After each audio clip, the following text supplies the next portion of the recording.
we headed over to the Curatorium of Secrets. We have something super important to discuss. You remember, right?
Looks like the gang's all here!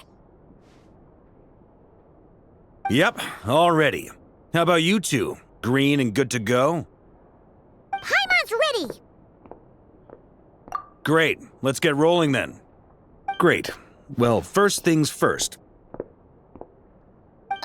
Wait. Someone's here. We heard your footsteps. Although... You've been here for a while now. I take it you followed the Traveler, but I don't sense any ill intent in you. Come on.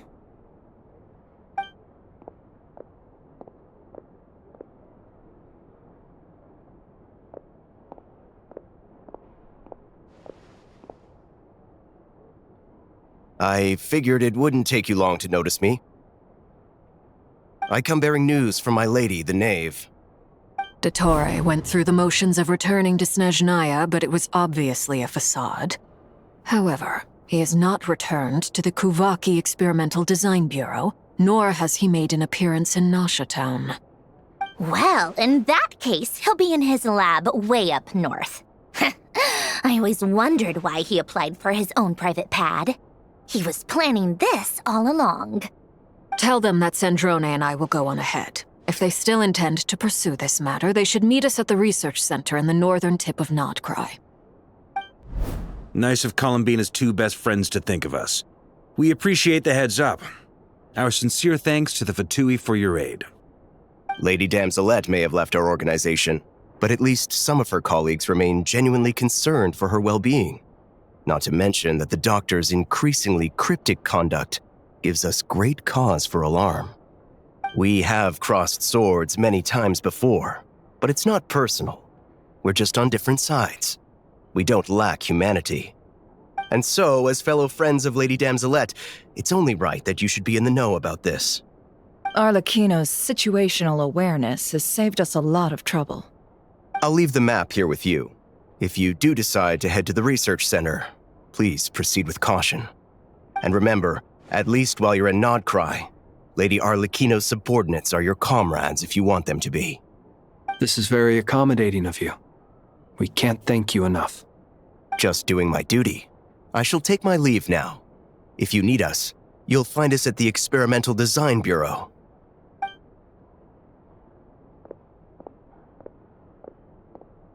So, the doctors left the Experimental Design Bureau and headed to some research center up north. Marionette seems to think he's been planning this for a long time. But when did it start? Before he even arrived in Nod-Krai? It seems his loyalty to the Tsaritsa is lip service at most. Behind the scenes, he may even be working against her.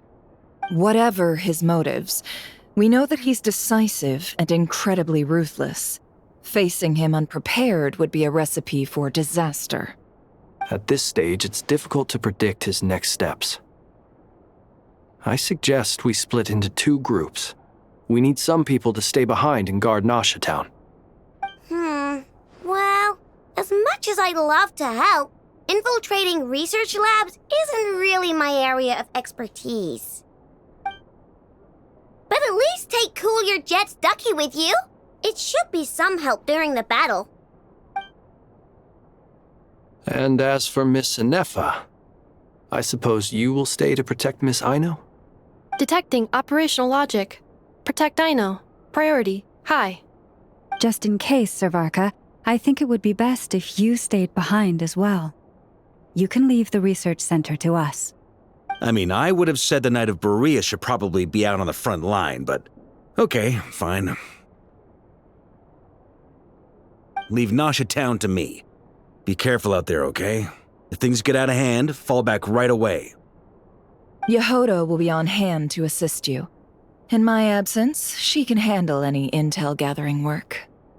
You got it, boss. You guys make sure to get back here in one piece, all right? We will. Things are moving fast. We'd better head off soon if we hope to keep pace. So, it's infiltrate a secret research facility, or... Yeah, alright. Paimon will help out here instead. Sounds like it's gonna be a pretty intense fight. We all have to bring our A-game here. So, anything you need to wrap up before we leave?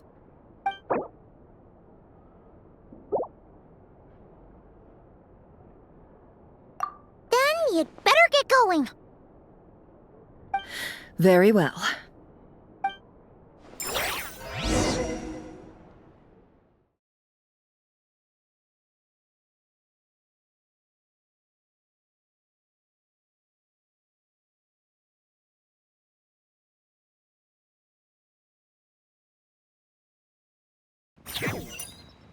All these broken machines on the ground. Someone got here before us. Could it be Arlecchino and Sandrone?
That's quite a welcome party.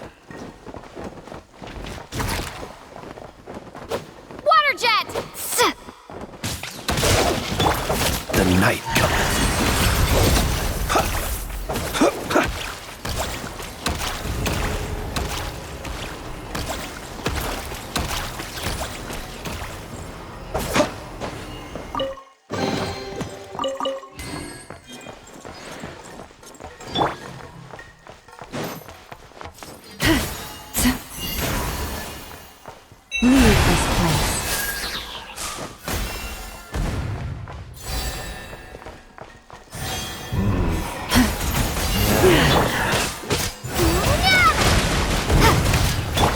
observe. Close your eyes.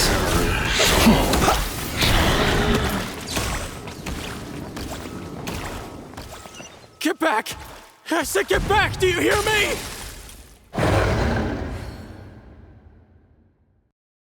Why isn't it working?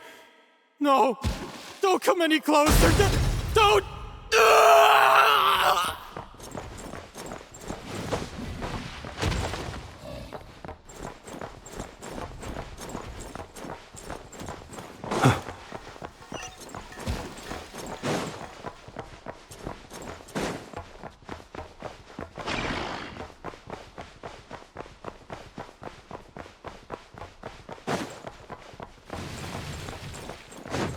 Be silent.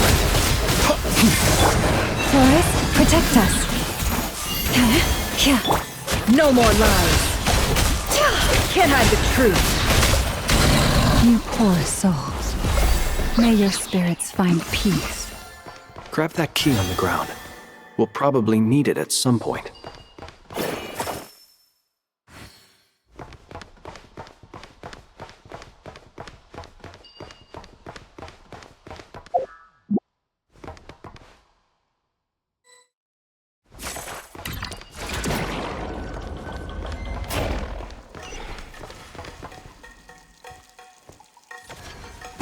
Watch out. There's no way through. Let's go around.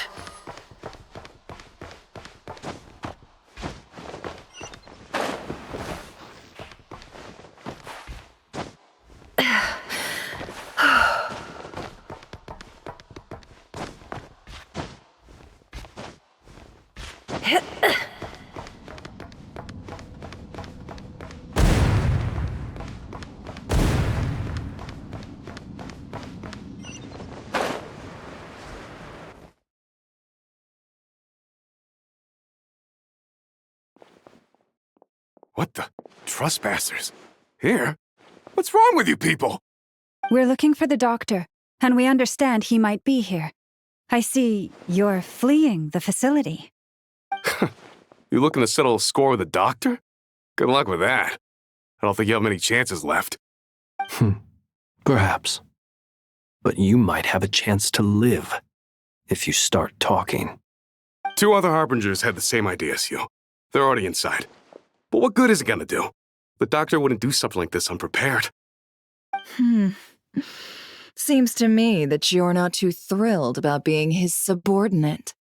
Also, is it just me, or do I sense monsters nearby? If you'd prefer their company to ours, that can easily be arranged. We need to know what the doctor is up to. Please, if you know anything at all, tell me. This is about more than us versus the doctor.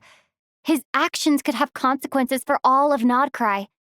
And perhaps even your homeland, Snezhnaya.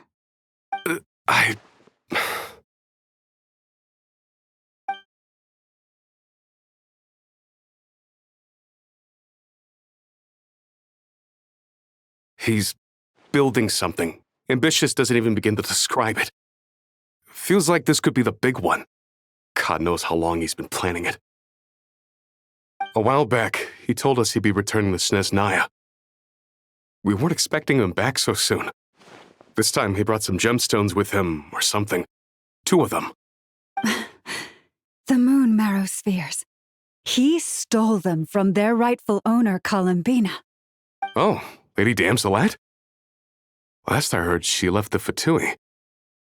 Before she went, she told us she'd finish what Her Majesty asked of her, and wished to focus on some personal matters. I remember thinking that leaving us might not be the best choice. I mean, I always looked up to the captain the most, and... Back when this all started, the higher-ups dispatched 3 units to Nod-Krai to execute their plan. They were led by the Doctor, Marionette, and the Damselet, respectively. I was a part of the Damselet's unit to begin with. She never really interacted with us much. In fact, she seemed sort of detached from everything. Not because she was distracted, just felt like she was indifferent to the world around her. Like she had no stake in anything that happened. She always seemed like she was staring off into the distance. Almost as if she didn't see anything worth living for in the present, so she had to look further afield. That's right. She always used to stare up at the sky. The doctor used to stand nearby and watch her. Apparently they got along well at first, but somewhere along the way, she grew wary of him, started avoiding him as much as possible. After she left, everyone in our unit merged with the doctors.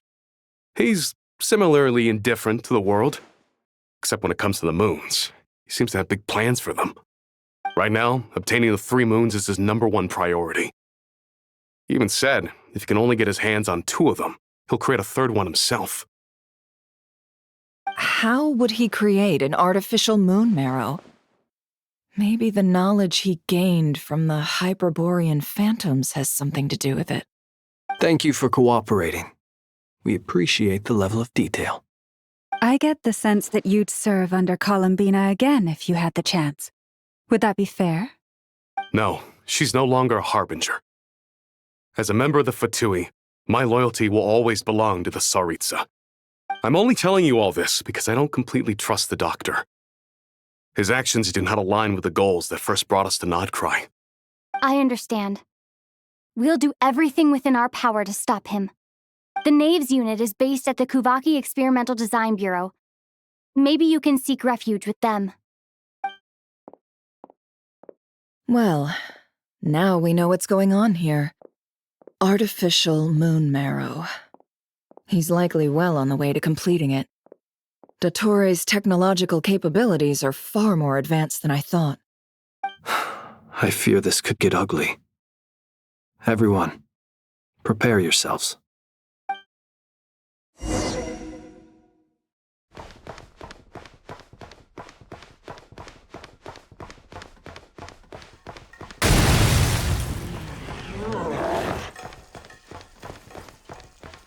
The deception ends here.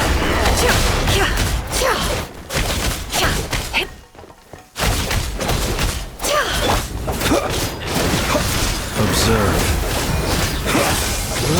Close your eyes.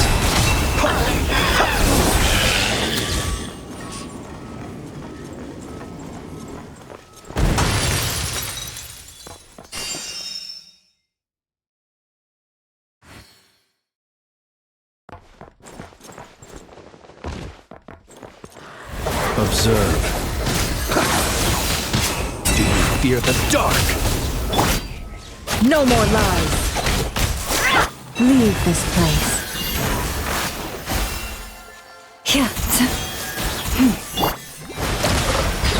Bombs away! Close your eyes.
Welcome, one and all.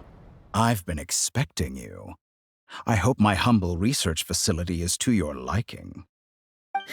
Yeah, we really appreciated fighting our way in through a horde of monsters. The gall! You expect us to believe you've just been patiently waiting for us? Of course I have. Should I be worried about something? Everything seems to be going quite smoothly so far, and you've shown up right on schedule. First Sandrone and Arlecchino, now you. Ah, quite a surfeit of guests I've had today.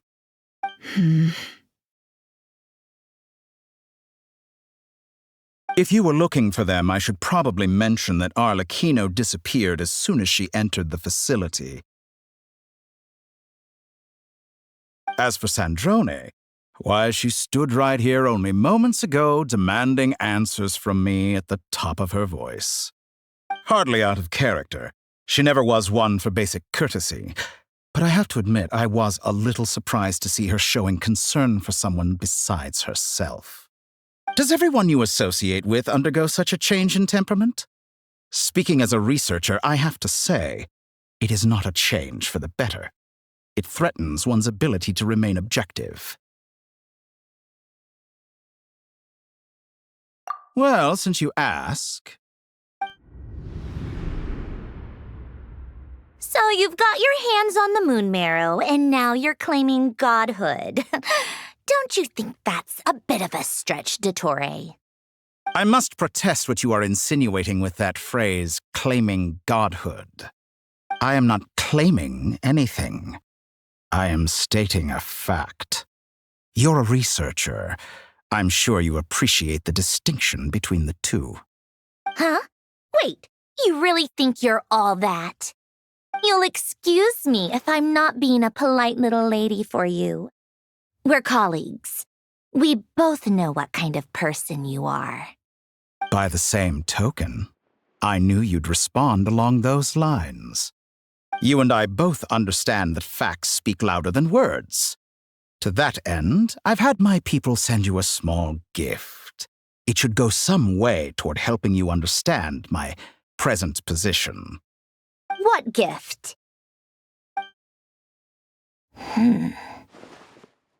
Where have all your troops gone?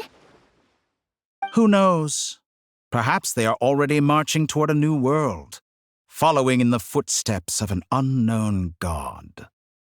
As vulgar and arrogant as you may be, dear Sandrone, I have no intention of taking out my displeasure on your subordinates. They will enjoy equal rights to my own. You sent your people to the Experimental Design Bureau? That's the Tsaritsa's property. Yes, and I am very mindful of Her Majesty's instructions. But you know full well that they do not conflict with my present goals. In which case, all I'm doing is conducting another one of my experiments. Is there a problem with that? Now then, you have a judgment call to make. Am I simply lying to stall you? Or is it possible that every word I am saying is the truth? In which case, your subordinates really are in danger. So now you've turned on fellow Fatui soldiers. You're completely insane. I have set a new rule for myself. Each person gets one chance. Naturally, that includes you, Sandrone. If you wish to leave, I won't stop you. We are colleagues, after all. Scumbag!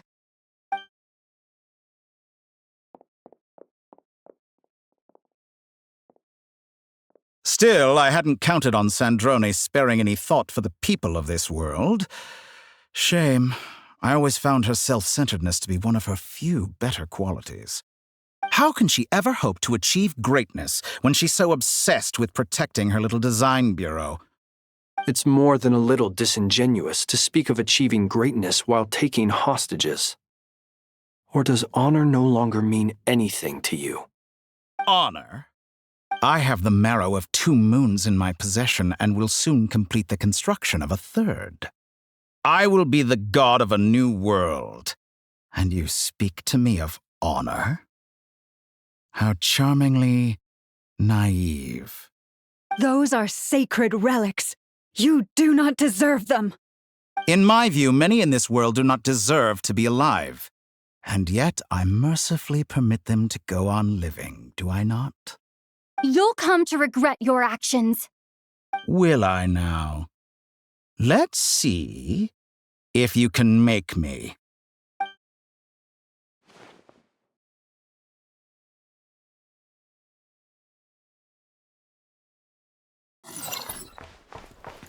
You poor lost lamb.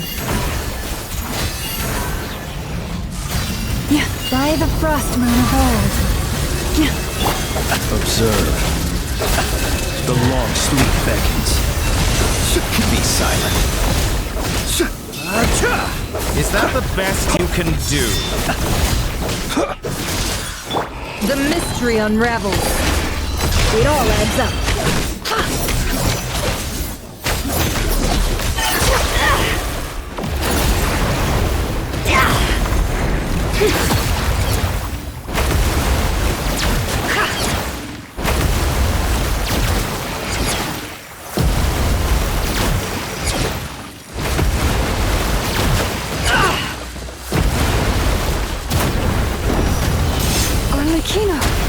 Thanks for the assistance. Arlecchino? They see you as an ally. What a farce. You're clearly here to destroy my research.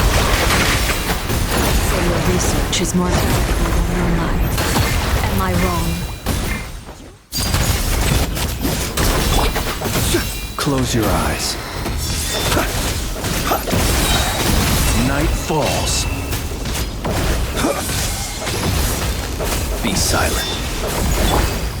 Can't hide the truth. Absurd.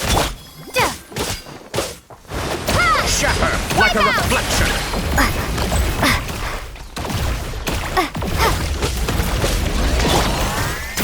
Leave this place.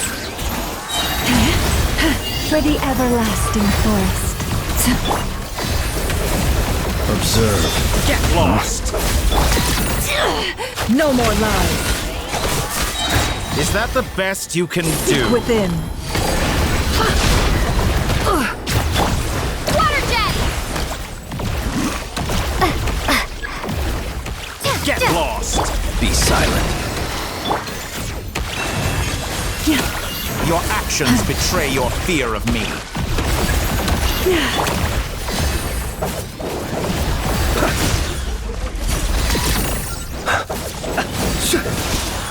Keep your distance. Close your eyes. Dottore is too powerful with the artificial moon marrow in his arsenal. Fighting him is futile. Quickly!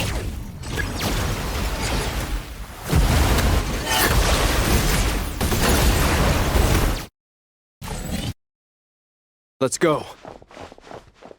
I've always thought it is wiser to flee than surrender.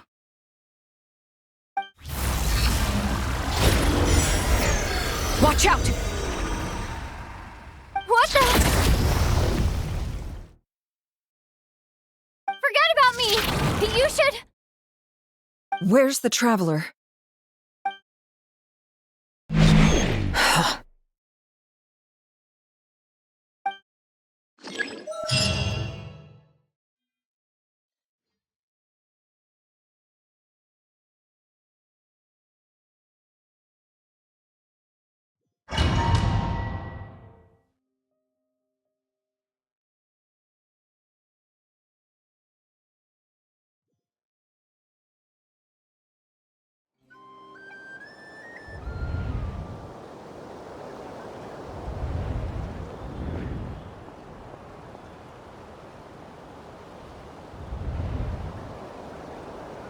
What just happened? Nasha Town? How did I get here? Strange. I remember being trapped by Dottore during the battle, and now, all of a sudden, I'm here. Something weird is going on. I guess I'll start by exploring the area. Huh? Traveler? What brings you here at this hour? Huh? What are you in the mood for today? A hot dog? Or something else? We've got some special discounts at the moment. Want to see the menu? Sorry, I'm not hungry right now. Ah. Well, feel free to take a seat for now. Let me know if you change your mind. Everyone seems to be acting normal. Am I just overthinking? Oh, darling, look who it is. One of our regular customers. Get the traveler something to eat, would you, dear? Wait. Why is he talking like that? Well, I'd love to, but can't serve a customer unless they order something. Anyway, I take it your business is wrapped up? Yes, thankfully. It was a long trip, and it's left me feeling pretty exhausted. But the upshot is, I won't have to leave again for a good while. We can have some quality time to ourselves. Wait. These two are a couple? I see some kids around too. I didn't know they had a family. Hey there! I haven't seen you in ages! What's keeping you so busy? I've been looking forward to playing with you again.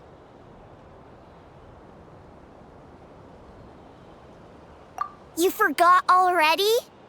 You're silly. Daddy brought you over to our house recently. We had some snacks together. What is she talking about? We've had a lot of customers over the last few days, so we've been real busy. And like my mom always says, some people are more than just customers. They're friends. Oh, another customer's arrived. I better go see what they want. This is all wrong. I never once heard the owner of this restaurant talk about their family. It certainly isn't a family-run business. And that child, I don't recognize her at all. Could this be a false memory? Very good. I knew you had it in you.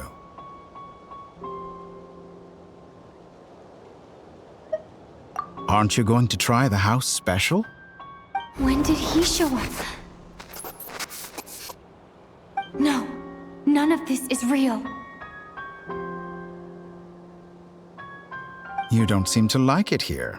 That's fine. We can change venues.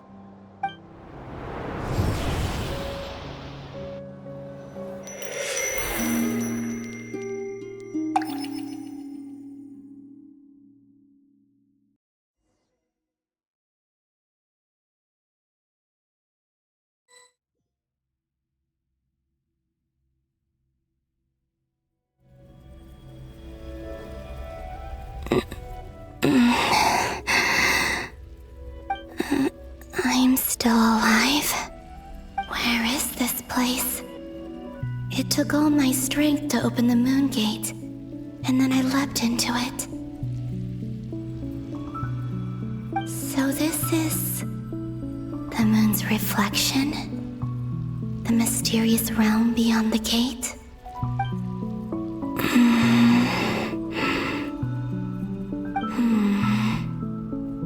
I can't sense anything.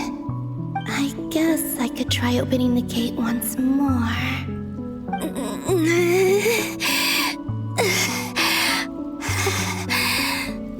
No response. Maybe this space can't be opened from inside. If this was the space that killed both Revier and his lover, then why am I unscathed? Or... no, I'm not unscathed. Even the air here feels frozen in place. There is nothing here with which I can restore my power. I should conserve my strength and proceed with caution.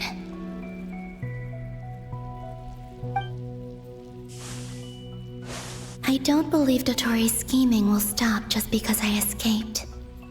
If there is any chance that I can get back to the others, any chance at all, I must return.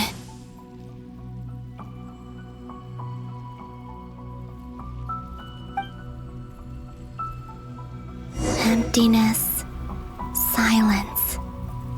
What is this place? Or maybe the real question is, what is it for? What's this? Looks like it responds to my power.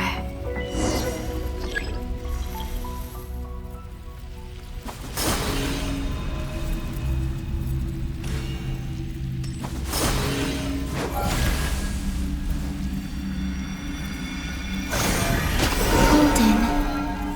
Like Kuvaki. Is it some sort of guide? And why does it feel so familiar? I might as well follow it.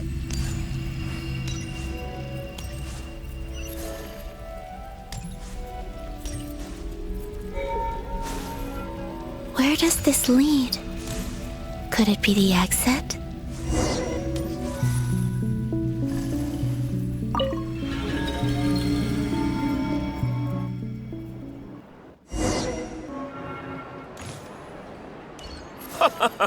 Welcome home, Moon Goddess. Is this Nasha Town? But isn't Moon Prayer Night over already?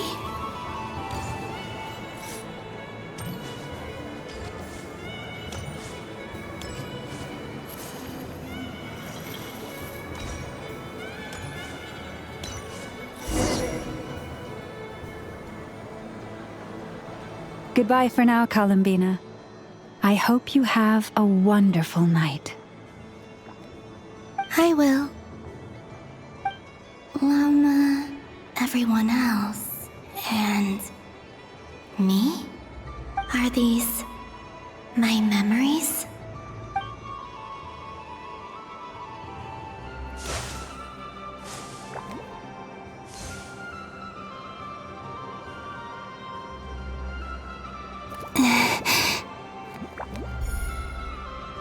I can't touch them. It's as if we're separated by some impenetrable power.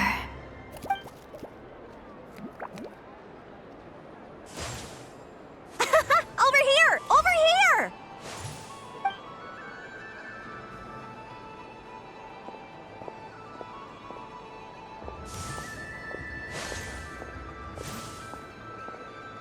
But the people in these memories pass right through me. Just like when I disappeared.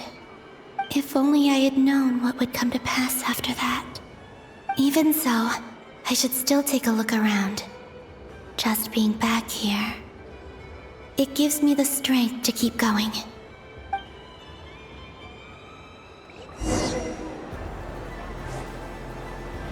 Welcome home, Moon Goddess. Oh, you're the genuine article. Alice was right. This Moon Prayer Night was worth watching after all. Oh, yes. That was the fortune-telling stall run by Barbeloth from the Hexen Circle.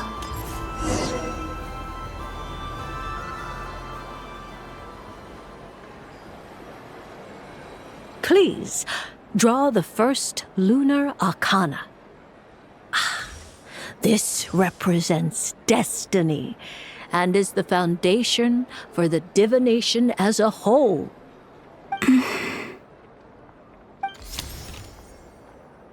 My destiny. I believe the card I drew was the moon. Now that I think about it, Barbeloth's divination was absolutely right. It's almost time to draw the last card. The one that represents the future.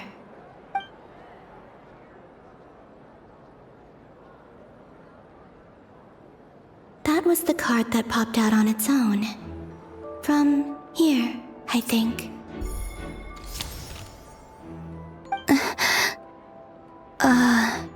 Kuvaki Pulse? What? Fascinating. I've never encountered this before in my role as a diviner. What's going on? Did that card leave the deck? Because of my influence? All I did was try to touch it, and then... Maybe this memory space is not untouchable after all.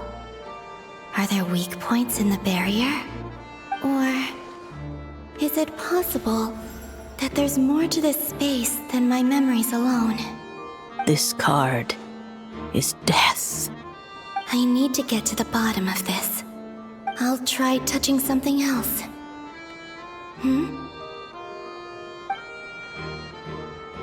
Is this... the wind? No, it's gravity. It's pulling me outwards. No, Traveler!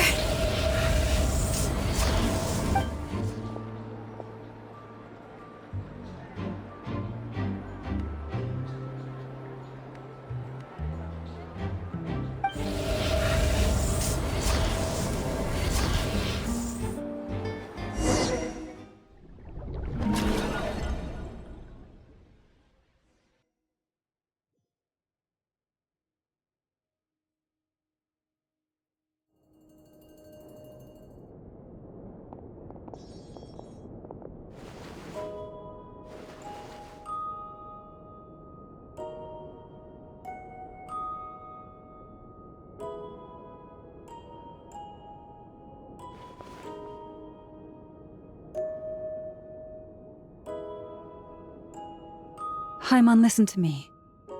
From the bottom of our hearts, we are so sorry. We completely understand how you must feel.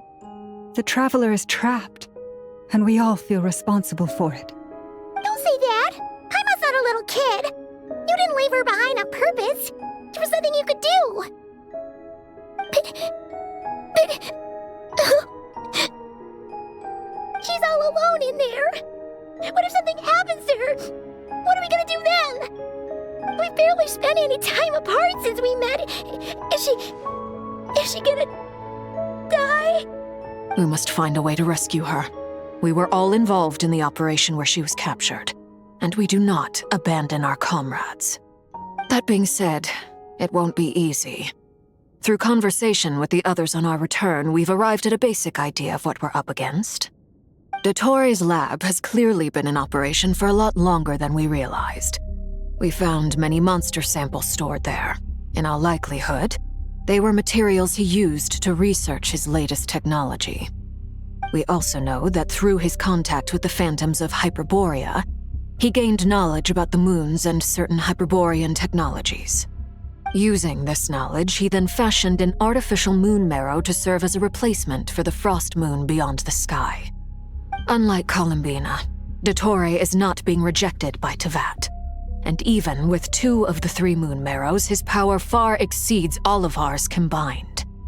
Once his 3rd moon marrow is complete, Dottore will have completely seized the authority of the 3 moons. Teyvat's most primordial powers will then be in his grasp. Does that mean... I'm afraid so. No one could have predicted this level of insanity, not even from Dottore. And unfortunately, his insanity is coupled with an intellect and ambition that not even his peers in the Fatui can match. This is dire. Sounds like the world is done for. The 3 moons' authority can influence the very fabric of time and space. I dare not imagine what a monster like him would do with that kind of power. The trouble's already begun, I'm afraid. On our way back, we discovered that part of Nod-Krai is being enveloped by an unknown energy. We cannot ascertain what is happening inside. I'm convinced this is Dottore's doing. Not that there's any way to prove it. The issue is, we have no idea what his intentions are. The only thing more frustrating than facing down evil is knowing that it will surely come, but not knowing when. The Doctor is guilty of numerous crimes at Mondstadt as well. One of our knights, well, former knights, his father was murdered by Dottore. His ideology and methodology are a danger to everything in his path, from individuals to entire nations. He does not feel guilt, even when he acts against his own people. He doesn't see them as his own people, that's why. People like him see everyone else as beneath them. Right. He views other people only in terms of how they can benefit him. That's the basis of all his social connections. Granted, he's hardly the only Harbinger to pursue their own interests. We all do. And Her Majesty is gracious enough to permit it. Still, her mercy has its limits. Dottore's actions have gone beyond even what the Fatui could have imagined. Usurping divine authority to become a god. For a servant of the Tsaritsa, that goes beyond being disloyal. It's treason of the highest order.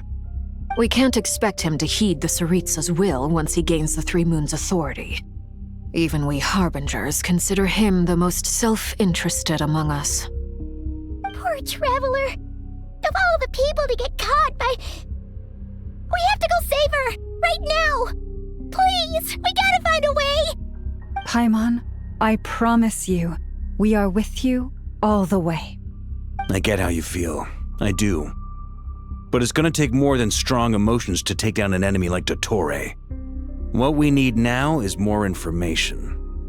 Right. We can't even guarantee he's still at his research center. Before we can think about mounting a rescue operation, we need to confirm the Traveler's location. I'll find a way. Paimon knows, but She's so scared. If anything happens to the Traveler, she might be the strongest person Paimon knows, but she's still human. She feels pain and bleeds just like anyone else. Then think things through before you stick your neck out. Unless you want to lose your head. Sandrone. Miss Sandrone, you're okay? Put the stuff over there, and be gentle with it. Am I okay?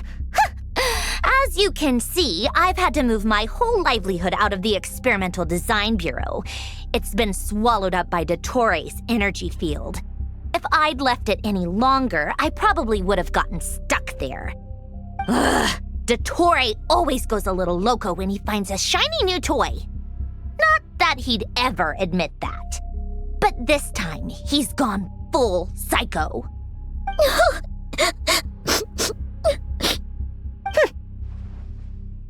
Just go ahead and cry already. Sorry. Paimon's not trying to make it seem. It's just, she can't. Oh, Paimon. Let it all out. There's no shame in it.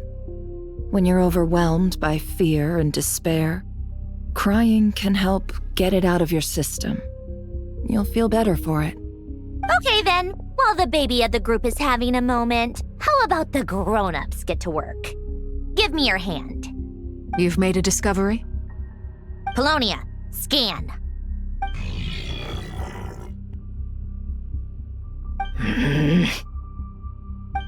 You, hand, now.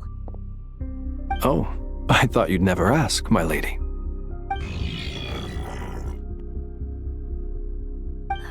Curses! You're next, then you.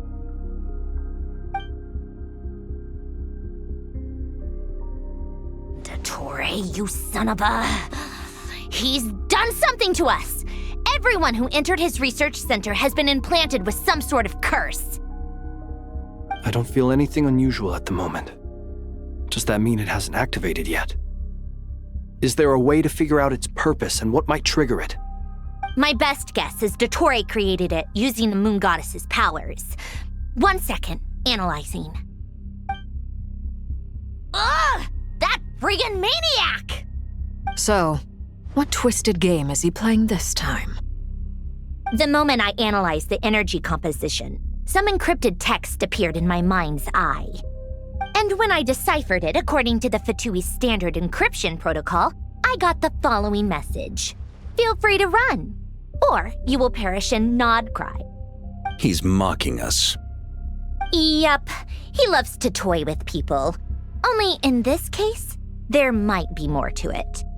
But I didn't detect any murderous intent or malice either in the message or the curse's energy. As if this is him at his least malicious. Or perhaps all people are cowards in his eyes. Maybe he thinks the threat alone will be effective. What a despicable person. And he has the Traveler in his grasp. If I may, as unhinged as Dottore may be, he has always exercised great patience with the objects of his interest. I remember a comment he made when we first arrived in Nod-Krai. He said, "This world is, on the whole, an exceedingly dull place. But at least there are a few intriguing features, such as the gods, or the Traveler. Presumably, they interest him because they're unknown quantities. He wants to understand as much as he can about them." Agreed. The Traveler is Tevat's fourth descender. All Harbingers are aware of this. Since Dottore took such pains to capture the Traveler, he is unlikely to kill her right away. Okay, but we still have to do that rescue operation. Of course. I also think we need to read between the lines with Dottore's message. If he's encouraging us to run, that means we mustn't leave Nod-Krai under any circumstances. My guess is, his curse will only trigger if we leave.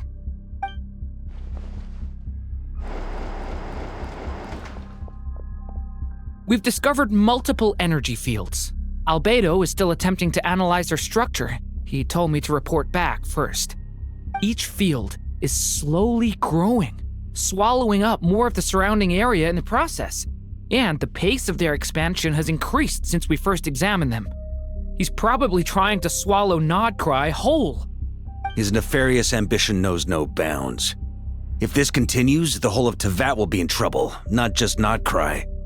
The loss of Columbina could not have come at a worse time. Do we think she's truly gone for good? She entered the space beyond the Moon Gate, knowing what became of Rerir and Thelindis. I'm sorry, but I fear the odds aren't good. Don't be ridiculous. If I know her, she's busy finding a way back as we speak just so she can annoy me. She isn't dead. Whatever has become of her, the fact remains that we are two comrades short on the eve of a decisive battle. We need to find out the Traveler's location, but there is also other work to be done. Agreed. Whatever Dottore is planning, we have to get the local populace somewhere safe. So, as well as a rescue mission, we have to organize a mass evacuation at the same time. It would be best if someone could approach leaders of neighboring nations and negotiate emergency asylum for Nod-Krai's inhabitants. Can anyone handle that? Snezhnaya is one option. I'll see what I can do. This would be so much easier if the Traveler was here. No! Stop thinking like that, Paimon. Paimon will join you. She's pretty well connected thanks to the Traveler. Maybe it'll come in handy. Either way, that's what the Traveler would do if she was here.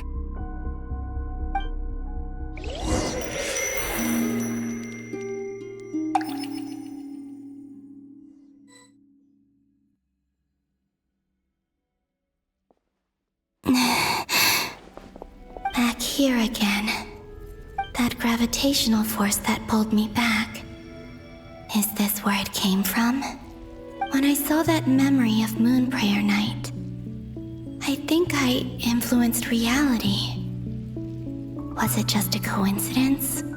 Or if only I could have sent the others some kind of warning on Moonprayer Night. Maybe we could have stopped Dottore. I feel so heavy. Does entering that space consume a lot of energy? Well, even so, I have to keep moving forward. Back to emptiness and silence again. I should try and find my way back inside that memory.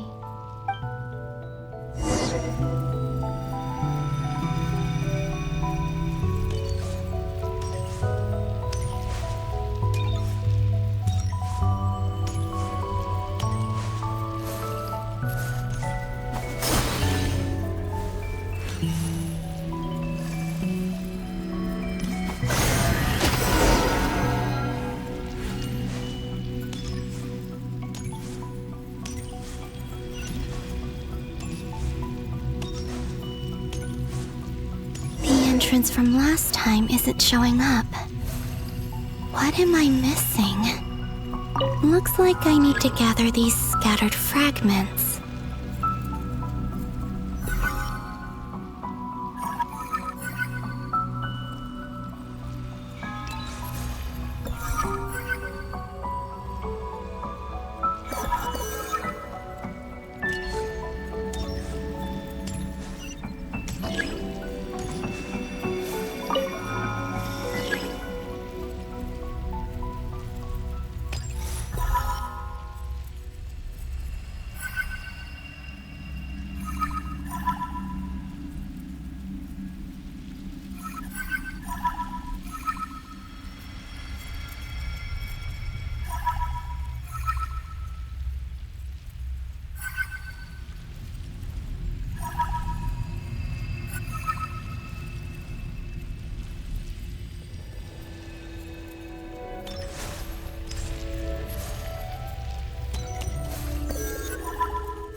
worked.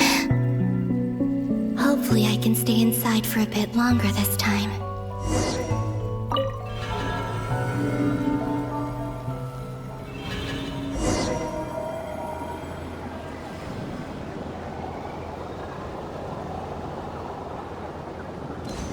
Ad Astra Abyssosk. Welcome to the Adventurers Guild. What? This doesn't look like Moon Prayer Night.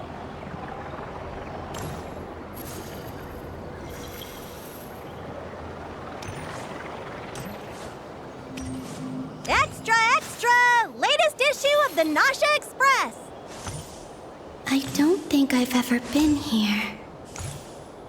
Maybe this space isn't comprised of my memories after all.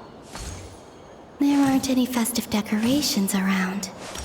Is this Nasha Town after Moon Prayer Night ended? Did Dottore's plan not affect the town? Or is no one aware of what happened because he used the Three Moons' authority? Let me see if I can influence anyone else.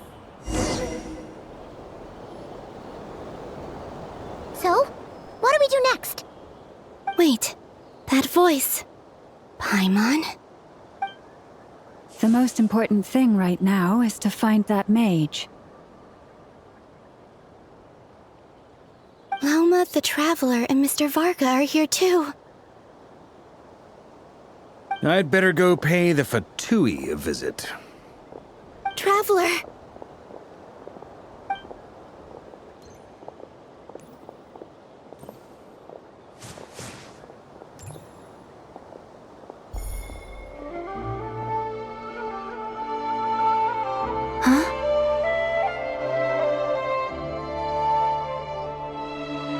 Columbina? I made contact.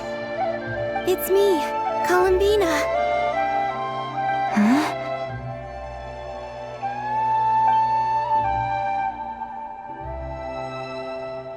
Traveler? Let's go! This is no time to be spacing out! Huh? Huh? Wait a moment. This has happened before. This is what happened when I disappeared. I stood right over there, thinking that no one would ever find me again. It was only when she called my name that I decided to follow them. But did she turn around because she sensed my touch just now? Is it really possible that from in here, I can change the past?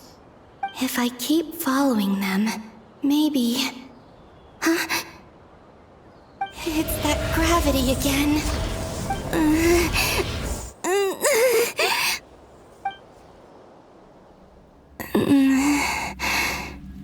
Every time I influence reality within that space, this force intervenes and pulls me back. It's as if it's trying to stop me from leaving.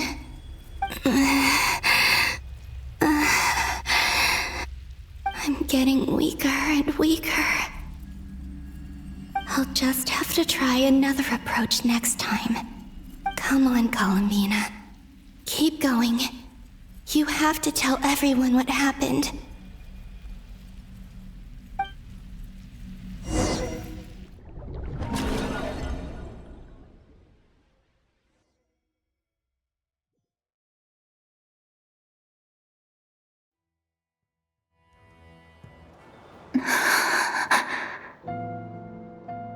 Suddenly, I've been plunged into darkness, alone. It feels strange, as if something has grabbed hold of me. Is Dottore now powerful enough to interfere with space itself? Look at you, standing so still in total silence. I almost didn't recognize you. Hello there, traveler. He seems to be in a good mood.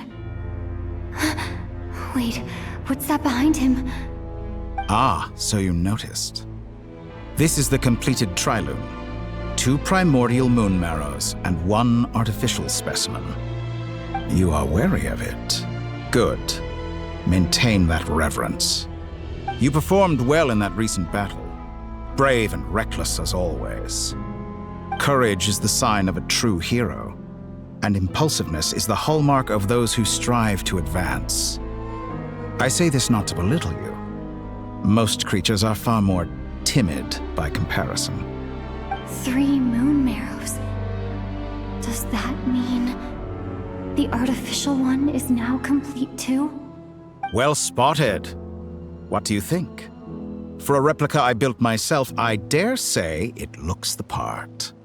Dottore, are you planting illusions in my mind? I have no interest in fooling your eyes. On the contrary, I hope to show you the true essence of all that you see before you. Is this not a beautiful city? People live in peace and find joy in their work. The streets are safe. People can even leave their doors unlocked at night. You might say it is the Elysium everyone dreams of. All available data indicates your values and worldview conform with the mainstream. This kind of society should be quite to your taste. False beauty is deceitful. Lies are to no one's taste. I wonder, is it your moral standards that are too high, or your expectations of reality? Answer me this. If someone existed in a sweet dream from the moment they were born, a dream in which they never once felt pain, which do you think they would consider superior? The dream or the reality? That's pure sophistry. It has nothing to do with your actions. As I suspected. You have yet to understand all of this for what it really is. What do you want from me? You sound impatient. Do you think the only reason I'm keeping you is because I want something from you? If it's not, then why haven't you killed me yet? No one can stop you if you're as powerful as a god. I'm delighted you recognize that fact. I believe we last squared off in Sumeru. Ah, the memories. How time flies. You and I have both grown. I'm not surprised that Arlecchino and Sandrone worked with you. You've always a way of slowly but surely ingratiating yourself with all levels of society. People laud you as a hero, but I suspect there's more to it than that. Oh, but to be clear, I don't say that to flatter you. Do you always give your opponent an appraisal before you deal the final blow? Call it a long-time habit. I'm a researcher, and one of my duties is to give an objective assessment of my subjects. But you misunderstand. We are not opponents. Not at this moment. I just want to talk. Think back to Tartaglia, Arlecchino, Capitano, Columbina, and now even Sandrone.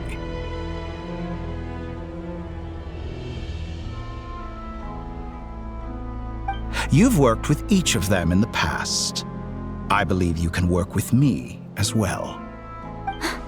What makes you so sure? Well, why not?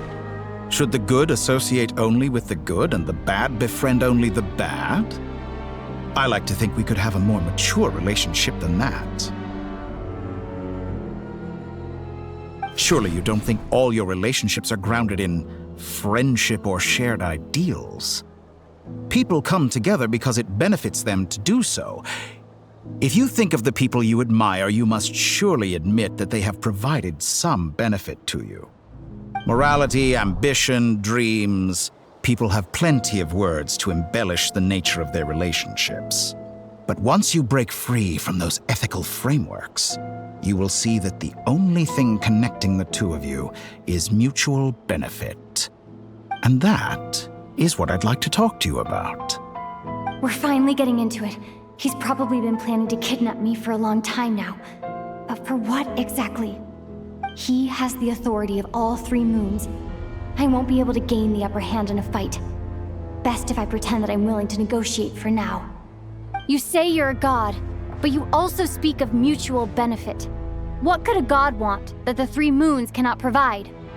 Excellent question. But before I answer, I would ask you the same thing.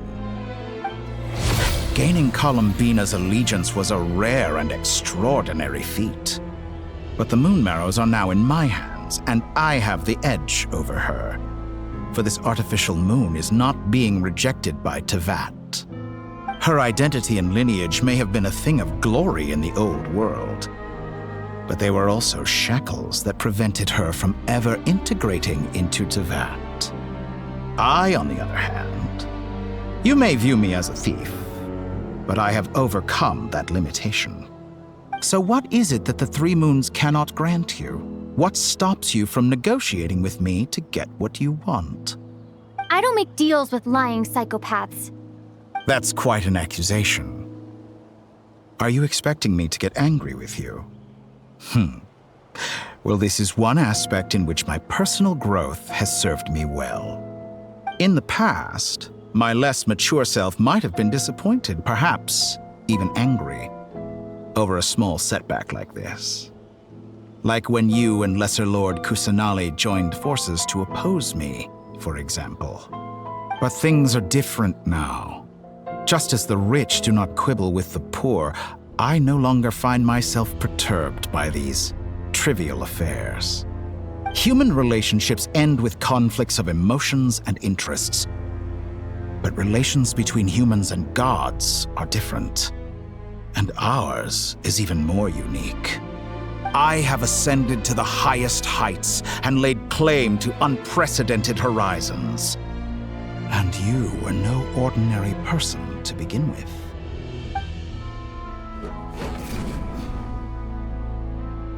Allow me to show you the world, Descender.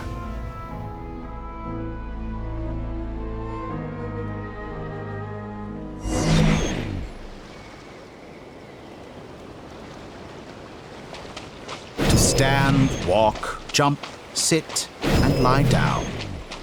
These are the most common of behaviors. Have you ever wondered why we were born following such laws? Who stipulated that we could not fly instead of walk?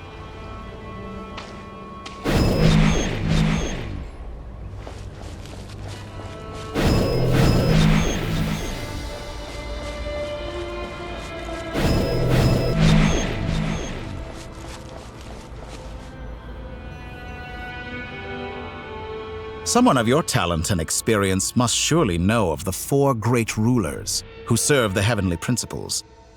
They govern life, death, time, and space.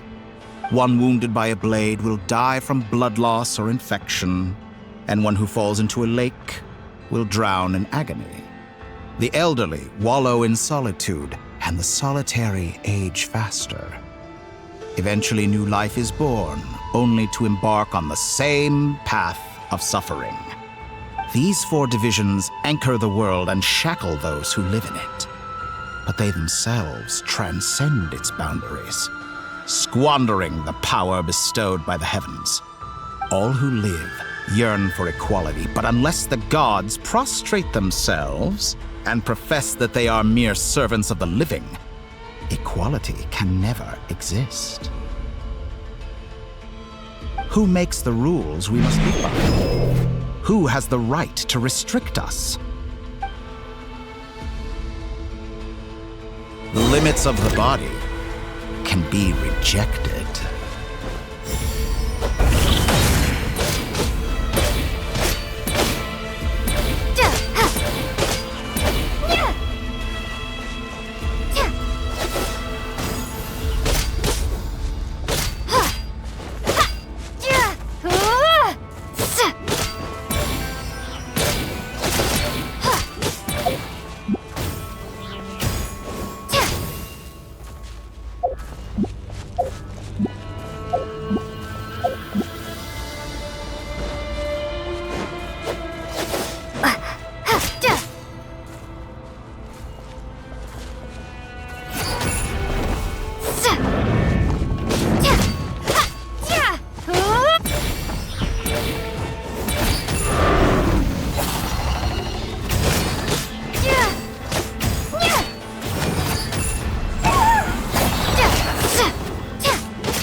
does it feel to be among those with absolute power? You cannot conceive the extent to which your flesh hinders your mind and spirit.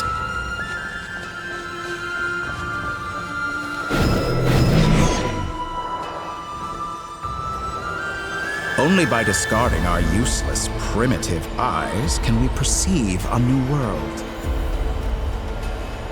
How narrow-minded we all were in the past. Why should the final answer of the world not be the power that predates those of life, death, time, and space? The power of the Trilune.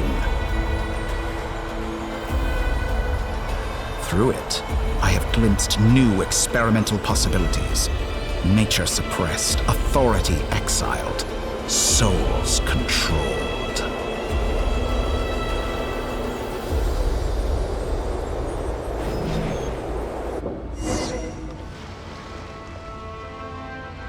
You know, I heard recently that a group of critics reviewed countless stories and drew an interesting conclusion.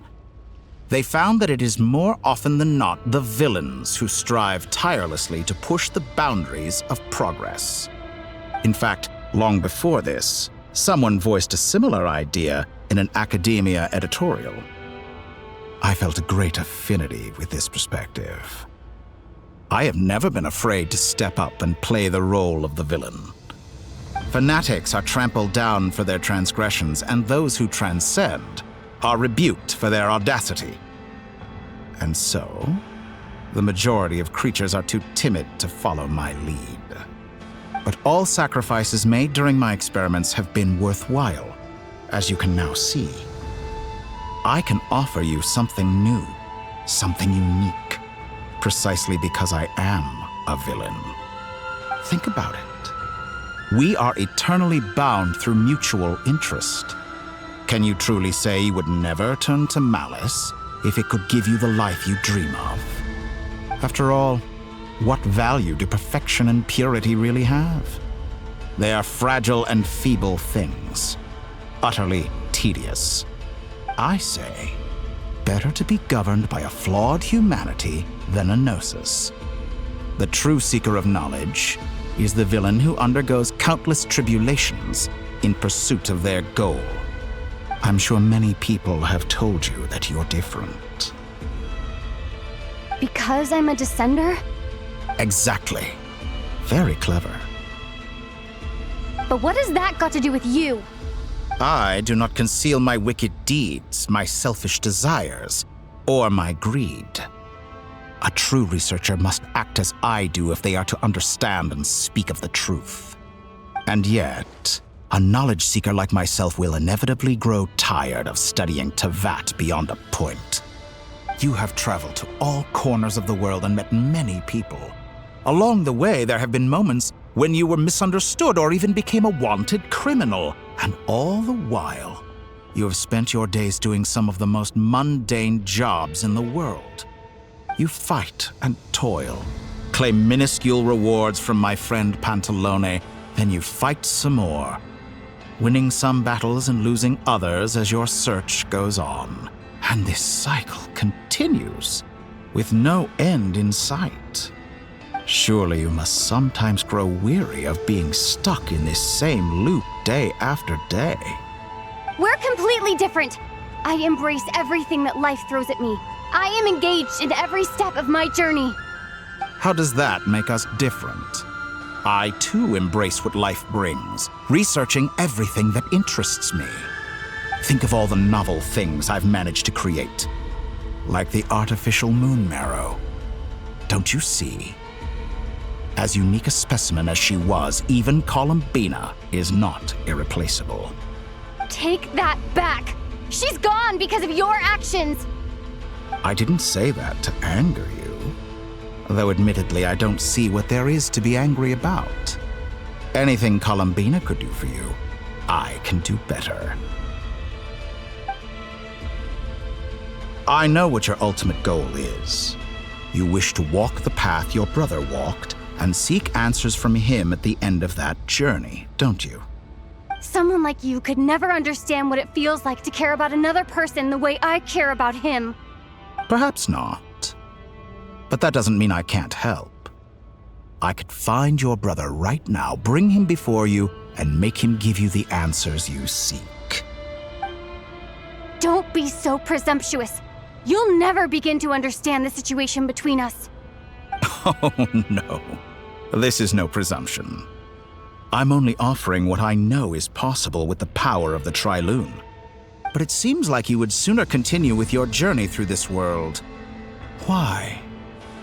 Do you truly desire this journey? Or is it simply a necessary process from which you cannot escape? Think of all the time and energy you have spent, everything you've had to endure just to make it this far. Is this really what you want? Or has your hand been forced by the promise of that final answer? Yes, you have made many friends. But do they ever spare a thought for the void in your heart and what it yearns for? What you want is not friends. It is family. But do they know this? I, on the other hand, am far more considerate. Join my experiment, and in return, I will bring your meaningless journey and all its struggles to an end. This is a malicious attempt to manipulate me. But at the same time, he's stating some very human truths. Of course, he's right about my predicament. How can I deny it? I have faced ungrateful strangers, never-ending troubles, an endless quest for answers. I want to see him. After everything I've been through, words can't describe how much I miss him, how much I want to be reunited with him. Wherever you are right now, do you miss me too?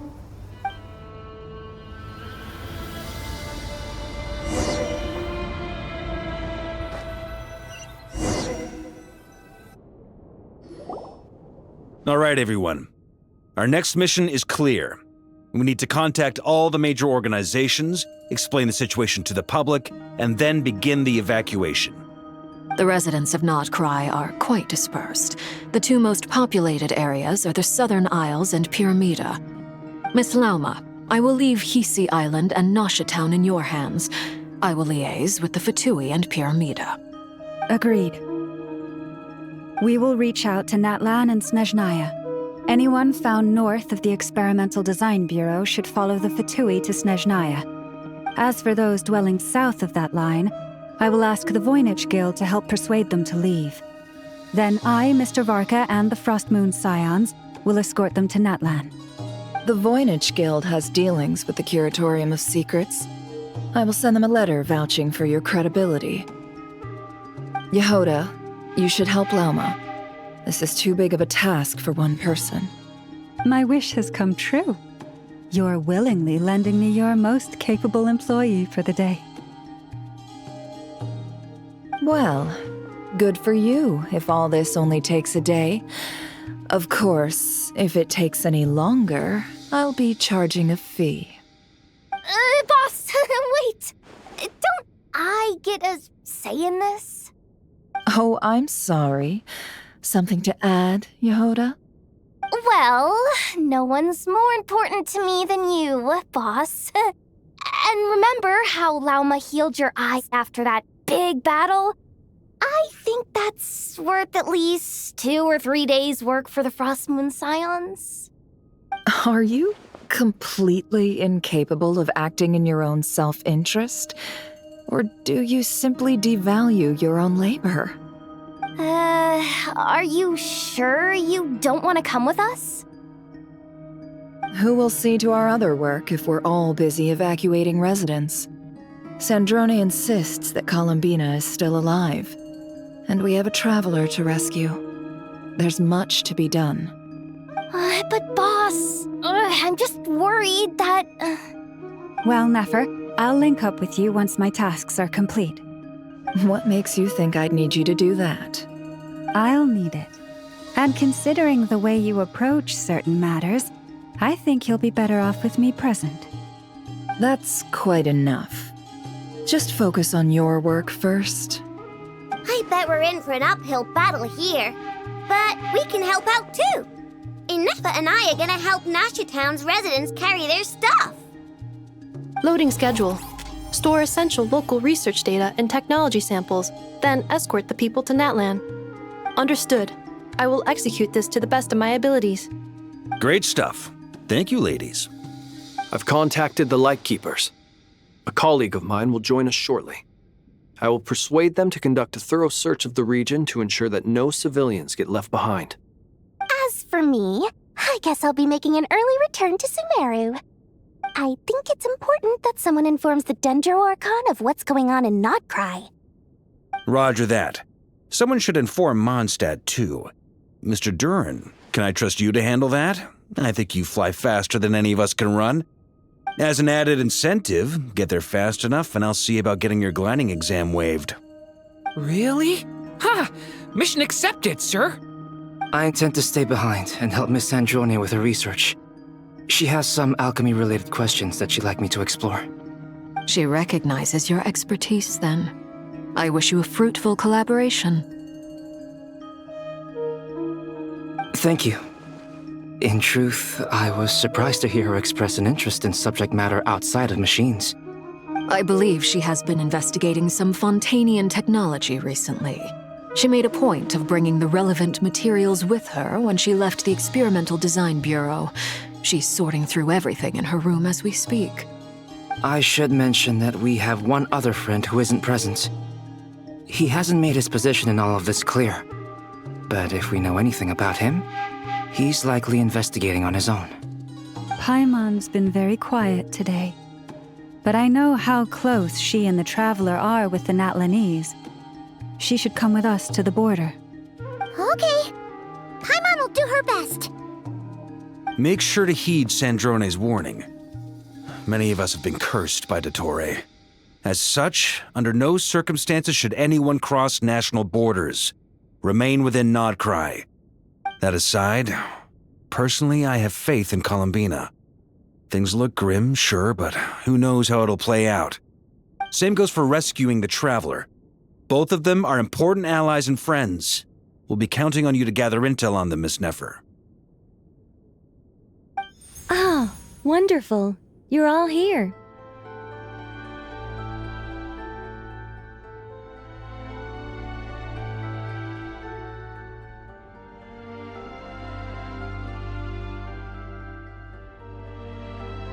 That voice again! Nicole? Whoa, that was loud! And it came out of nowhere. So mysterious. Sorry, this is the only way I can speak to you all right now. Please accept my apology. Anyway, time is short. I'll cut to the chase. We're still facing quite a catastrophe here at the world's borders. Alice has roped in every Hexenzirkel member she can get a hold of. Except for me. She told me I had to come and help you all out as a matter of urgency. I quote, "You love talking, don't you? Well, now it's finally your time to shine. Take these. Make sure the whole party gets one each. You'll be in charge of making sure everyone stays connected." Huh? Is this a Dodo communication device? Scanning. Unknown device. Analyzing. Unknown device. Conclusion. Cute. Affirmative. It is cute and good. I believe that I quite like it. This is no ordinary Dodo communication device. It's my very own special modified version, specifically... sorry. I almost went off on another tangent there. Anyway, help yourselves. It will allow us to communicate over long distances within Nod-Krai. No more worrying about shuttling messages back and forth. What astounding technology. Am I right in assuming that it relies on your personal abilities to function, Miss Nicole? Yes, exactly. Right on cue, Albedo. I'd love to brag to you all about how it all works. But no, next time. Anyway, I'll be right with you all, serving as a communication hub. That's all from me. Head off as soon as you're ready. I'll be staying here to keep watch, and I'll be sending you my blessings.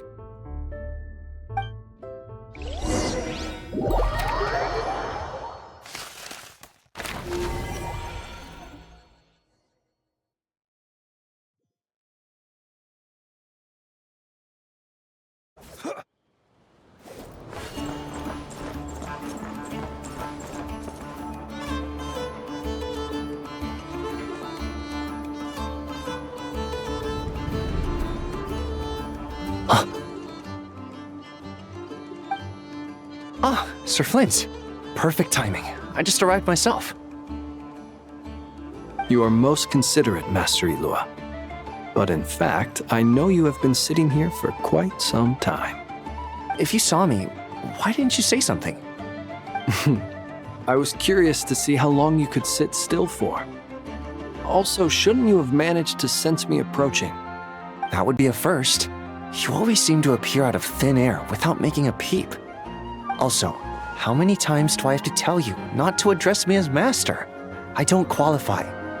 I beg to differ. Why should a young man so well versed in social graces as yourself not be worthy of that title?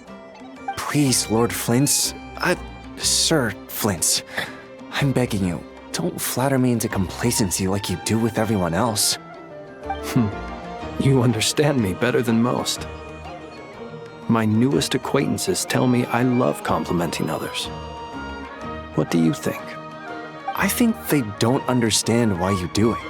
You just love puffing people up till they're a big, happy ball of hot air that floats away into the sky. In all sincerity, I can only hope that they bring good tidings when they come back down to Earth. Is the situation that bad? We just held a strategy meeting. Let me fill you in.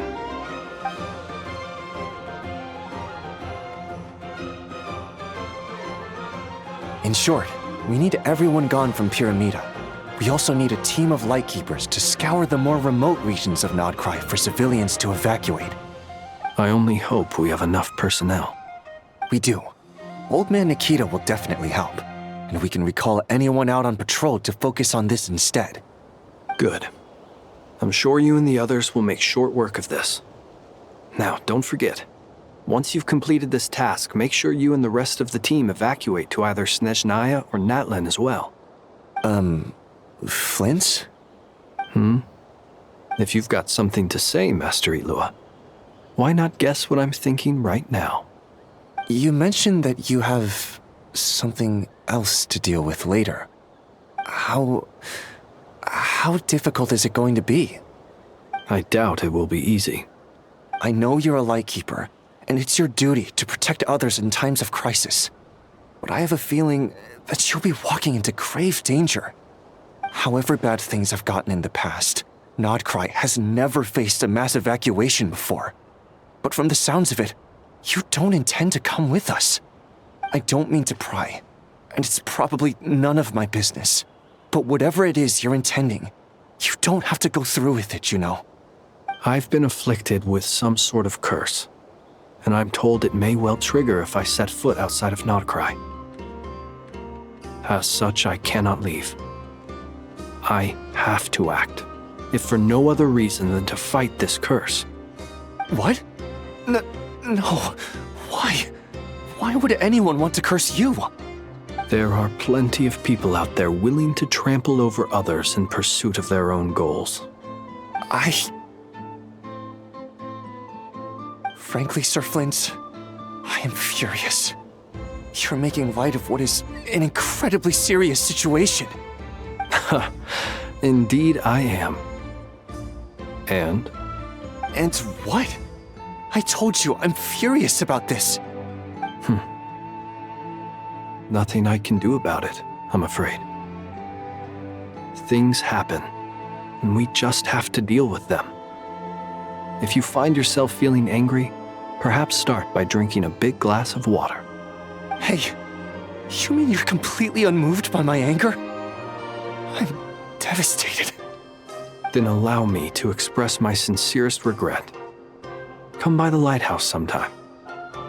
We'll catch ourselves a few fish, have a little barbecue, play some cards, and bask in the sun.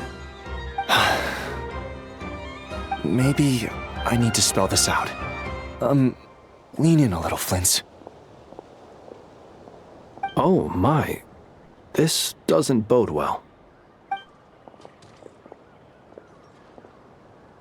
Word is that you were caught up in a real horror show recently. People were amazed that you returned safe and sound.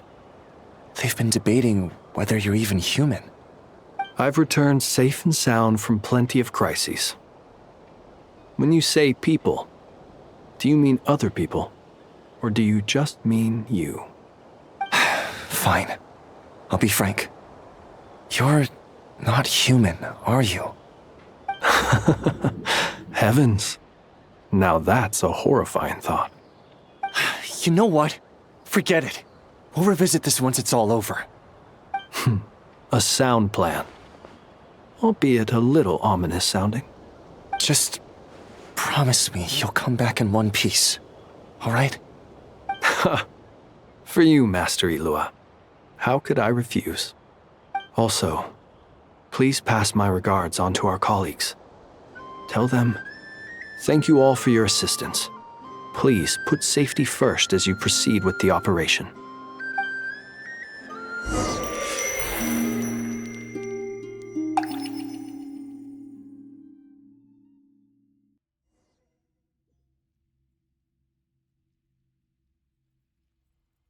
I have to keep searching for a path toward reality.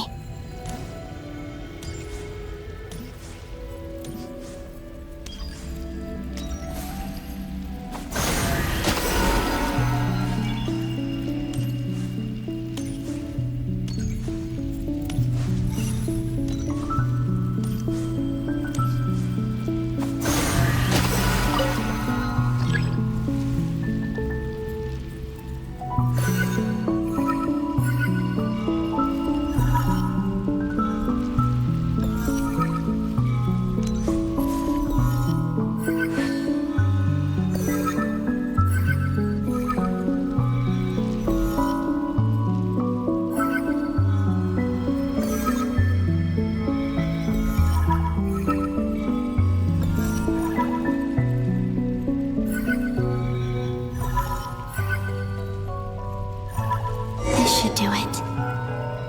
The last 2 times I tried to influence reality in this space, it consumed a lot of Kuvaki. I'll try and be more careful this time. I need to leave key clues behind using less power. I hope everyone still remembers what I said on Moon Prayer Night.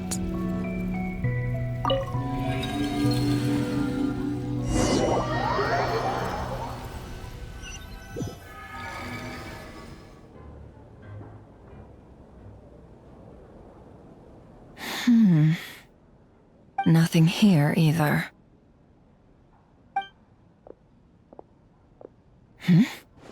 Flints?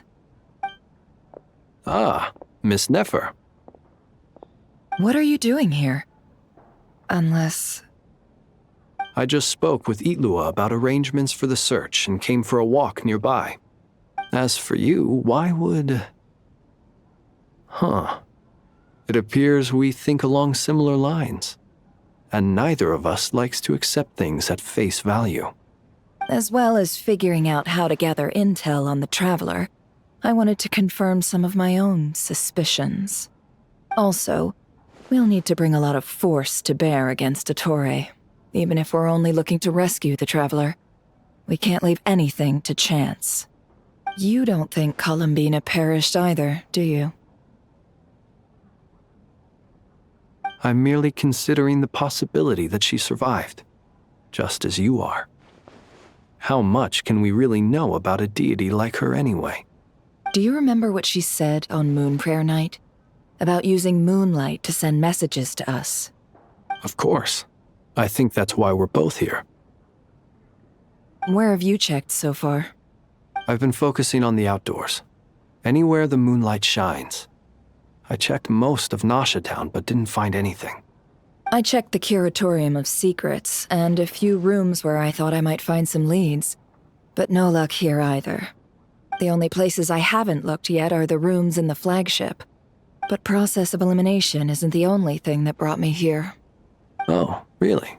What's your other reason? After all that build-up, our mystery ally never showed up even once!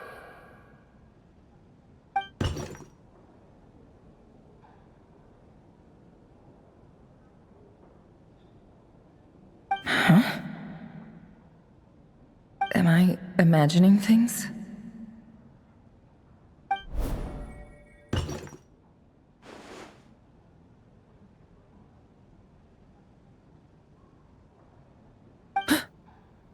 Come on, let's see what's going on. Oh no. I knocked over a vase as soon as I came in. It must have been caused by a Kuvaki fluctuation when I entered the space. Although, it seems like I'm not about to be pulled away this time. It looks like as long as I'm careful with my actions, it doesn't count as influencing reality. Anyway, is this the flagship? The Traveler mentioned that's where she was staying. I only went into the lobby last time, so I've never actually been here before. How does this space work? If nothing else, I can now be sure that it is not simply memory. She mentioned where her room was. I think it's this one.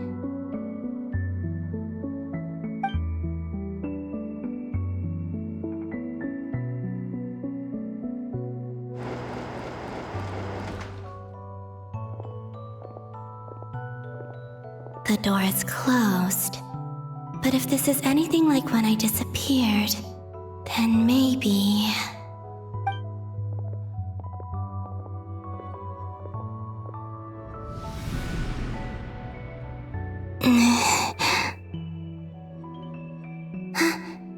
I'm in. She and Paimon aren't here at the moment. I hope she's okay. I wonder what happened to her after that battle with Dottore. Best not to dwell on that for now. I need to try and leave them some clues.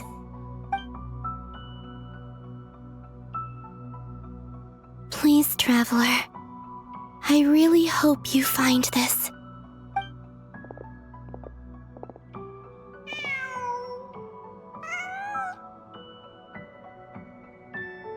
Huh. Just a cat.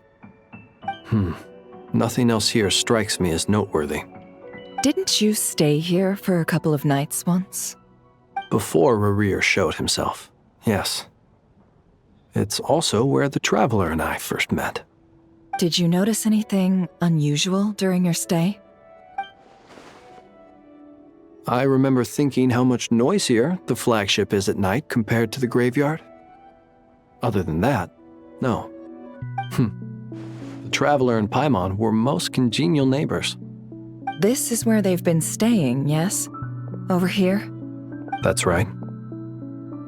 I wouldn't usually condone breaking and entering, but we can make it up to them later.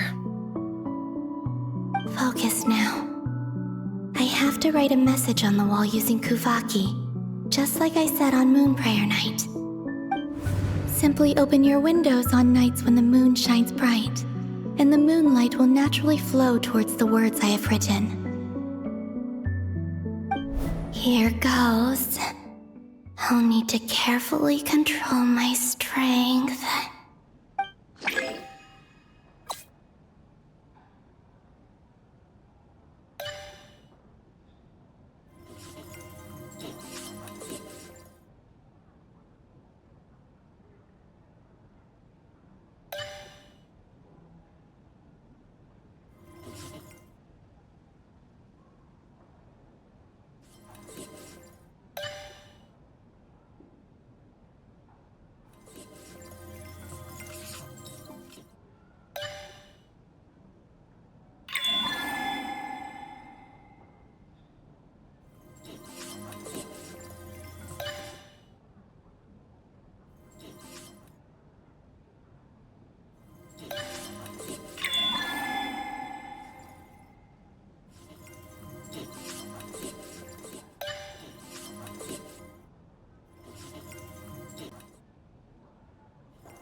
There's a noise outside the door.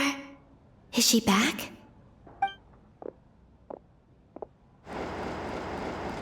Please, you have to see these words.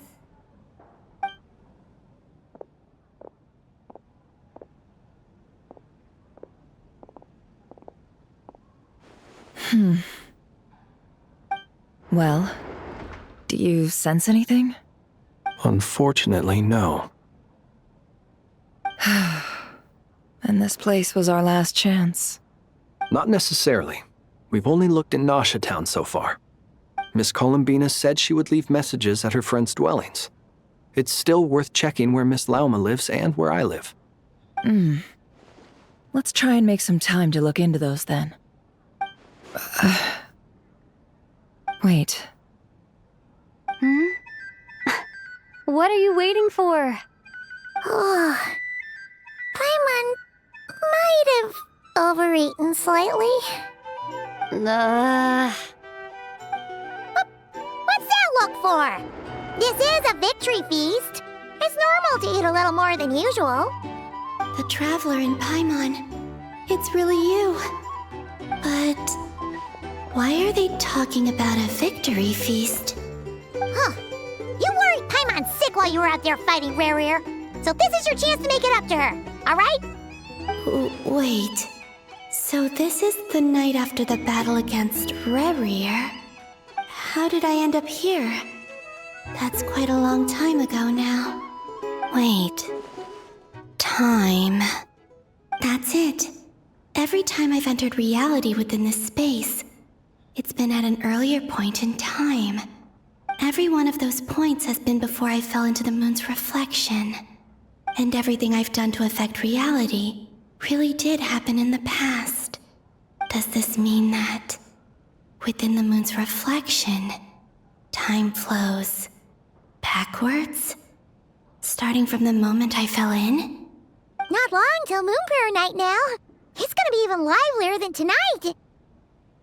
Although, it's gonna be sad saying goodbye to the damselette. She seems like a really nice person. Paimon. No, I can't. Even if I make contact, they probably won't understand what's going on. And in any case, I'll likely get pulled away again if I do. Instead, I have to find a way to get them to notice what I've written using the moonlight. Wait, even I hadn't thought of doing that before Moon Prayer Night. They'd never conceive of that possibility. Is there truly no other way? Don't lose heart. We'll find a way somehow. Huh? Oh, you say that, but the Frost Moon is beyond the fall sky. If we wanted to go visit her, how would we make it through to the other side? We might not have all the answers now, but I'm sure we'll find a way one day. Huh. Guess someone's gotta be the optimist. The present. The future. That's right. There are still things I can do. What's your plan? Flint's, when you were staying next door, did you ever open the window? No. The rooms here are dark and damp. And there's such a buildup of dust on the windows that the moonlight can't even get in. I didn't think it was worth the trouble. The moonlight? I think I see where you're going. One moment. I'll see if the owner is available. Don't bother. Time is of the essence.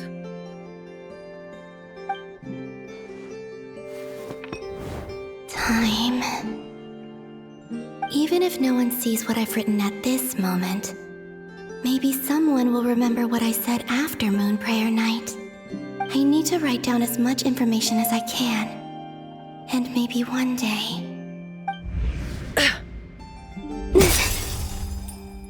Huh? What's up with you? You can't even hold your cup steady. Are you getting tired?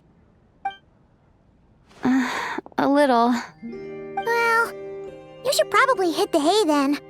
You've had a really tough couple of days for you.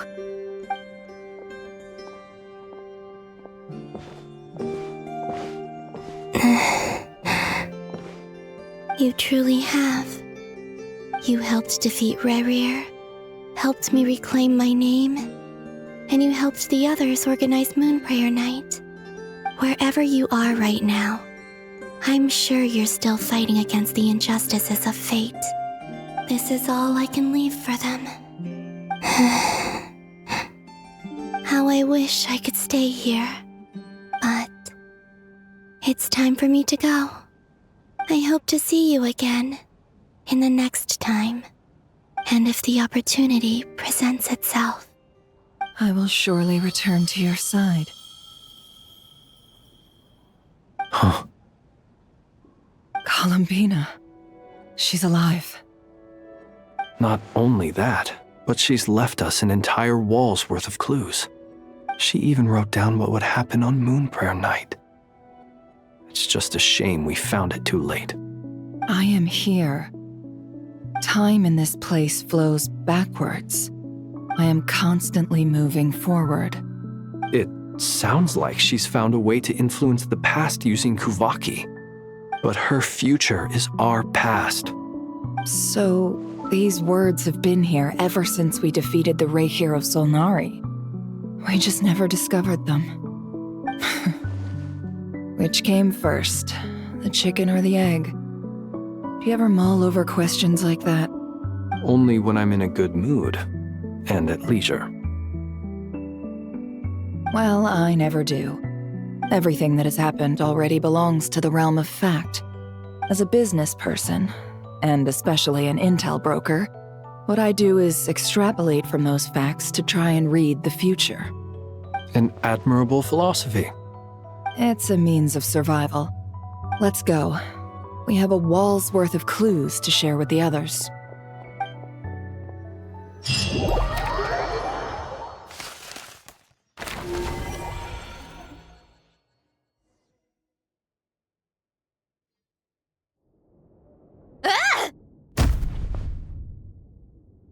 It appears that the Doctor's energy signature has changed to something similar to Kuvaki, but not like the Kuvaki we're used to. Nod-Krai's Kuvaki devices will only have a limited effect on it.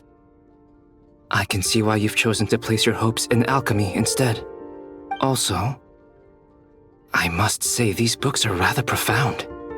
My subordinates just shipped them in from Fontaine. Some of them are from the Narcissan Kreutz Ordo. Some are incident reports from Petrichor, and then there's a few test reports for these junk machines. Additionally, after some further scanning, I've discovered something extremely annoying. What's that? Teyvat's skies contain multiple moons. A long time ago, when I did my first scan, I detected 3, just as the legends say. But when I checked again just now, I detected 4 moons. So there's one extra? Yeah. Originally, I thought that if I could still find 3 moons, that would at least mean Columbina's still alive. But then it occurred to me that apart from the frost moon, Teyvat's moons are just husks.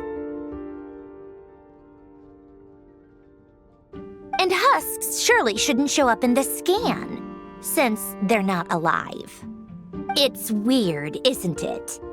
If we can't even distinguish between a dead and a living moon, how are we supposed to know whether a moon goddess is still alive?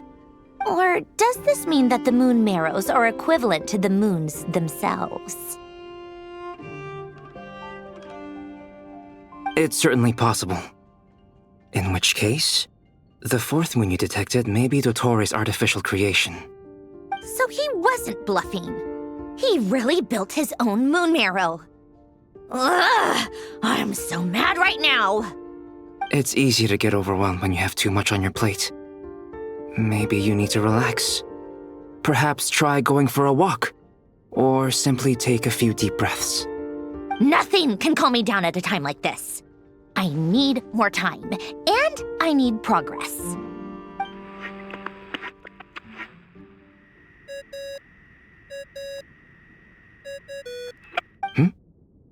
It's Mr. Flynn's. I really hate that ringing tone. Ugh. First the 4 orthants of the Narcissan Kreutz, then moon marrows. Now what? Oh, sorry if we're disturbing you. Might I ask what's troubling you? What do you want? We're busy. Are you still at the Curatorium of Secrets? Yeah. Look, Everyone else is still out, so there's no hurry. Plus, I'm busy, so I would appreciate if you gave me some space. Even though we have crucial intel to share? Fine, I'm listening. Do you intend to share it via the Dodo communication device? Ordinarily, I would, but this is a unique situation. I think it's best that we discuss it in person. See you at the curatorium.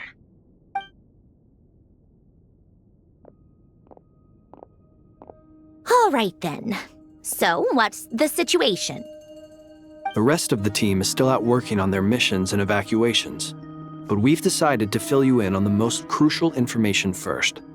Sandrone, you were right. Columbina is most likely still alive.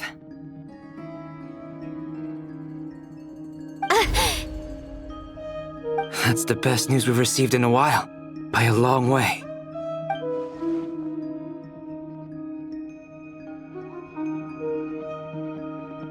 Random locations. Appearing in reverse order? Are you serious? So not dying isn't enough for the moon goddess, huh? She has to show off too. Anyway, does this mean we can deduce her condition from the moon marrows? Miss Sandrone, there's nothing wrong with simply admitting that you're happy to hear the good news. I'm not. And she's the least of our problems.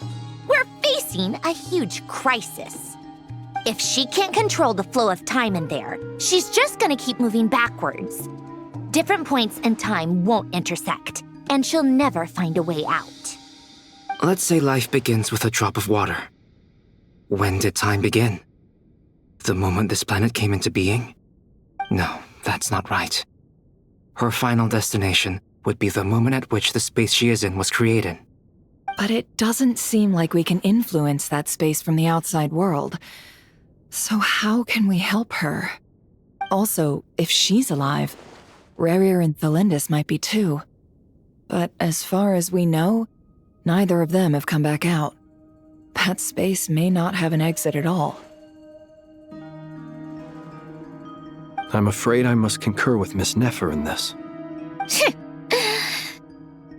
Can't exactly argue with that. Let's leave it there for now. I've taken notes on everything you said. Will it help with your research? I doubt it's gonna help with breaking Dottore's energy fields. But who knows when it might come in handy.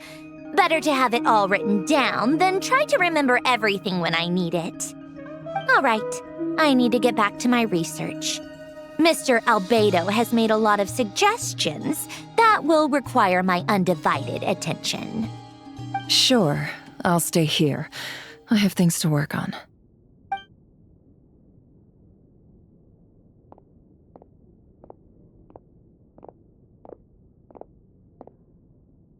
Paimon, are you there? Oh, right.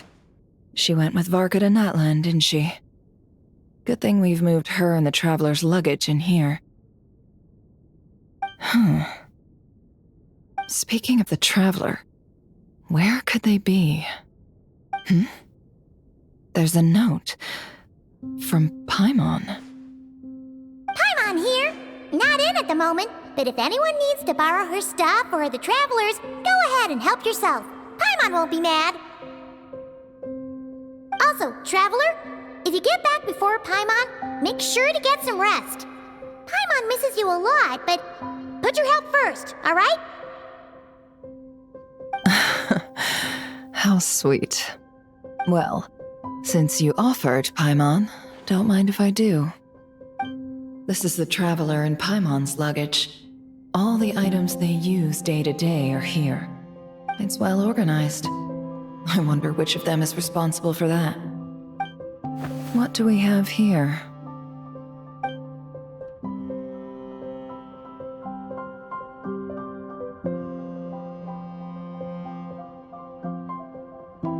The camera captured a special moment that can only occur between people who are close to one another. You can really sense how the photographer feels about their subject. I wonder why this picture was placed outside. Is it because Paimon recently looked at it?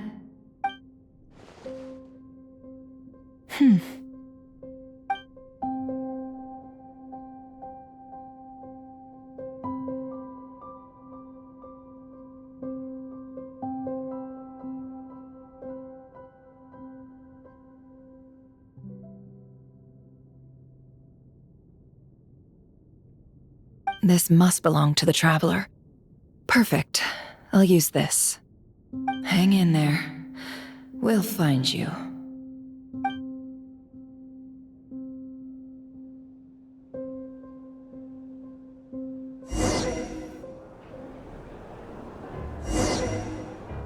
Polonia. Search keyword world formula and bring me all relevant books.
Let's see.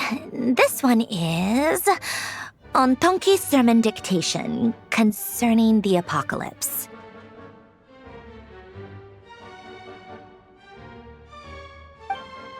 I believe that the correct term for this is Fortuna. This was an ancient Romorian technology, a wisdom unparalleled. I never imagined that Romorian ideas would be so similar to the diagram I have named, the world formula. This is strong evidence that human civilization should gradually shed possibilities as it continues to explore and evolve. The end of humankind may well be upon us right now. The sparks of civilization shall run out unless we consider introducing variables from outside the system. Variables. Surely that can only mean one thing. Descenders? Dottore likely captured the Traveler because of her descender status. But the Three Moons' authority comes from the world itself. Why would Dottore need anything beyond that? Where does this variable factor in? The world formula calculates the fate of an entire world. Introducing a variable would therefore give us...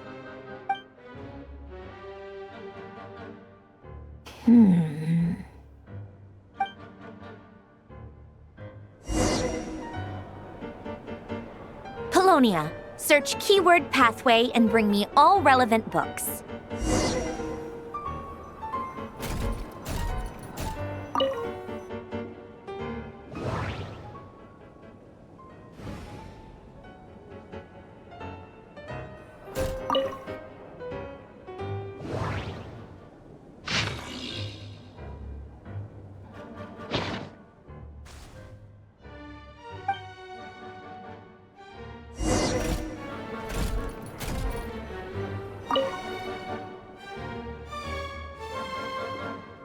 Otonki Sermon Dictation.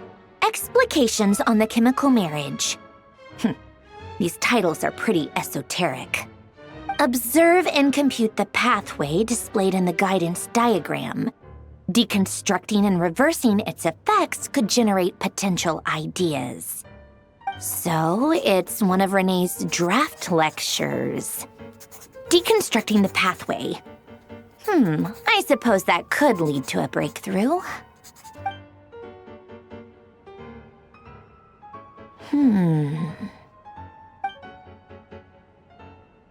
This is so long. This guy sure loves showing off his knowledge.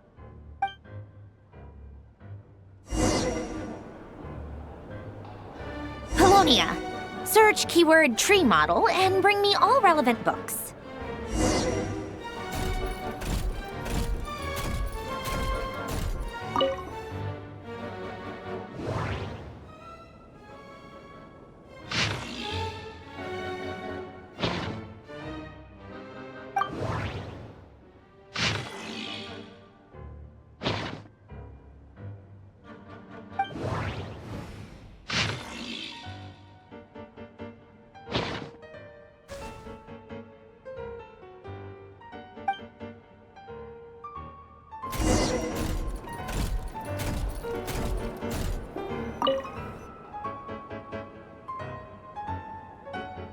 Most of the experimental devices proposed by the Lilia Crucis Ordo are built based on the simple and basic logical structure of a tree model.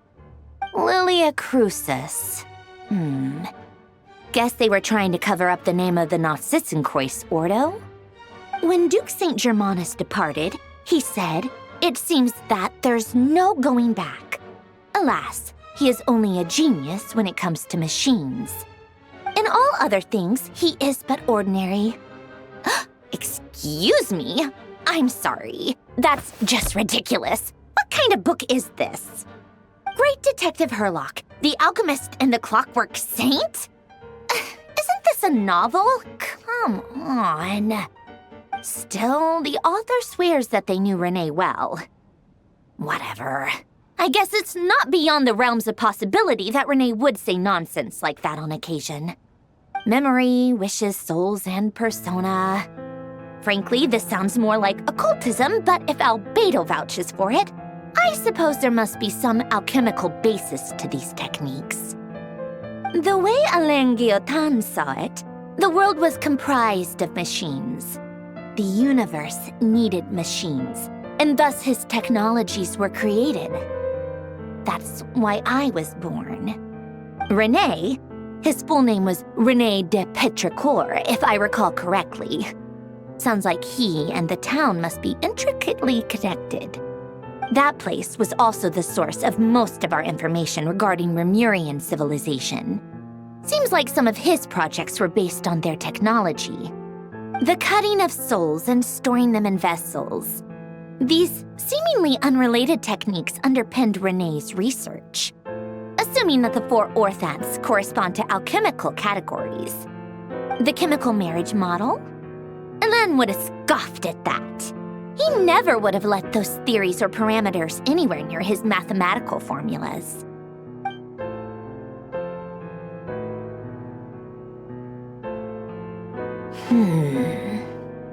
What was Alain's view on Renee? I know he mentioned the name, albeit very rarely. Oh, now I remember. Alain's old notes are here too. They mentioned Renee once. Renee seemed most out of sorts when he spoke to me. A lack of sweet foods has dulled his mind, I should think. Either way, his words are not to be believed. Yep, that sounds like Alain. My subordinates actually did a half-decent job digging out all these materials. Makes a change. Good for them. Some of Alain's old files are completely consistent with these records. He must have gotten them from the Tower of Gestalt. I never knew he got his hands on Renee's records that early. He may have kept them, but he never even attempted to use them. Didn't believe a word they said. Come to think of it, Renee's world formula was filled with calculations of constants. That shows he believed that the fate of the world to be predetermined. As for Alain, it's been too long. I forget what he said. What would he have said? A guy like him, fervent believer in machines, but not headstrong enough. The world can be changed. It is worth persevering. Yes, that's how he used to think at least. He created that procedure to save this world. Yet the scale of the world's fate proved too enormous. The result was beyond his ability to calculate. He died having never seen the outcome. And there I was, left behind in the ashes of his dreams. Did you really never take a close look at Renee's research? Or did you read it but deem his philosophy incompatible with your model? The very thought of trying to incorporate his ideas probably made you feel sick to the stomach. Well, don't worry, because there's a whole new category of lunatic in town. Next to Dottore, every other madman looks sane. You once asked me what I wished for. Should have asked him instead. He's the one pining for things you'd sooner die than witness.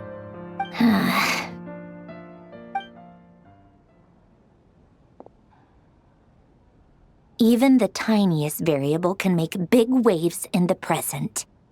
Now then, Allow me to put these incompatible fragments together in your stead. First, establish and verify the existence of the Great Circle. Absolute nihil on one end, absolute reality on the other. Now, search between these two extremes.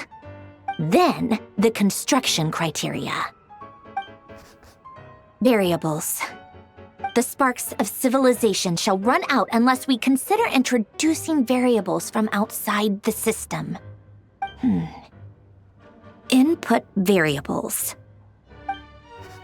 Traverse the world, space-time, and civilization. Then extract the essential nodes from the records to determine which variables they point to. The primordial power that differentiated itself from the void. The power of light. Yes, light. Records. Hyperborea. This is so horrendously complicated. After all that, I'm still missing a few variables. I need to think this through again. How do you think it looks, Polonia? Like the frenzied scrawlings of a madwoman? Fine, keep it to yourself. It's not like you can talk anyway. I'll assume you gave it a passing grade. I jest. But true madness does often start with trying to save the world. What would Arlecchino and Columbina think if they saw this incomprehensible hen scratch? They'd probably have me institutionalized. So would Rosaline. She's been dead for a while now. When I close my eyes and think back, I can still see her face. And that enormous dress she used to wear. Such a bizarre choice. What possessed her? Oh, and the clack-clack of those heels used to drive me insane. No one's asking me, obviously, but I hope you all know that I never wanted to save the world. I'm not crazy. I don't have delusional ambitions, and that's a clinical fact. The world needs a solution, but I don't need the world's validation. It's the world begging me for answers, not the other way around.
Oh, cookies to go with the tea.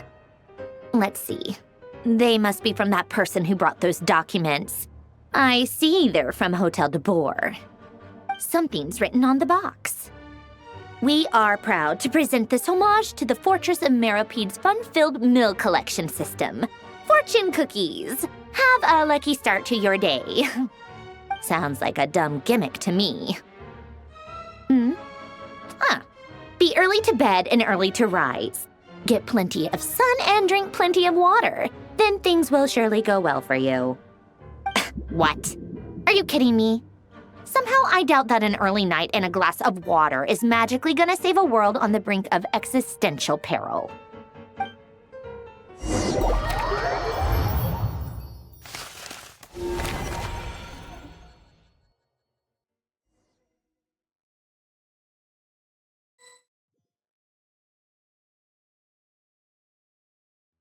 Lady Arlecchino, word has reached us that Lady Marionette's troops are all in position. They are ready to act as soon as the order is given. Excellent. The only thing is, they are fewer in number than we expected. It looks like many of them must have lost their lives at the hand of the monsters released by the Doctor. Can't be helped. Allow them to join our ranks, and keep in contact. As you wish.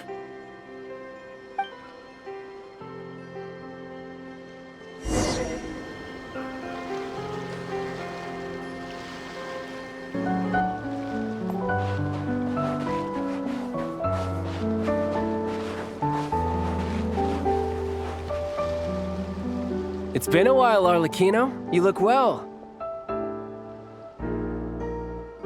Did Dottore really have to build his lab right on the sole path between Snezhnaya and Nod-Krai?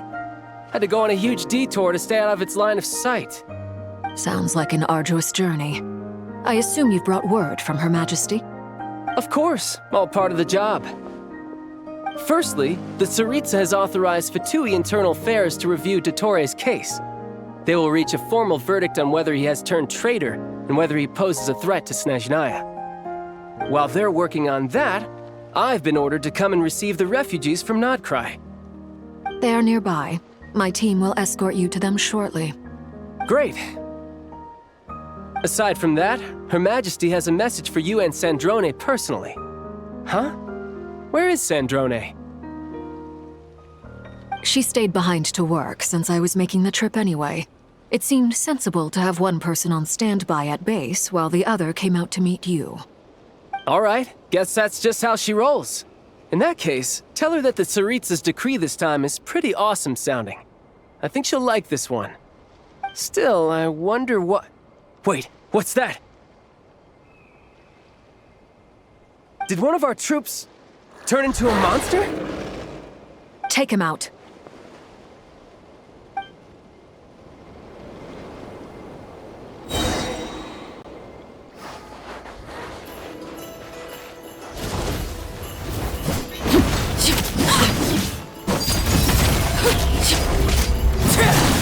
Everlasting as the moon!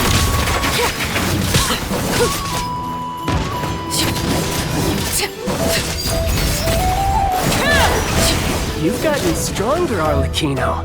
Nice. Stop that right now. I appreciate the praise, but I am not fighting you today. I knew it.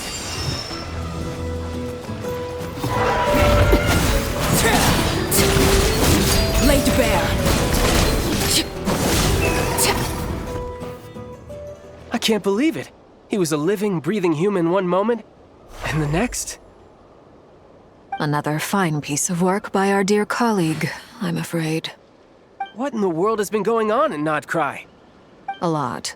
But long story short, Dottore stole 2 moon marrows that should have belonged to Columbina, then built a 3rd moon marrow of his own to concentrate the Trilunar Authority in his hands. What? What do you mean he built a moon marrow? People build roads and houses, not moon marrows. What's his next DIY project? He's gonna build a god? You could stand to be less surprised. We are Harbingers. The work we are engaged in makes the creation of gods seem mundane by comparison. I tell everyone who asks that you once crossed swords with Rex Lapis while serving as a key supporter for Rosaline's plan. But right now, you're acting like a common adventurer. Thanks for speaking up for me. Those 2 really took me for a ride back then. Then again, surely no common adventurer would manage to get tangled up with them the way I did. That's gotta count in my favor, right? It almost sounds like you wish to repeat the experience. I might have to lower my opinion of you. No. I'll stop talking. Please, go on. Dottore is currently still experimenting with his newfound power in ways that continue to corrode the outside world. As for the human mutation, I believe this is simply a consequence of his experiments, and not a strategic move. That radiant beast was once a subordinate of Sandrone's. I suspect he was only allowed to live so that he could become an experimental subject. Also, those of us who fought Dottore have been afflicted with a curse. As such, I cannot leave Nod-Krai. This is so much worse than I thought. No wonder Her Majesty's decree is so extreme. While these exceptional circumstances persist, the Harbingers are hereby authorized to use unilateral executive powers. Should Dottore pose a threat, Arlecchino and Sandrone are permitted to eliminate him. My thanks to Her Majesty. I will pass these good tidings on to Sandrone. Her Majesty has also declared that she will refrain from launching an attack on the now evacuated Nod-Krai due to the presence of unretrieved research material. A wise decision. By the way, how's my old partner doing? I'm assuming they're with you? Partner? You mean the Traveler? I'm afraid I have bad news. She was captured after our failed assault on Dottore's lab. Her whereabouts are currently unknown. What? Why? Since when does Dottore have a bone to pick with her? That is indeed the question. I'm not sure he does. He must have some other goal in mind. This won't do. I have to rescue her. You can't. We have no idea where the Traveler is. What am I supposed to do then? Stand here twiddling my thumbs? Sandrone is working on it. The best thing you can do right now is complete your mission. Fine. I guess I'll leave this to you then. One last thing. Tell the Rooster to get the message out to the gods and citizens of every nation in Teyvat. Beware. An uncontrollable pollution is spreading forth from Nod-Krai. The source of that pollution is a madman drunk on the success of his experiments. The Fatui and our allies will endeavor to contain the threat. However, if Nod-Krai falls, things are likely to escalate. Considering Dottore is one of our own, all Fatui stationed in Nod-Krai consider it our duty to stay and fight him to the bitter end. Whatever the cost. Hey, don't be too pessimistic. If it comes to it, I'm sure Her Majesty won't stand by and do nothing. I hope you're right.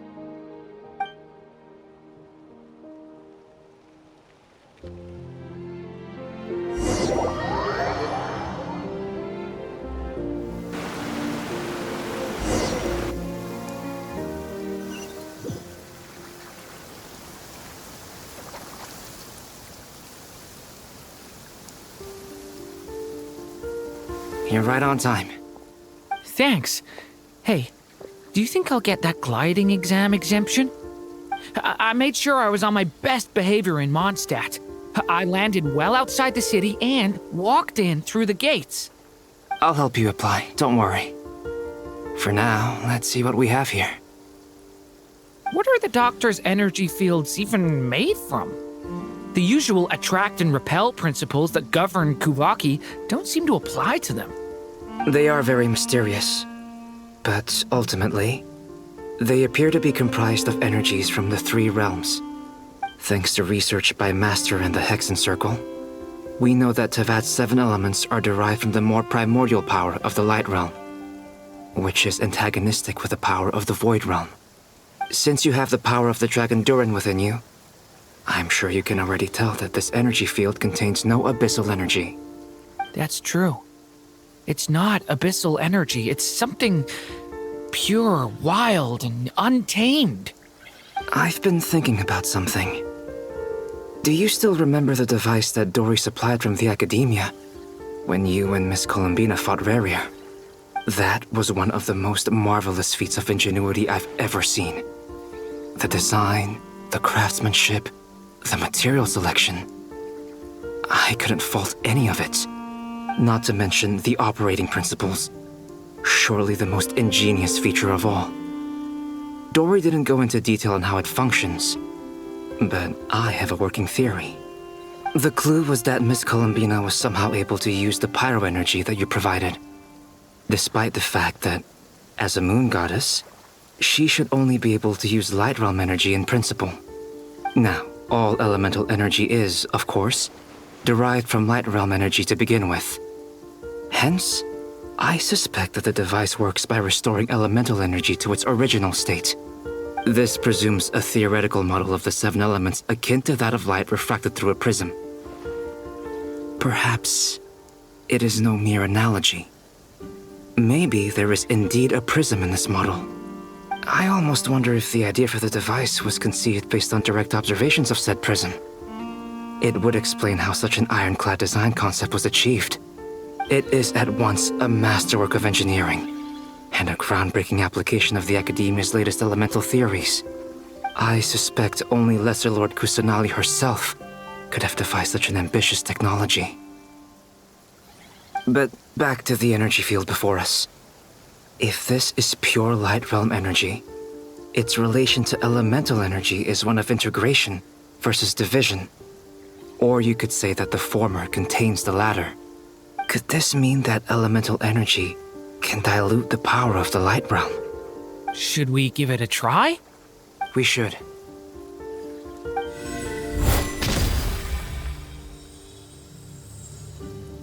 Ha! It works! Clear signs of disruption were detected at the periphery of the energy field. This indicates that elemental energy can disturb or even negate the field. Now you try. All right, here goes. It's working! Switch to abyssal energy and attack again. No surprises there. Abyssal power drains the energy field to a significantly greater extent.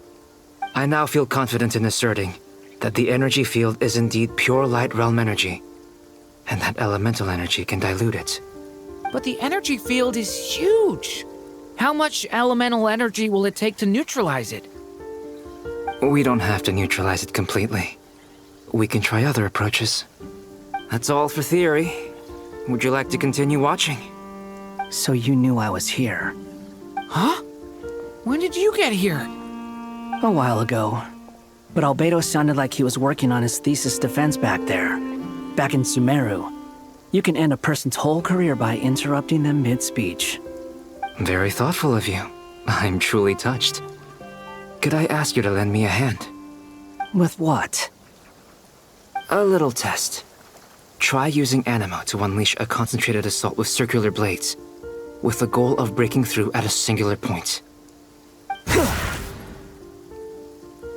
Nice! This time it tore through the field. Tremendous. This is a major breakthrough. Should we go through? We probably shouldn't risk having mutually antagonistic energies in such close proximity. Durin, you stay here and watch the entrance. Hat Guy and I will go in to investigate. Sounds sensible to me. Keep your eyes peeled, Durin. Don't worry, I got this. You two be careful in there. Just give me the signal if you need help and I'll dive right in. What do you mean, signal? It's based on a new alchemical concoction I developed last month. When 2 bottles of it are smashed on the ground together, they emit a blinding burst of light. If it comes to that, remember to shield your eyes with your hat. Glad I asked. Thanks for the heads up.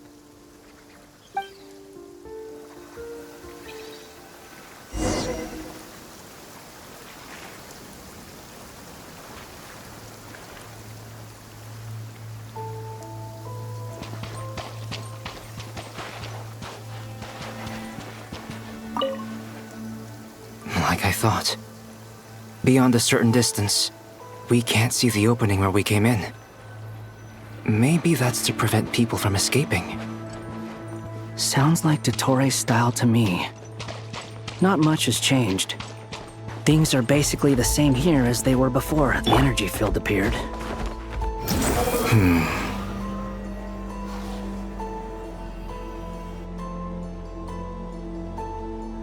They have no heartbeat and they're not breathing. We can only assume they're dead. But there are no visible wounds. Also, there's an animal squatting next to each body. It's watching us. That's not an animal's gaze. What are you trying to tell us? Doesn't seem eager to talk. I guess maybe it's just an animal after all. Let's keep looking around.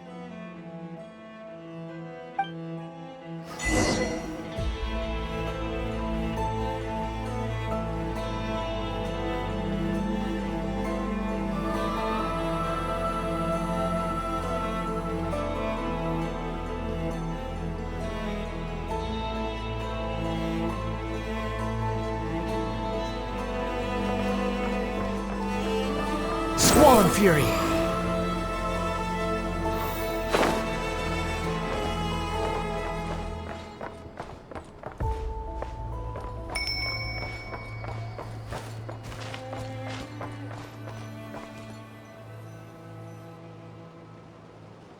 Same situation everywhere. Not a living soul in sight. Just countless bodies with animals standing watch over them. Well, I think we can safely rule out the possibility that they're all pets. Is skirting around the topic your way of showing consideration for other people's feelings? Just being cautious. I don't doubt that you can handle the truth.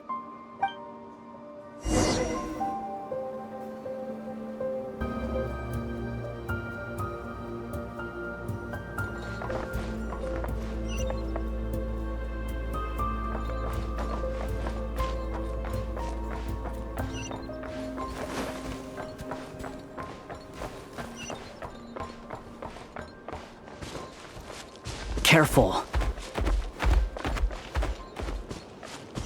Please, help us. Please. Over there. Please, help us. Please. What happened here? I don't know. Suddenly, everyone collapsed. Then my line of sight got lower. I still have some of my senses left. I gotta get out of here.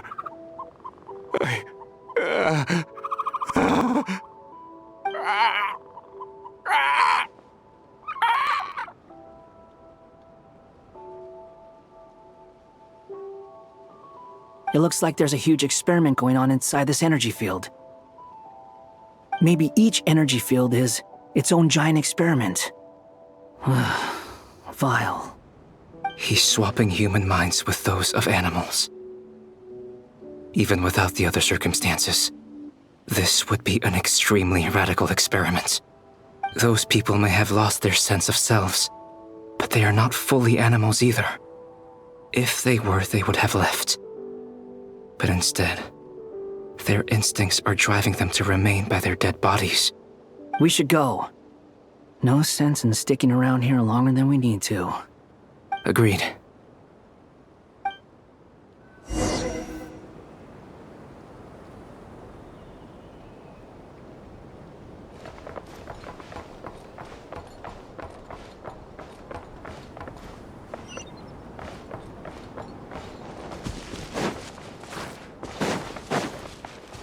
Behold!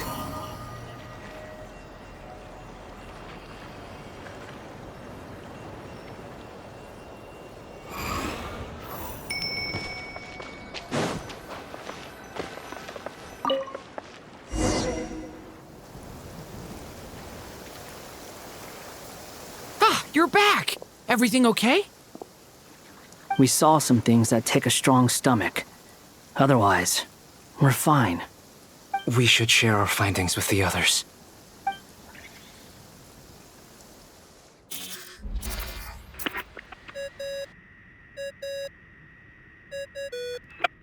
Yes? Who is it? Miss Nefer, it's me, Albedo. We found a way to break through the energy fields. With enough control, it's possible to tear them open using elemental energy. Also, we managed to take a look inside. Dottore is carrying out his cruel experiments on an immense scale. Any residents who have failed to evacuate in time will likely meet a grisly end. Sounds like he's living down to our expectations. Might I ask how things are proceeding on your end? I'm just about to get started. I'll be in touch once I have a result. Understood. Stay safe. I will.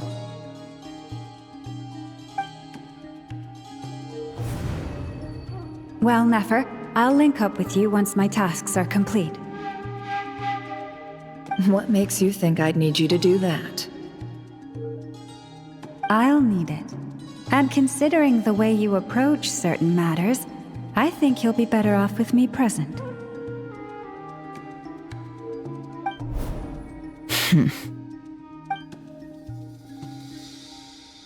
Let's begin. Entering simulation mode. A vast wasteland. Is this the Traveler's inner world? I was expecting something more vibrant, to be honest. Wait, someone's there. What are you looking at? In that case, I'll look at it with you. I want to know all about everything you've seen and experienced. Is there somewhere I should return to? Or should I stay here and be the hero everyone says I am? I don't dislike my current life. Roaming the land, fighting battles, accomplishing missions, earning a living, looking after Paimon. It's not so bad. I guess the only thing that's missing is that you're not here with me. This is the conscious layer, which contains a person's true feelings. It is filled with both longing and kindness. I suppose anyone who lives long enough ends up wishing for someone who can't be there. Maybe it's the only way we can feel truly alive.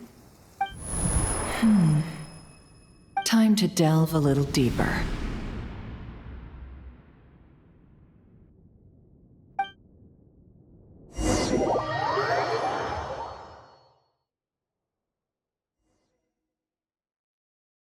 Nasha Town is hardly the optimal choice for a place to live, but it has character and a reasonable population density. What are you trying to say? Oh, don't be nervous. I was just thinking where might make a good starting point for your journey. Perhaps I should send you further afield. Conria, perhaps. Conria ceased to exist long ago. Once again, you fail to understand the possibilities that the Tri-Lune creates. Anything that has existed in the past, I can now recreate. You simply do not wish to see that happen. That might be because you miss your sibling and fear getting answers that you are not ready to learn. But this is not for me to judge. If we are to collaborate, we need to maintain an amicable relationship. In a moment, you will be able to... Oh no. What are you...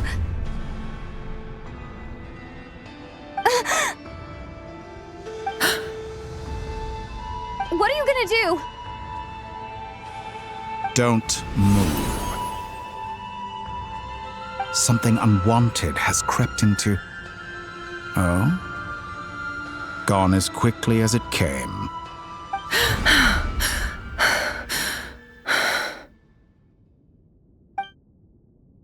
Did you save me?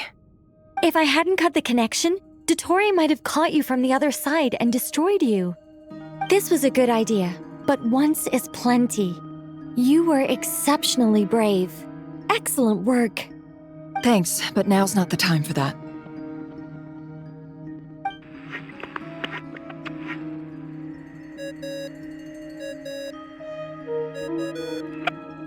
Albedo speaking. I think I know where she is. What is this endless darkness? I can't see anything, even though my eyes are wide open. But why? What happened? Ah, sorry about that. I take it you didn't notice. Just now, a friend of yours took a little peek into your mind. Could it be Nefer? How did she do it? Did she use something as a medium to connect to me? Do you think she's aware of your current circumstances?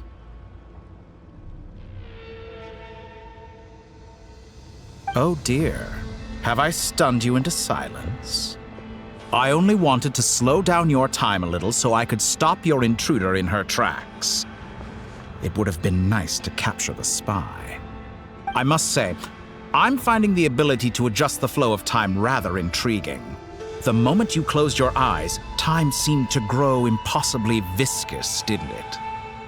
A whole month passed before you opened your eyes again, but only for you.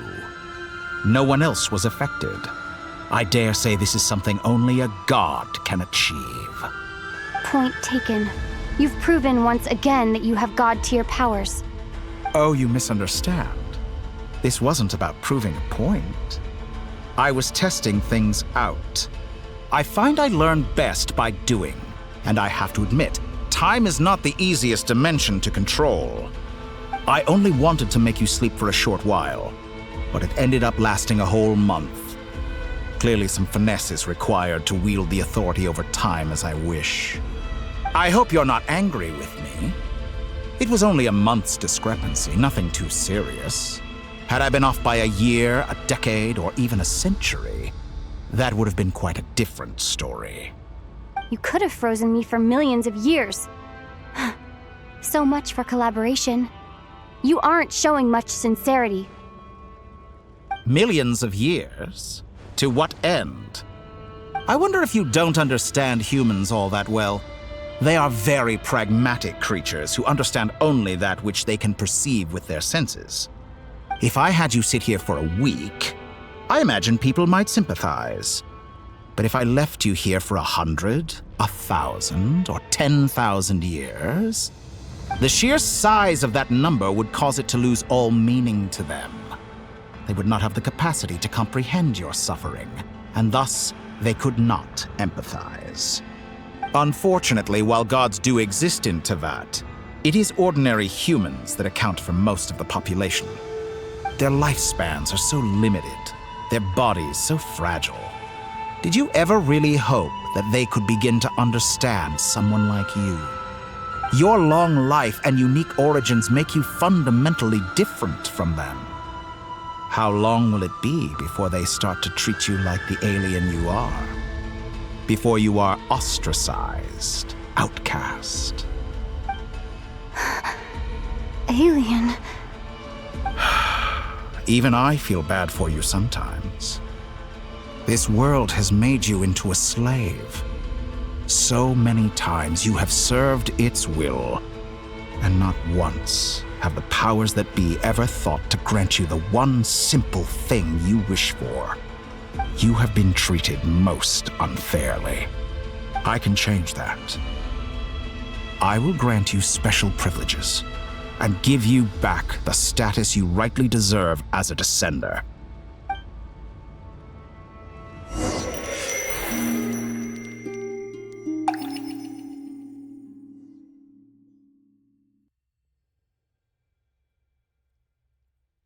I've entered the past 3 times at this point, but I still have so many questions. For instance, beyond each point being further back in time than the last, what determines the specific locations at which I can make entry? So far, the common thread linking all 3 scenarios is that the Traveler has been present. But it's more than that. I know I sensed something familiar around her. What was it? I'll keep this question in mind as I carry on.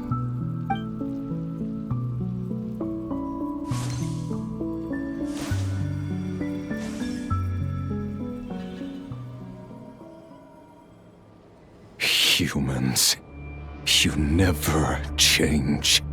Always trying to use powers you neither comprehend nor control. This looks like Star Sand Shoal. Was this before Rerir regained his physical form?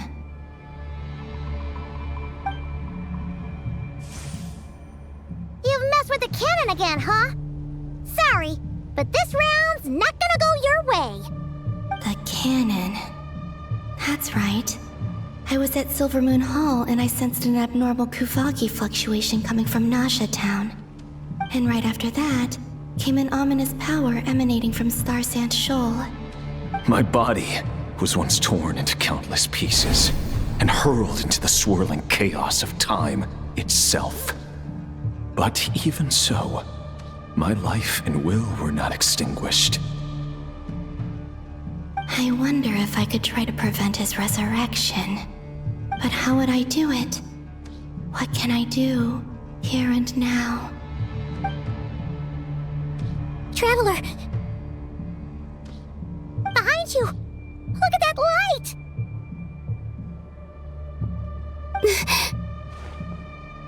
No, I won't make it in time. She's using the Kuvaki shield like I taught her.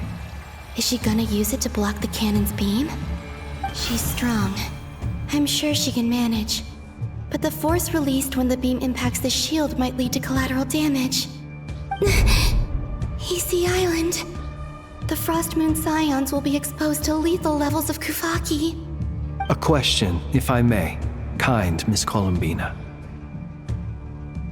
When the cannon's Kuvaki beam was deflected earlier, I saw several bolts of energy streak toward Hisi Island, only to be blocked. Did you also have a hand in that? Maybe that really was me after all. Well, future me. But I don't know if I have enough power left. Siki sato pasa sais, niti ipotuvtos. There's no time. Osestikos paratin pirant risuiku, to pirto aithion veraton. I have to make it. Oh, Frost Moon. Oh, great land. Oh, slumbering moonlight of Nod-Krai. If you can hear me, if you can sense my call, then please, heed me once more!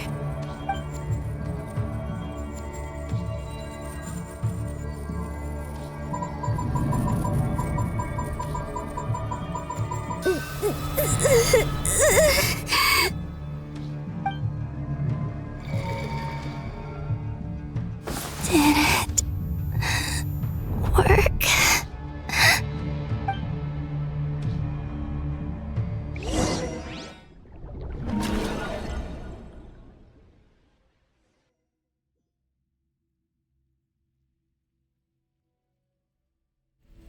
Hey, wake up. Hey, did you hear me? Columbina, I said wake up now! Oh, good morning, Sandrone. It's 3 in the afternoon, actually. And could you kindly not use my quarters as your personal nap room next time? But I feel so safe here. And your coffee, right? It's so bitter, but it smells lovely. It's like you were raised by wolves in a forest or something. What did you drink growing up? Grass tea? The Frost Moon Scions certainly led a more frugal existence than the Fatui. Then I'll bet you've never eaten one of these before. It smells delicious. That's because it's a Fontanian recipe. I had a little free time today, so I made a batch. Rosaline will be here shortly, but if you really can't wait, I guess you can go ahead and... Hey, at least let me finish before you start eating! Did the Frost Moon Scions not teach you basic table manners? Or did the rules not apply to you because you're the high and mighty moon goddess? These are so tasty. Of course they are. I made them. I was worried they might contain traces of machine oil. What?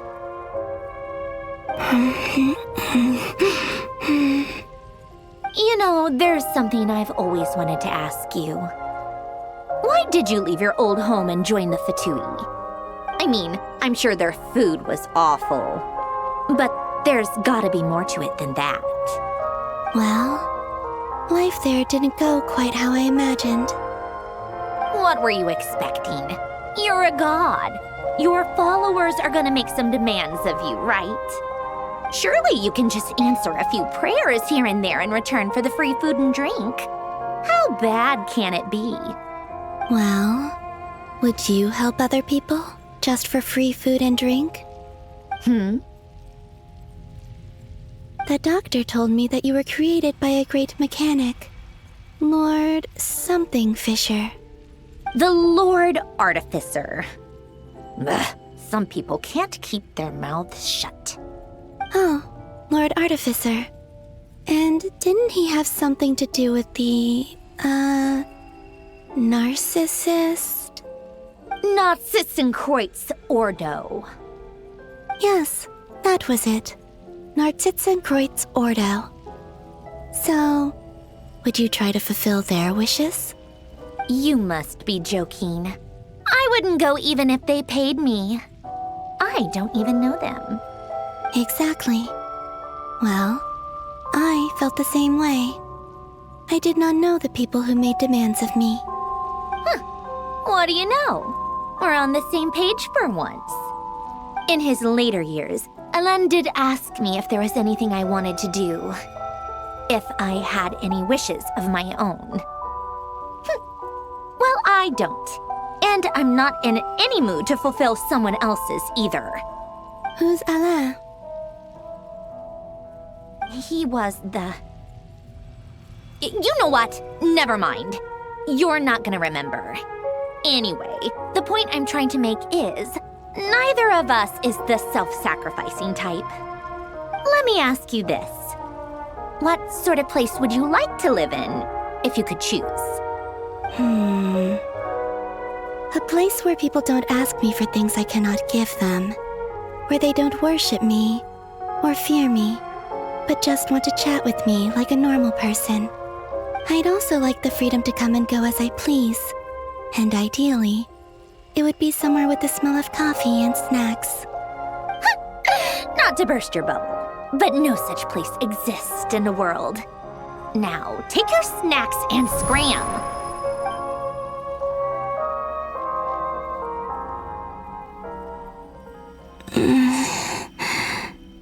Did I pass out? Of course. I'm back here again. I dreamed of events from my past. Sandrone. Traveler. I miss you all so much. Back there. I guess I managed to harness all the Kuvaki energy on Hisi Island. But how did I do it? Time is flowing backwards here, and I can use that familiar power to enter the world of the past. That mystery ally everyone talked about. It was me all along. I can sense that there isn't much more power remaining up ahead.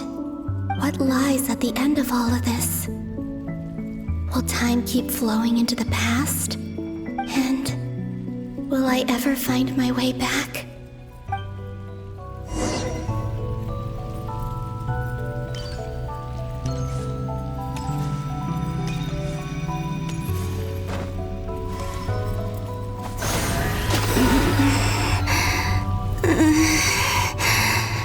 It's getting harder and harder to use my power.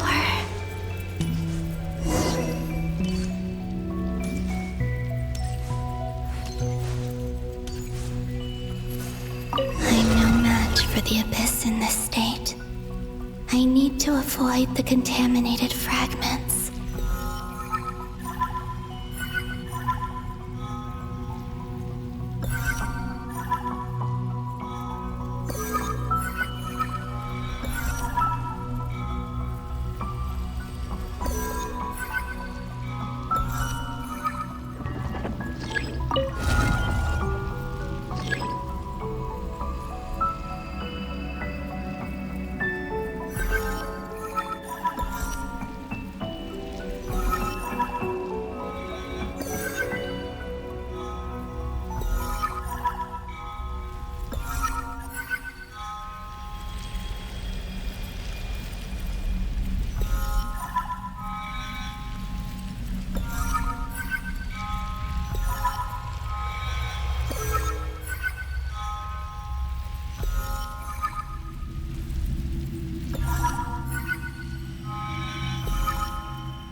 to go.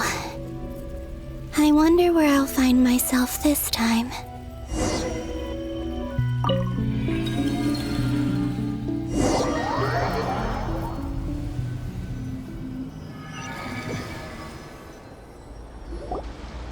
The Final Night Cemetery.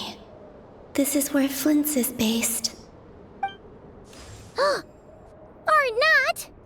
How are we supposed to read through this many files? Difficult, yes, but it is also our most efficient option. Seems like they're searching for information. Oh, I remember. Flint and Varga talked about some files on the Wild Hunt. Was this my doing too? To expose the true intentions of this Rarir, we need to dive into Nod-Krai's history. Are my actions changing the past? Or are they simply completing a process?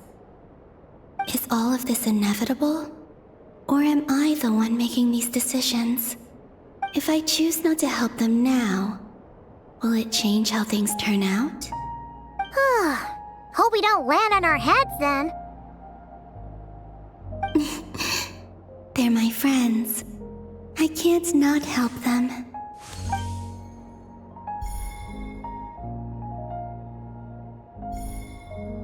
Ghost! And the other one was... here. Hey! Another file's moving!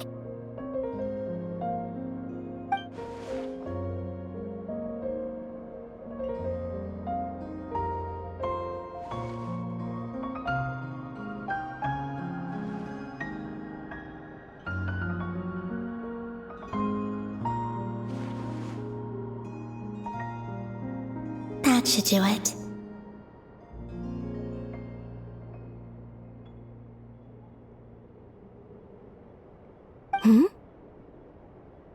Luanatar? You can sense my presence? Wait!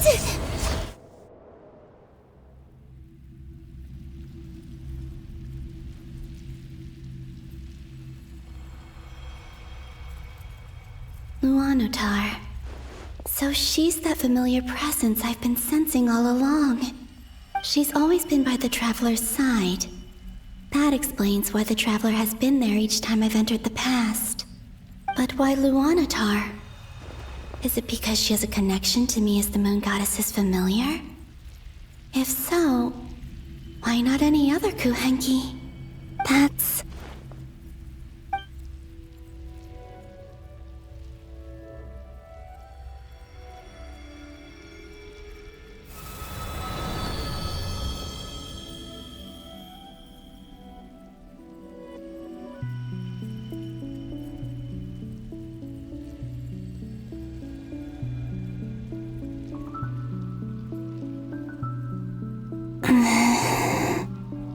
I cannot sense any power up ahead. Just a void, stretching out into infinity. This is likely my final chance to enter the past. It's now or never. I have to find a way back.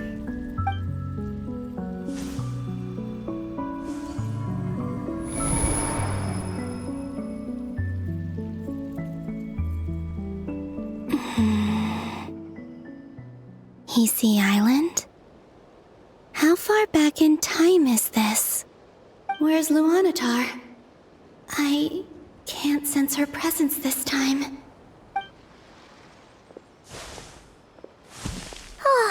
Seeing Enefa and Aino reunited like that sure was heartwarming.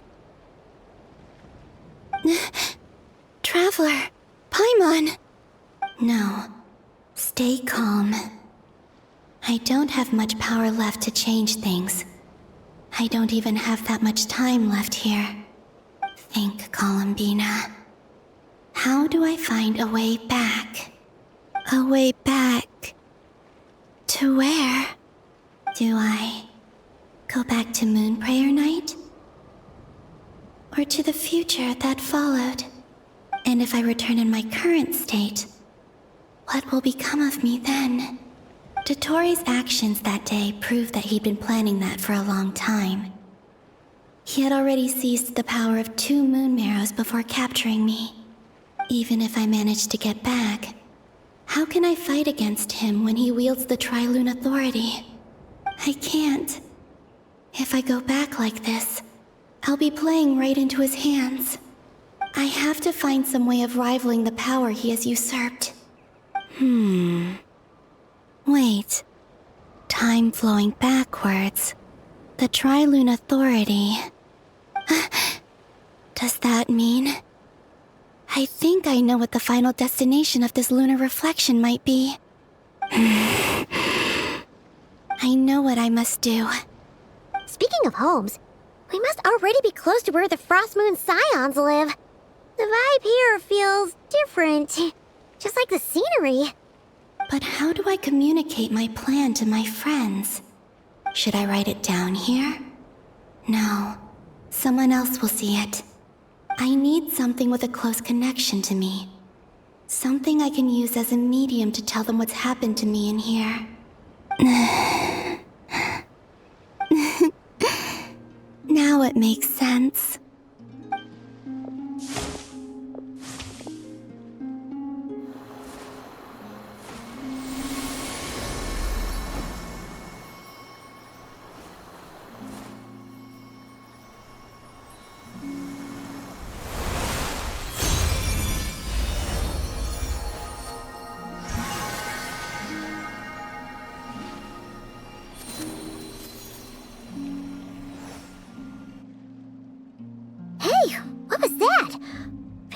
Some sort of breeze blew by, and then the petals suddenly turned into... Huh? It was I who brought Luanatar into being. I gave up a piece of my own soul to create her. That's why I could sense a familiar power from the moment I entered this space. It also explains why she's been present in every past location that I've entered. Because we have a deep connection. Hey there! What's your name? And the reason why there are no more gates to the past after this point is that Luanatar hadn't been born then. No wonder I sensed the trace of a blessing when we first met. But I still didn't recognize the soul hidden within you. Back then, I was just a little lost dove. I had yet to become Columbina Hyposelenia. Go on now. We've got stuff to do. Best you find someone else to hang out with. Hey, you scared it off. I'll be counting on you. Remember to stay by the traveler's side, guide her, and help her in my stead. Oh, and bring her to the garden where the moon prayer blossoms grow. There's a little lost dove there who will need her help.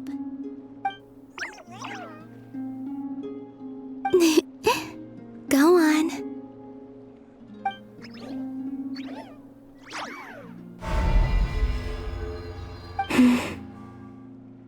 You too. Go and live your story. As for mine must go in a different direction.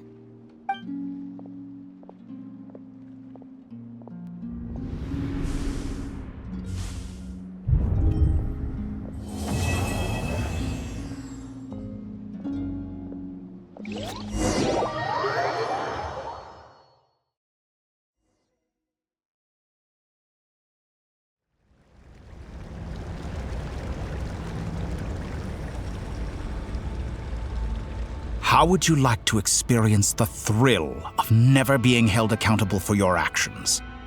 You could crush people like ants without consequence, or tear off their heads or limbs as you please. Believe me, such a life is but one small step away. What point is he trying to make? Freedom?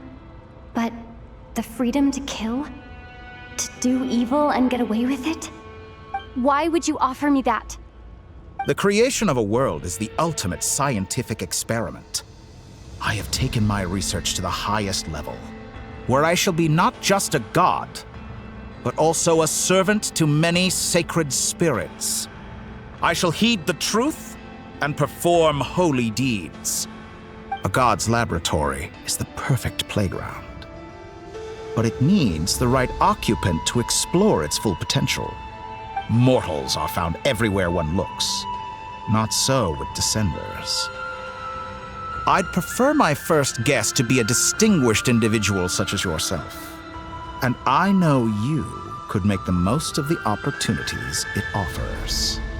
So the condition for entering the New World is to take innocent lives. The same dilemma that Rerir once faced. Could I really bring myself to kill others for my own benefit? Rerir did. And look where it got him. Have you made up your mind? I can't do it. Your playground is no place for me. You're putting your hopes in the wrong person. But we both know I'm not quite the hero you say I am either. I have my own reasons for the journey I'm on, and they aren't all selfless. You've grown a lot since we last met, but there are still things you are unwilling to compromise on. This will only hinder you. Why don't I lower my requirements a little as a gesture of goodwill? I'll give you a little time to learn to be a less noble soul. That'll make things much easier for you. I really doubt I could live that sort of life. And yet you already sound less defiant than a moment ago. The benefits appeal to you because you can read the signs of the times. Why don't we return to my research facility? Your last visit was so rushed. There is much that I have yet to show you.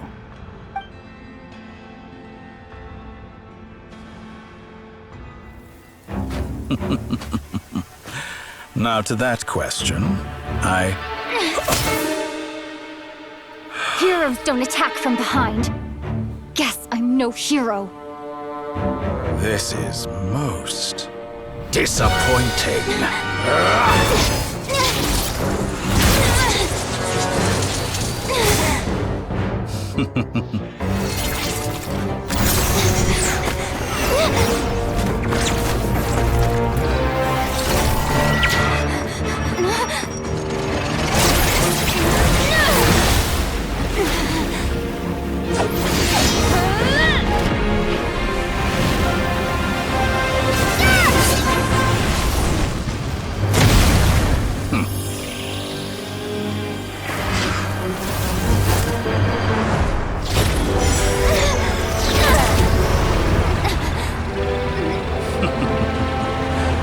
Now then.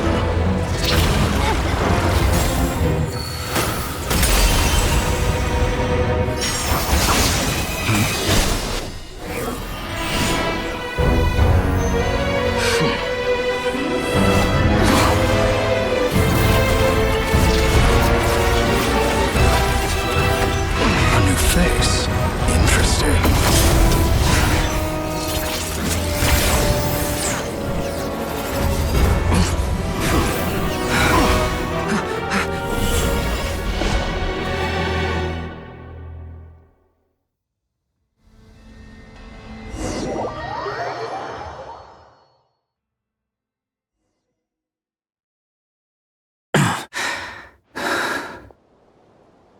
You're still gonna call me Hack Guy after that, huh? I didn't see anyone else in there who needed saving.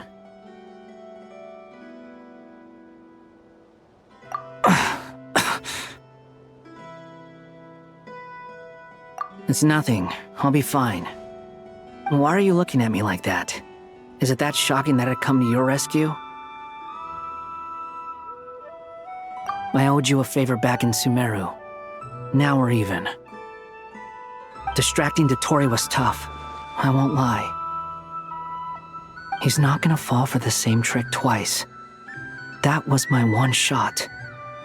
I'd hoped to use it to take him out. Ugh. I never wanted to obliterate someone more than I do right now. Dottore doesn't recognize me, but his segments were originally made based on an analysis of my operational principles. I expect it's only a matter of time before he figures out what I am. So Dottore doesn't recognize Wanderer because he deleted himself from Irminsul. Did he really miss his only chance for revenge by saving me? Why the long face? Hey, I'm not blaming you, okay? And I'm not complaining either. Rescuing you and killing Dottore are equally important goals. Everyone would be pretty stuck without you. It's best you live to fight another day. How are you holding up? Are you all right? Hat Guy said to put safety first, so we agreed to run as far away as we could after leaving the energy field and only meet up once it was safe. You don't look injured. It seems that Dottore didn't do anything to you.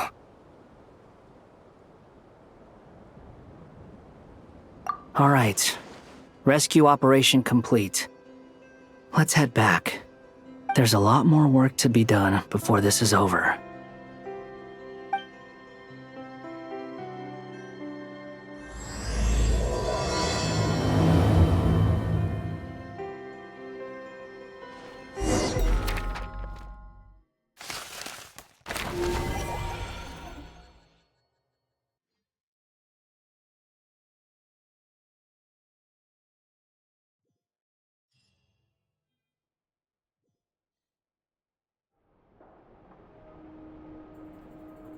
Understood. I will bear the Tsaritsa's decree in mind. I don't see what's so awesome about it, though. Does he really think everyone else is as immature as him? I'm not stooping to Tartaglia's level. I thought you might say that. How's your progress? Quite promising, actually. That alchemist Albedo gave me a few ideas.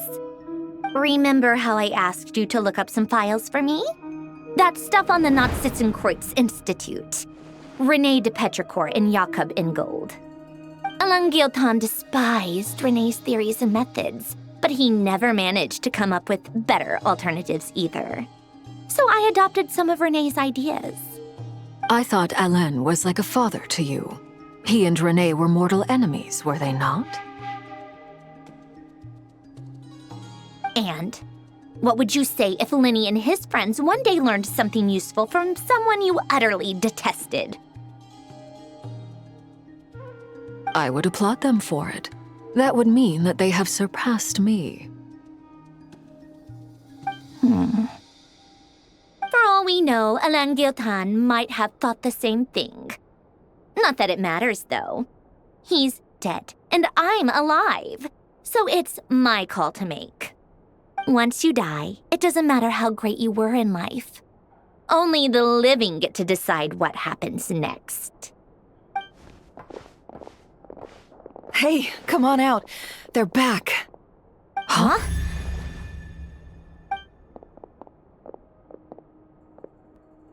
You're back? And your head's still screwed on? And you still have all your limbs? What does it look like? Way to keep your composure, madam. Excuse you. I am perfectly composed. Glad you're okay. Yes, it's a huge relief.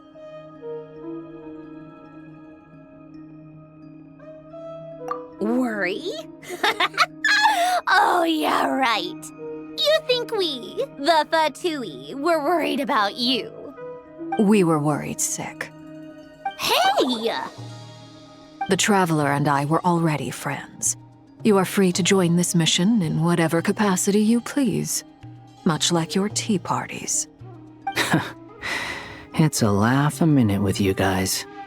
I must say, I was quite surprised when Mr. Albedo told me he would need no additional aid. We discussed this on our way back as well. I am rarely so unequivocal, but in this case, we had full confidence in Hat Guy. He said he knew what he was doing. Albedo and I pretty much had to just wait outside on standby. Meanwhile, Hat Guy broke into the energy field and rescued the Traveler solo. You didn't have to mention that. Well, I'm thoroughly impressed. You are a force to be reckoned with, Hat Guy. Is she back? Is she really back?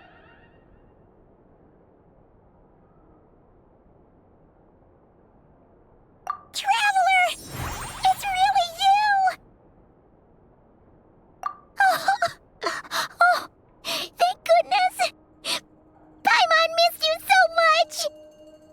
finally breathe easy, Paimon. It's great to have you back in one piece. Oh, Paimon's been having nightmares the whole time you were gone. Look at them. You know, once you reach my age, there's nothing better than watching a misty-eyed reunion between friends. It's nothing. Same goes when you get to my age, too. I bet Ino and Anefa would be tearing up as well if they were here.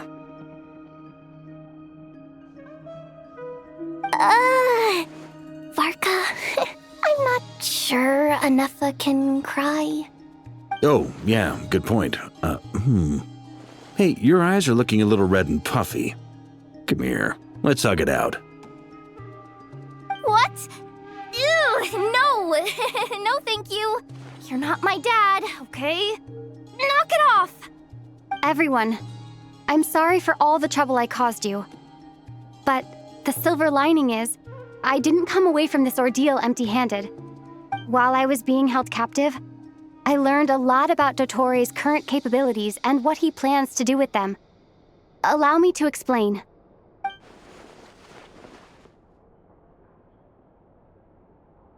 The three moon goddesses were even more powerful than we imagined.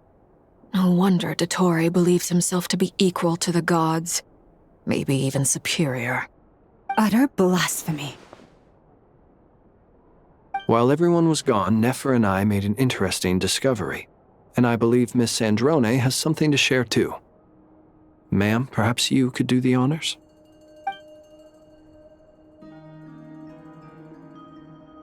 Called it. Getting rid of a pesky troublemaker like her is like trying to clean up after a crumbly cake. It always comes back to haunt you.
Our next step is to find a way to bring her back. A place where time flows backwards, with no destination in sight. Surely it must have been created for a specific purpose. But I fear the answers are buried deep in Tevat's history, held by great powers beyond our reach. It sounds like she's on a specific path through time, just traveling in the opposite direction to us. The question is, where does that path lead? Or will it keep going to infinity? We considered that question as well. Strictly speaking, time is not infinite. Indeed not. Every road has an end. Nicole! You sure love quietly sneaking in mid-conversation. I do, in fact. It's something I've always done at our mages' tea parties. Quiet, mysterious, and persuasive. You wonder what lies at the end of her road. Well, just as the world has a beginning and an end, so too does time. And so, the end of the road is the moment that Tevat was born. But where Miss Columbina will end up along this road, that depends on where this particular river of reverse time began. What about the original moons and the moon goddesses? Do they have a beginning too? All things do. In the beginning, no moons adorned the sky. It was the Dragon King Nibelung who raised the 3 moons into the heavens, and thus were the moon goddesses born. They were shadows of the planet, born to wield Nibelung's authority and oversee the world on his behalf. They were extensions of his will, manifestations of his majesty. But then one day, they disappeared just as suddenly as they had once been brought into being. Nobody knew where they had gone.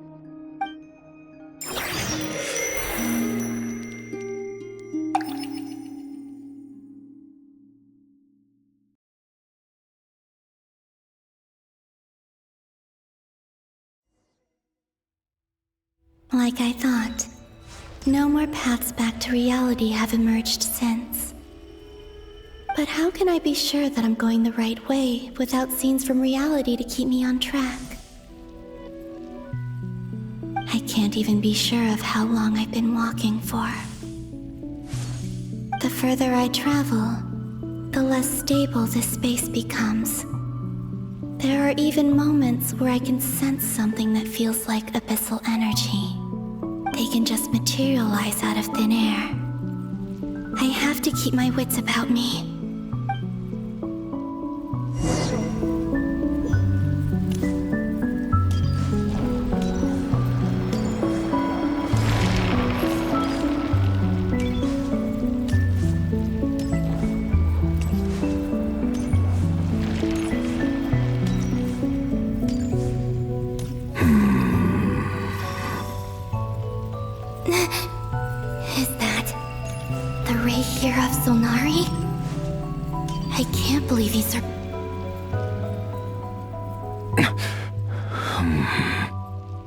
You are the moon goddess.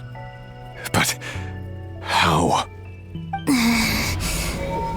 Please, there's no need. I'm not interested in fighting anymore. I find that a little difficult to believe. Yeah. Honestly, so do I. The way you used my own power against me was a brilliant strategy. And then, in the final moment before I was thrown into this space, I got to see an old friend. Mr. Dainsleif. Right. It was so long ago now. But we were friends once. When I first got here, I was filled with hatred, remorse, and rage. How I cursed and devoured. I tore everything here apart. I was consumed by the desire to leave this place and have my vengeance. But to no avail. This is a place with no exit. This is the second time I've entered this space. Though I have no memory of the first. I was torn to shreds the moment I entered. But this time I survived. It must be partly because of this new body, and partly because of all the Kuvaki I absorbed in Nod-Krai. Are you the source of the abyssal power in here? Not all of it. Some is from when I first arrived here and tried to destroy everything. But there was already a degree of abyssal power here before I entered. And like a venomous snake baking in the merciless sun, it tried to slither into my shadow. Tried to? So, you rejected it? Yes. Because after that, the world suddenly became silent for a moment. What do you mean? The voices in my head, they were gone. And then I saw her.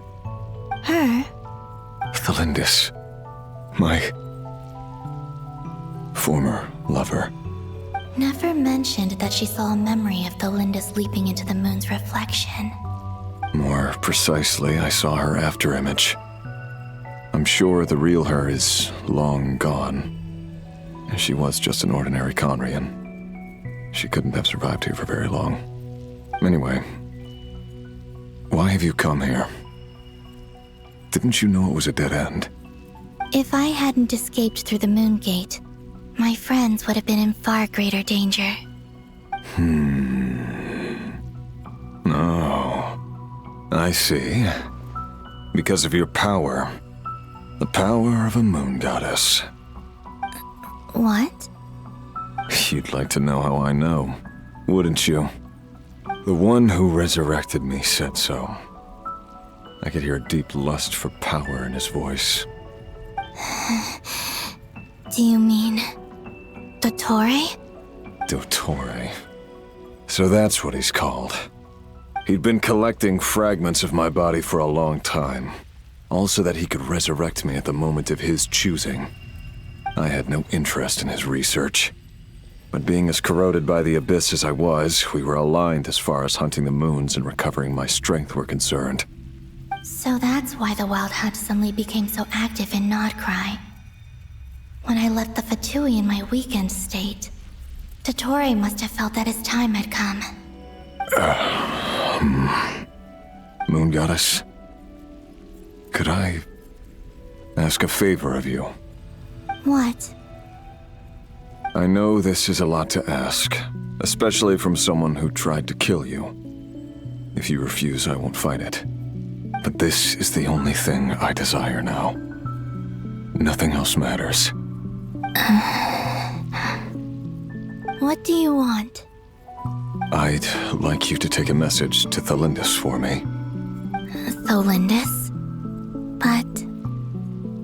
Yes, she's dead. But like I said, I saw her afterimage. I can sense that some part of her soul remains here.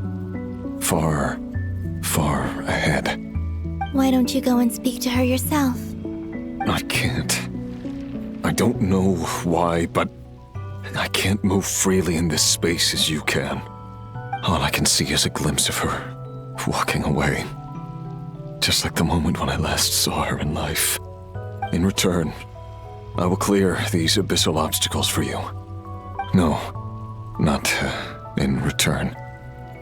I'll clear them for you, whether you want to help me or not. It feels like something I ought to do. Why? Yeah.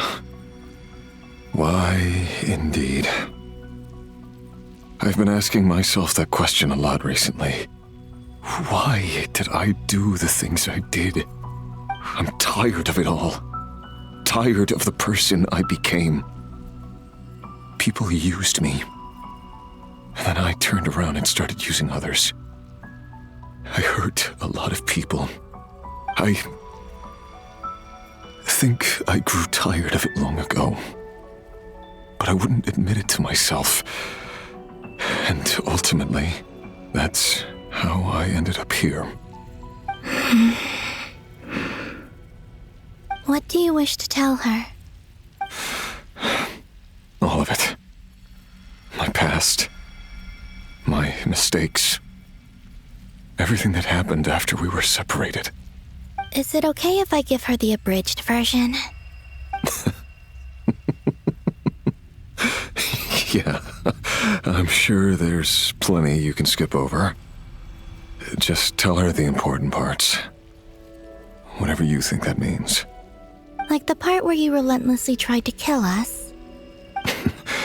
It's up to you. Love demands honesty. But my relationship with Thelindis was built on lies. We hid too much from each other. But after living my whole life in the shadows, I don't want to hide anything anymore. I will do my best. There.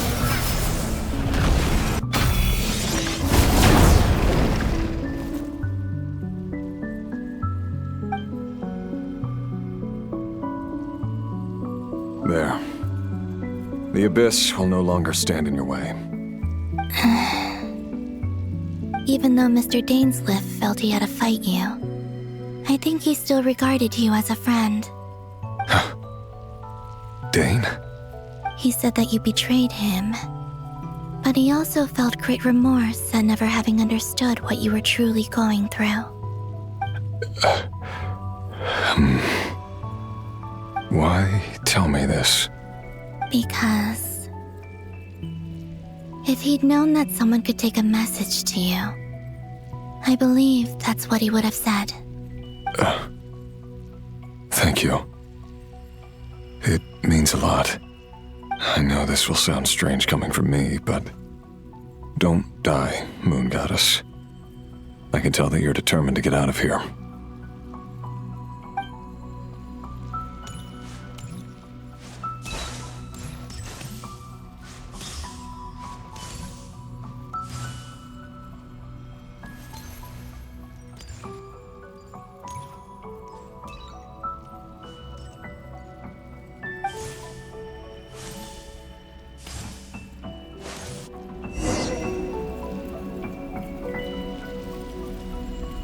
He kept his word. The Abyss is no longer obstructing my path.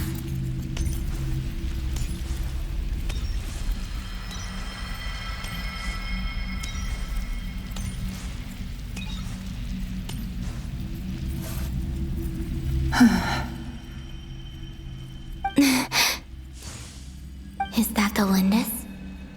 She wasn't far off at all. And yet, they can never meet. Hello, Miss Thelindis. Who are you? How do you know my name? I've never seen anyone else here before. You can call me Columbina. I promised Rerir that I'd bring a message to you. Rerir? My Rerir? Is he well? He's doing better than he was. Better than he was, huh? Sounds like he's had a pretty rough time. Others have had a rough time on his account too. In many cases, their time ran out because of him. And I'm not just talking about the children of the Crimson Moon. So, things got worse before they got better. Could you tell me what happened, Miss Columbina? Are you sure you wish to know? Yes. This is my opportunity to learn the truth. No matter how hard it is to hear, I have to know. I admire your courage. However, time is short. I cannot stay here for long.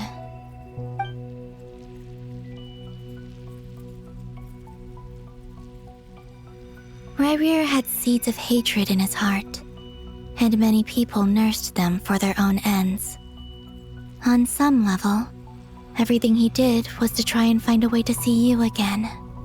But in the end, he came to regret his mistakes. He wanted to apologize for hiding his past from you. Beyond that, he did not say specifically what it was he wished to convey to you. but I'm sure that you've always been on his mind. You are what has kept him going over all these years.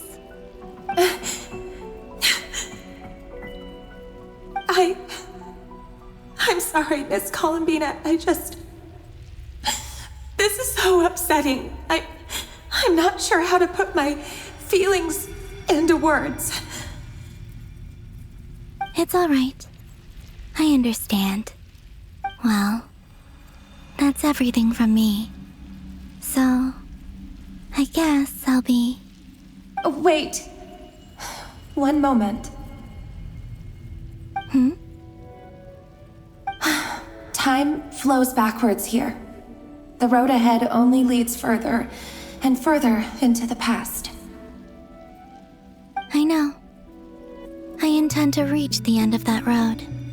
Without a moon marrow, without the 3 moons' power, you won't make it far. Wait, unless... Are you one of the moon goddesses? You could say that. I see. I often think to myself, if life is like a train ride, why haven't I reached the terminus? Where am I even going? And it's not just me, it's this whole place. Wherever it is, it seems like it's existed forever. It's such a mystery. Where is it going? I must seem so ridiculous. I can't answer these basic questions, and yet I jumped right in here without hesitating, only to be torn apart the moment I entered by powerful energy currents. Only my soul remains now. Thinking back, I was suddenly overcome with fear and terror in that moment. Perhaps I too became bewitched by the abyss. I may have been the leverage it needed to control Rayrir. I used to be a researcher at the Universitas Magistrorum in Conria, researching the iridescent moon's marrow. Eventually, I came to the conclusion that time in here flows in reverse. Rayrir was one of the Venster King's retainers. With me, he was in an impossible position. It plagued him constantly. I wanted to help him escape his lot in life. I wanted him to be happy, so I thought I'd use this place to return to the past. At the time, I thought I could just go back to the day that the Venster King first found the prince. It was only after meeting the prince that the Venster King started going too far with his research into the abyss. That was the day all of our woes began. I thought I could stop the king from ever meeting him and solve everything.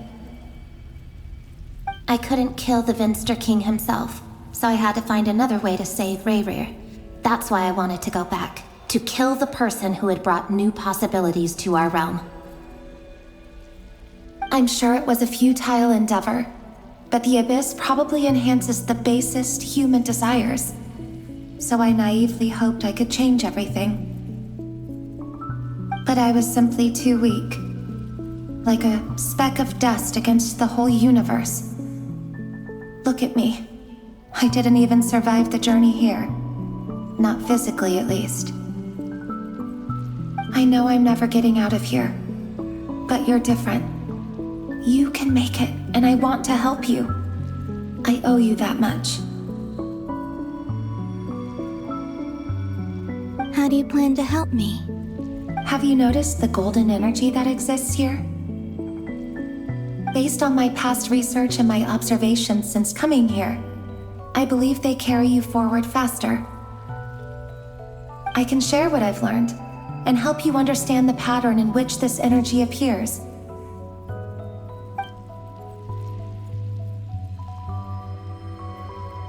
I think you just might... Now, I know you will be able to change the past. Also, I've been speculating about where this space ends. The documentation was scanned, but from what I know of the legends about the moons, the oldest ones seem to begin with Nibelung, king of dragonkind. I have no way of verifying any of it by this point. But if it's true, you might be able to reach that era if you keep walking. Understood. Thank you, Miss Thelindis. I'm the one who should be thanking you. If you hadn't entered this realm of everlasting death, what use would my deductions be? Thanks to you, they have some meaning. About Rayrir, I'm so sorry. For everything. It wasn't your fault. That's not true. Because we both feared bringing trouble upon each other, neither of us ever told the truth. And that dishonesty sealed our fates. But enough about that. I wish you a safe journey, Miss Columbina.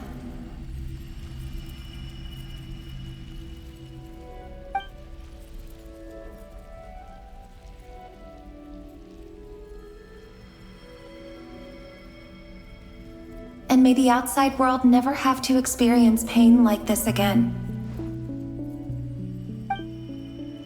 Rayrir, you're there, aren't you? I cannot see you, because you exist in the future. I expect we'll be trapped in this prison of space-time for all eternity. But please, gaze upon the past, and then sit for a while.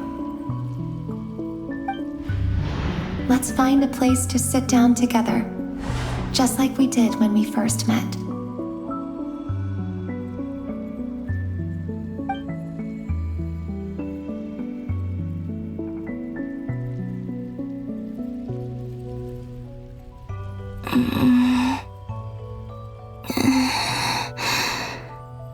How long have I been walking? How much further till I reach the end? Is there even an end to be found? Everything's getting blurry.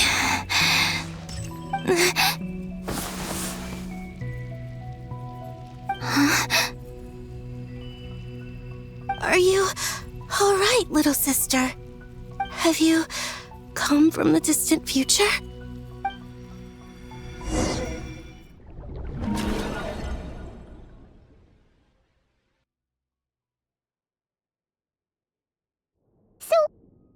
Exactly did the moons just disappear? Shouldn't it be a little harder to get rid of major creations like moons? The world is a vast and ancient place. On a certain scale, all life lasts for but a fleeting moment. Miss Nicole explained that the moon goddesses likely perished in the War of Funerary Flame. The moons themselves were also destroyed at that time, save for the Frost Moon, from which a new moon goddess was later born. Am I missing something then? 'Cause the stories say that the moon goddesses were born on the moon, but doesn't Columbina say she was born in Nod-Krai? Huh, you're right! Why do their birthplaces differ? What's the difference between the two generations of moon goddesses? Also, remember what Sandrone said? Her scans detected 4 moons. In other words, 4 moon marrows. Technically, the result of the scan means that 4 moon marrows were detected and positively identified as moons in that moment. In other words, this piece of information alone isn't enough for us to know how Miss Columbina is doing right now. Yep, we have no way of staying up to date on whether she's dead or alive. She's on her own for now. But at least she's trying her best to get back to us. Yeah. She's a tough cookie. And a sore loser, too. We have to trust that she'll find a way.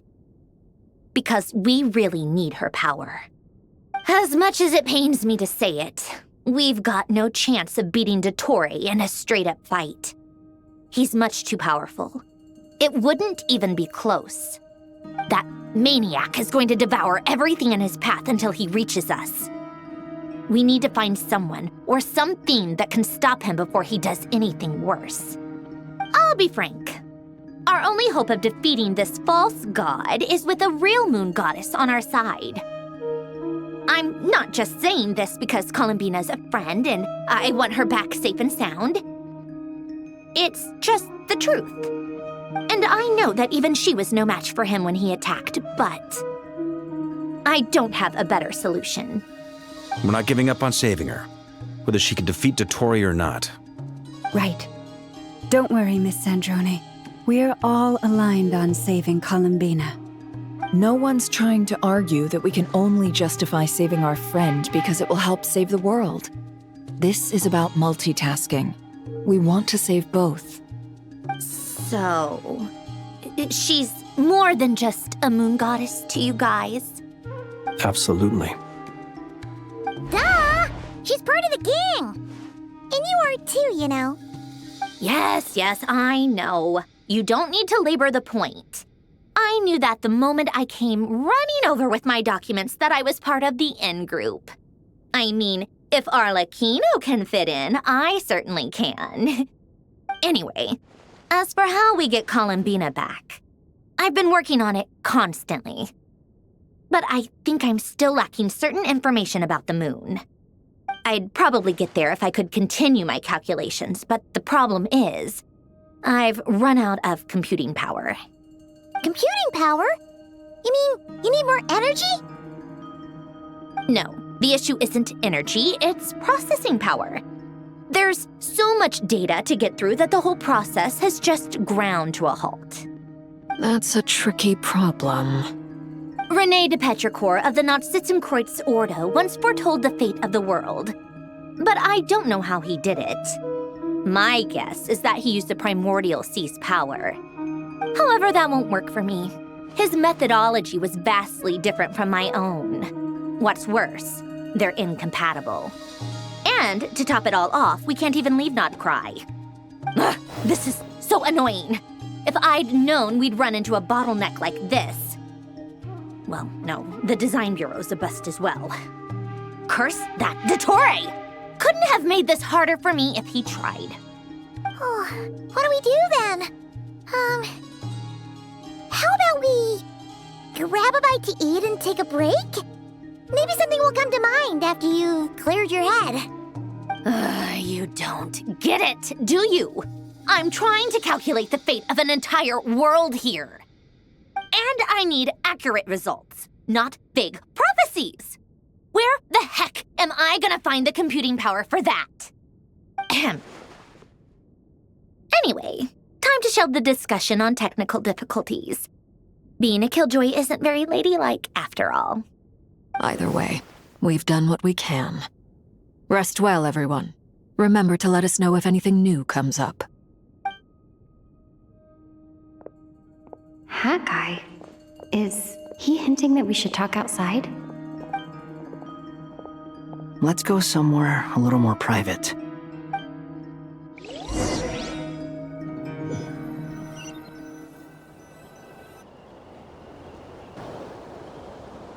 You know that Dory went back to Sumeru, right? Yeah. She mentioned she was planning to head back. Things aren't looking good for Nod-Krai. She's gone to spread the word so that Sumeru has a chance to prepare for the worst. From what I know of Dottore, there are two possible reasons why he hasn't made a move yet. One is that he's still working through some kinks in his new powers. The other is, he wants to see how we're going to react. He'll easily devour everything eventually, so I guess he's in no rush to make it happen. The first false god he made was me. Now it's his turn. Even though my records were erased from Irminsul, Dottore's ideas haven't changed one bit. He once told me that becoming a god was like turning yourself into a hungry wolf or giant serpent to devour the moon. Clearly, he began studying the moon goddess's powers long before he even tried making a god. He's always wanted to get his greedy hands on divine authority one way or another. And in the end, he devoured the moon where I failed. In the desert of Sumeru, there is a chessboard built by King Deshret, also known as Al-Ahmar. I don't know if it was a real game, or if he was just trying to challenge his servants and citizens in some way. but creating games and setting rules. Gods do that as a matter of course. That's the kind of power Dottore craves. Now he has the Trilunar Authority. His power is leagues beyond the common people. I don't think there's any point in other nations rushing to the front line. They're better off focusing on defense and hoping they can fend off any threats that spill out from Nod-Krai. Either way, Dori will inform Lesser Lord Kusanali, and she will contact the other gods in turn. The Seven will have some recourse available. If nothing else, their protection should keep the rest of the world from descending into chaos as quickly as Nod-Krai has. So on the bright side, even if Nod-Krai is doomed, your friends in other nations won't be in any immediate peril. That's good to know. But I'm not ready to give up on Nod-Krai yet. There's a word for people who refuse to let anything go.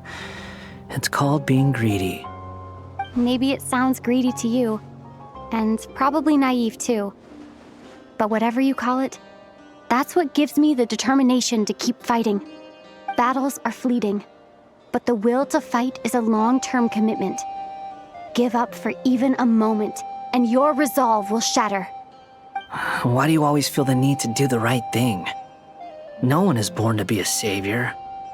I mean, who's gonna criticize you if you fail or give up? Don't take this the wrong way, but Dottore said something similar to me. I guess the Fatui attracts people who don't believe in saviors.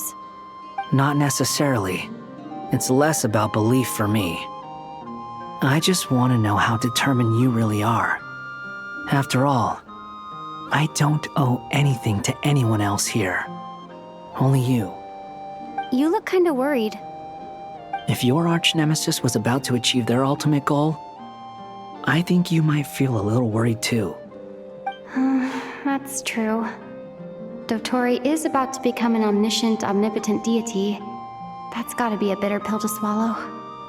Still, you're calmer than I expected. Obviously.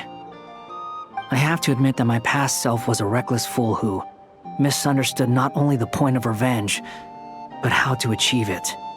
And as much as I want my vengeance, I know I'm not gonna get it by acting alone. If the world's taught me anything, it's to think before I act. Too bad it never taught me any other virtues, though. So, I am going to destroy Dottore, no matter what it takes. So, what's your plan? I'll get to that. First, tell me, what do you think of Sandrone? Just like Paimon said, she's a friend, part of the gang. How much do you trust her? This is a serious question. Think carefully before you answer. Although she's with the Fatui, she has her own values and she's helped us a lot. If nothing else, she's clearly going the extra mile for Columbina. I see no reason not to trust her. If you say so. In that case, the three of us need to talk. I have some thoughts about her computing problem. It can be solved, but it will come with a cost. How much? If I can afford it, I'll cover it. Sometimes your heroism really backs me into a corner. You know that? Come on, let's go talk to her.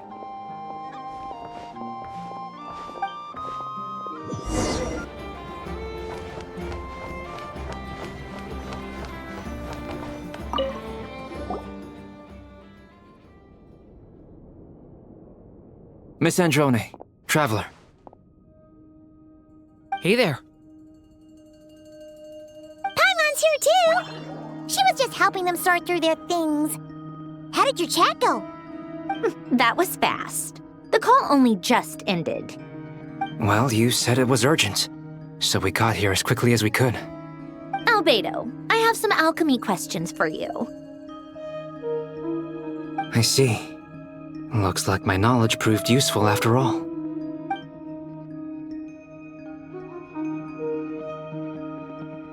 If I might ask, what is the end goal for the modified formula you'll be using? I I needed to predict the future of the entire world. But I've run into some teething issues since trying to implement Renee's theory of the 4 Orthants. I see. I'll have a look at it. Still, computing power is the real issue here. How do you plan to solve it? About that, it's been sorted. Oh, with the Traveler's help?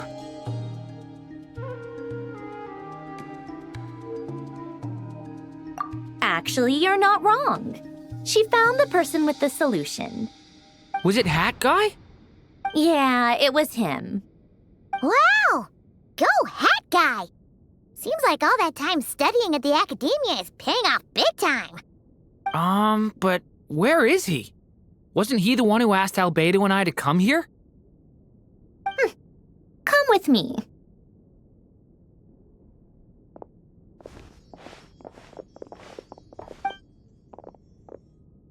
Hat Guy? What's happened to him? Hat Guy! Can you hear us? No response. I guess he's in hibernation. Hat Guy mentioned that he was a puppet. It seems that his functions are currently shut down. I presume this has something to do with the solution to your computing problem. That's right. He and the Traveler came to see me. Wait, what? You have a solution? Would you calm down?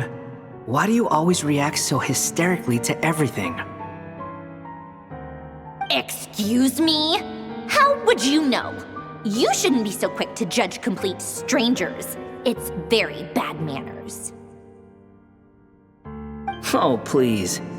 It doesn't take that long to figure out that you have a temper. Where does a mere student get that kind of confidence? I've actually published more papers than you. Not that status counts for much. Even Paimon's applied for academia admission. Huh?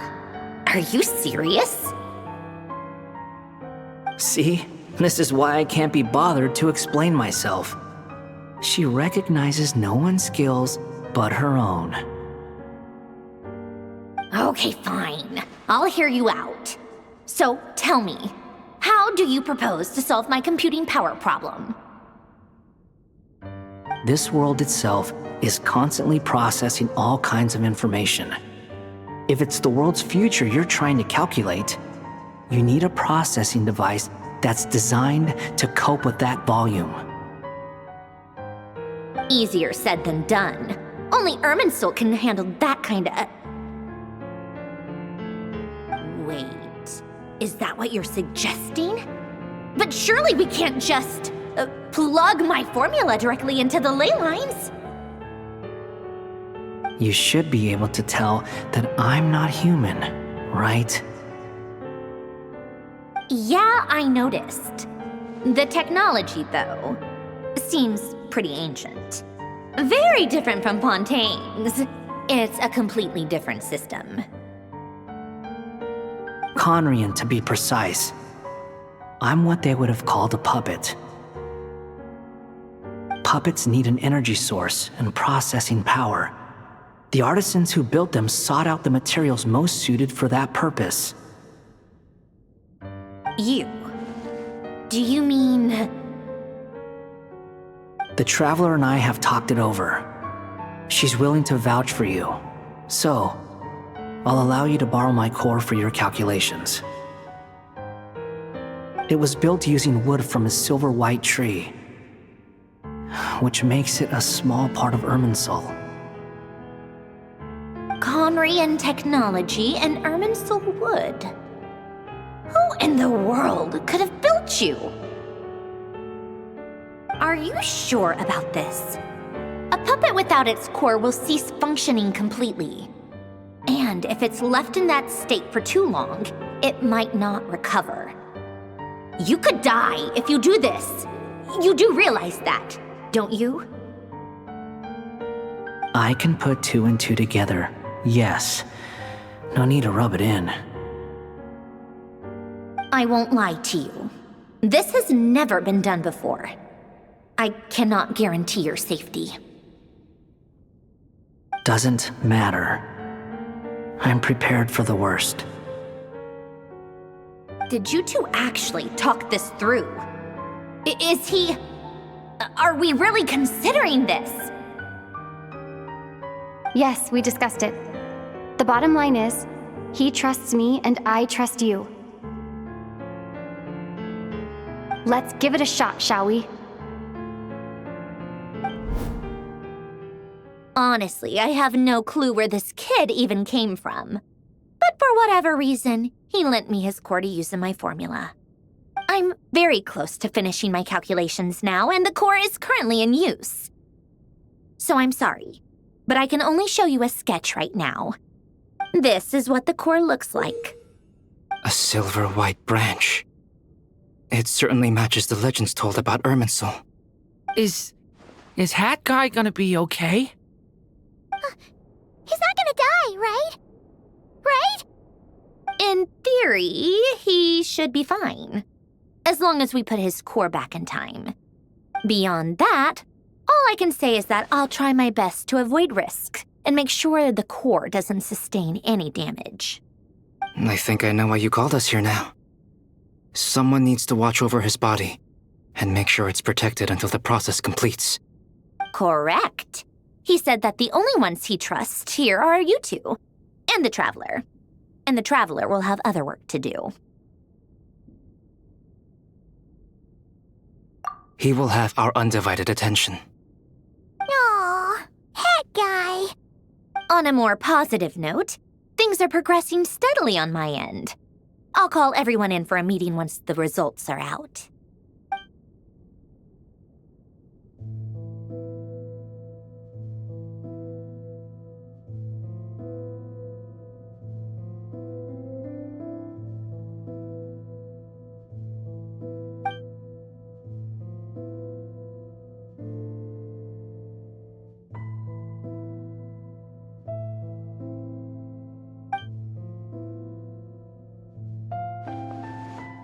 The worst case scenario with the core removal is either a system reset or a total loss of function. But I'm not afraid. A quiet death should have been my fate long ago. A core is completely different from a heart. It's like another vital organ entirely. I never believed it could be a true replacement for what I sought. But in the end, it turns out the core was more useful to me. Pretty funny when you think about it. It's like the punchline of my entire life. Do you think there's any difference between a puppet and a human? If not, then this would just be another samsara. I have already experienced both a past life and a next life. Part of me wonders whether I'm only capable of making this decision because I've become a real human. What's with that expression? Isn't this a good thing? Sanjoni will succeed, won't she? She has to. She will. We all have to persevere until this is over. That's right. And I'll protect you all until a moment of victory arrives.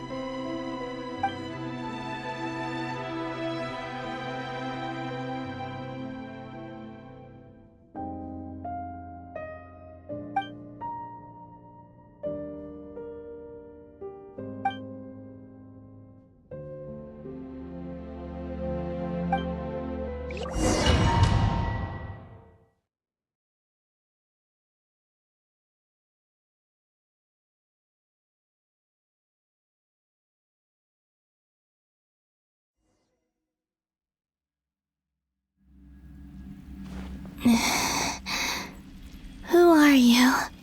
Call me Sonnet. You have the same power as Canon. Sonnet. So, you're the goddess of the iridescent moon?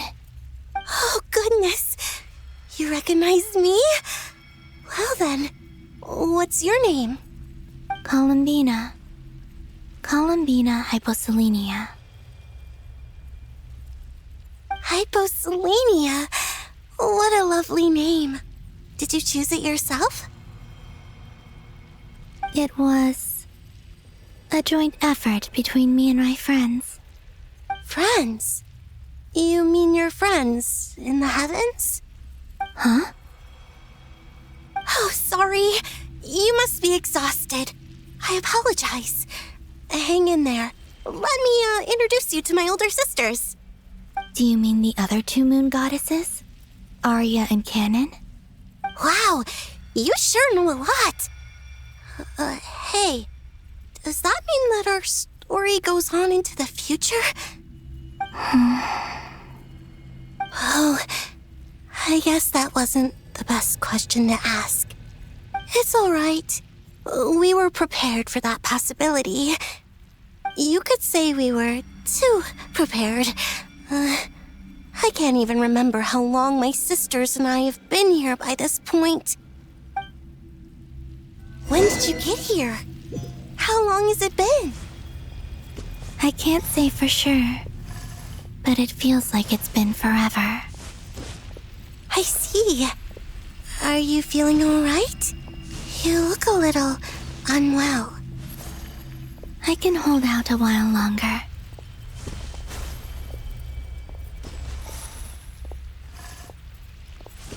We don't have far to go. The place where my sisters and I are based is just up ahead. Don't worry, they're both really nice. I'll introduce you.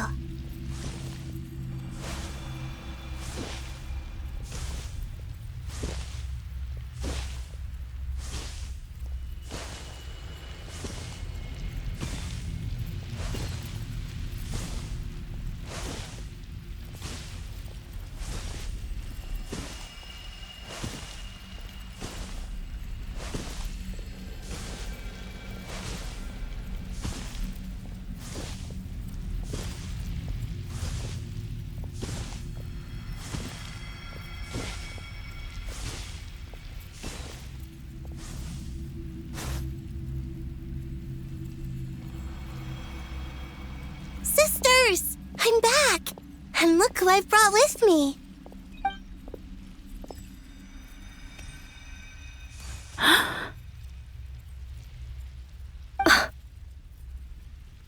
It's our lovely little sister, born in the far future.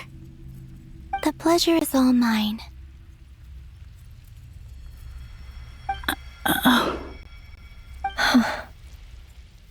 Allow me to introduce you to Columbina Hyposelenia.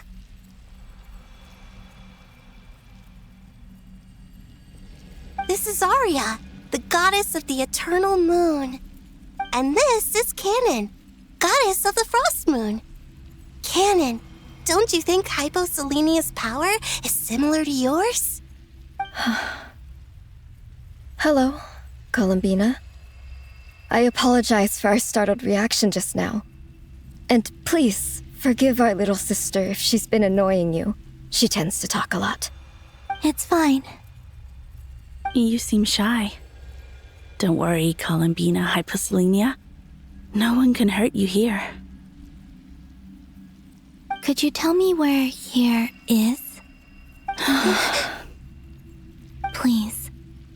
I must know.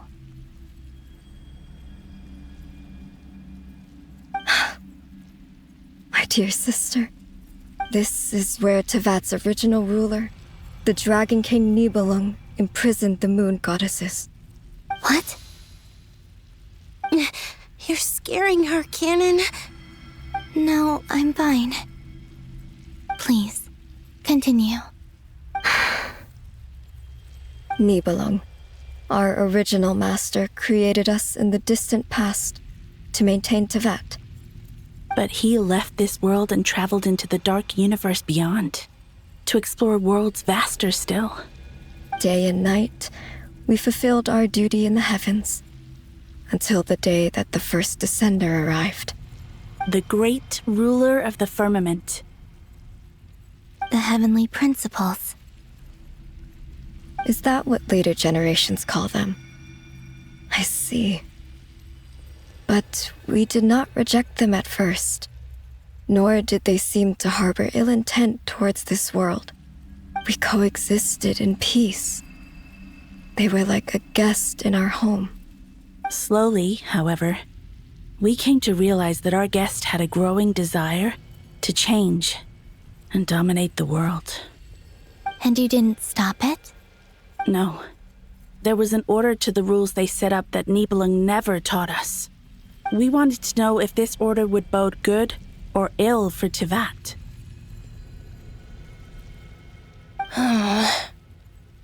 All right. Canon and I wanted to know. Sonnet was against it from the outset. Later, we discovered that this great ruler of the firmament bore an almost paranoid hostility toward the desire of certain life forms to seek power. Or perhaps they feared them. They would even cast down celestial nails as manifestations of their power, to punish the civilizations of the world below. Only this was far beyond mere punishment. Right. Their rules brought order, but the price people paid for merely testing the limits of those rules was far too great. I did everything in my power to help the punished escape catastrophe, but still, too many lives were lost. The ancestors of the Frost Moon Scions were some of the ones you helped. But just when we had decided to take countermeasures, the Dragon King, Nibelung, returned. And so began the War of Funerary Flame. So, that's the name the world gave that war in the future. Well, who won in the end? As far as I know, the Heavenly Principles won, although it came at a great cost. They remained in Tivat, where they continue to rule to this day. And the world's original master, the Dragon King Nibelung, was destroyed. And what of the moons? Are there still 3 moons in Tivat's skies? You can tell us the truth, Columbina. We know we are but remnants of a bygone age. We are prepared for the answer. Only the Frost Moon remains. But it has been cast beyond the false firmament by the Heavenly Principles. The eternal and iridescent moons were both shattered during the war. So death finally came for us in the end. Sonnet. But you're still here, aren't you? A moon goddess cannot live without her moon, Columbina. She's right. That's why I began to disappear. Because the Frost Moon is cut off by the false sky. How much worse it would have been if it were outright destroyed. Our souls may endure within this lunar palace, but if our moons are destroyed, then we shall disappear the moment we depart from it. I'm sorry. There's no need to apologize to us, dear sister. If anything, we owe the world an apology. If only we'd decided to act sooner, rather than arguing amongst ourselves. all the more reason not to spend this time in regret and repentance. Instead, we should focus our efforts on how we might help our future sister. Sorry? Don't you see, Columbina, your story is not yet over. Is that not why you are here?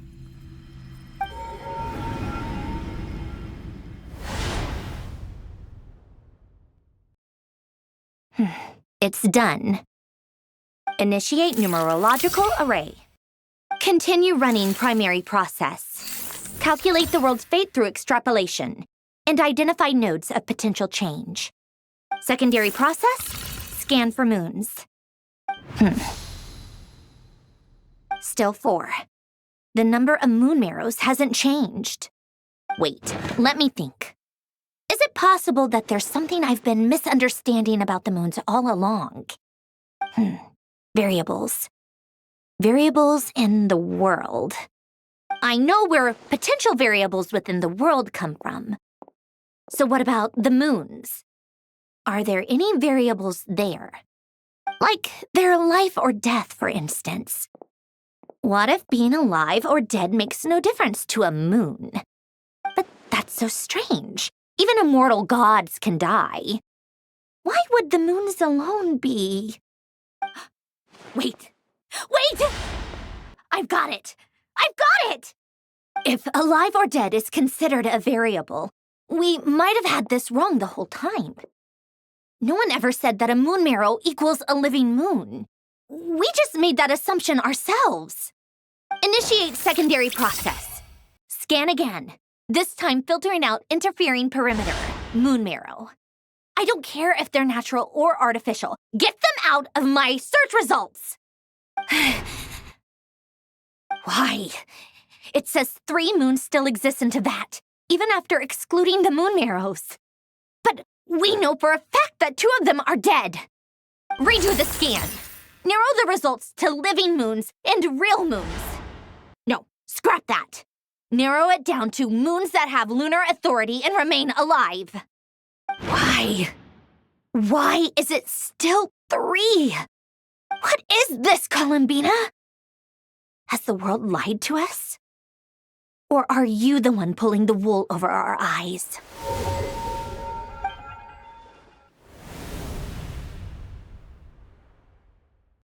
So, you think that the moon's reflection might be where Nibelung imprisoned the 3 moon sisters?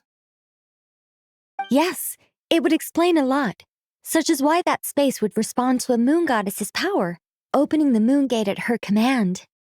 It would also explain why Miss Columbina has been unable to leave, and why time flows in reverse there. In the messages she sent, Columbina promised us she'd find a way to return, but we have no way of knowing how, when, or where this might happen. The fact that she still has yet to reappear in this world indicates that returning from that place is no easy feat. We cannot afford to simply wait for her. So you're saying, if she could return by her own power alone, she would have done so long ago. Yes, she certainly wouldn't leave it to this late stage when it's so touch and go. I've been giving this some thought, and I've come to believe that Luana's heart might be an anchor that she left behind, as a sort of future waypoint. This could also explain why Luana's heart is always by the traveler's side. Sounds like a plausible theory. If that's the case, there must be some criteria we need to fulfill to allow Columbina to return to the present. The question is, what could they be?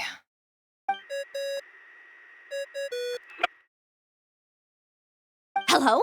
Listen up! This is extremely important!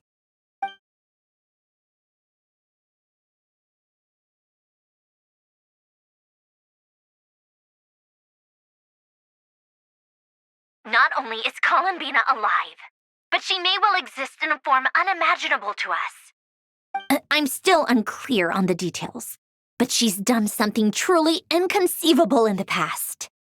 And the clue to what she's done lies in the moon and Teyvat sky. Truly amazing. Oh, I'm so delighted for her. I'm sure we all feel the same. And I'm sure Columbina is ready to get back here and fight by our side. I'll keep my calculations going and try to find some way of coordinating with her. But that's not an excuse for everyone else to slack off, okay? All of you had better keep trying to think of solutions. How can the dead moons still live? And Luanatar,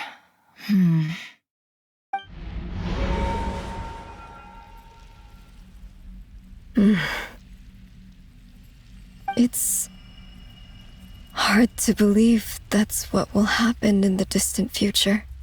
Our authority is linked to the most fundamental rules of Teyvat. I suppose it's no wonder that many would covet that power.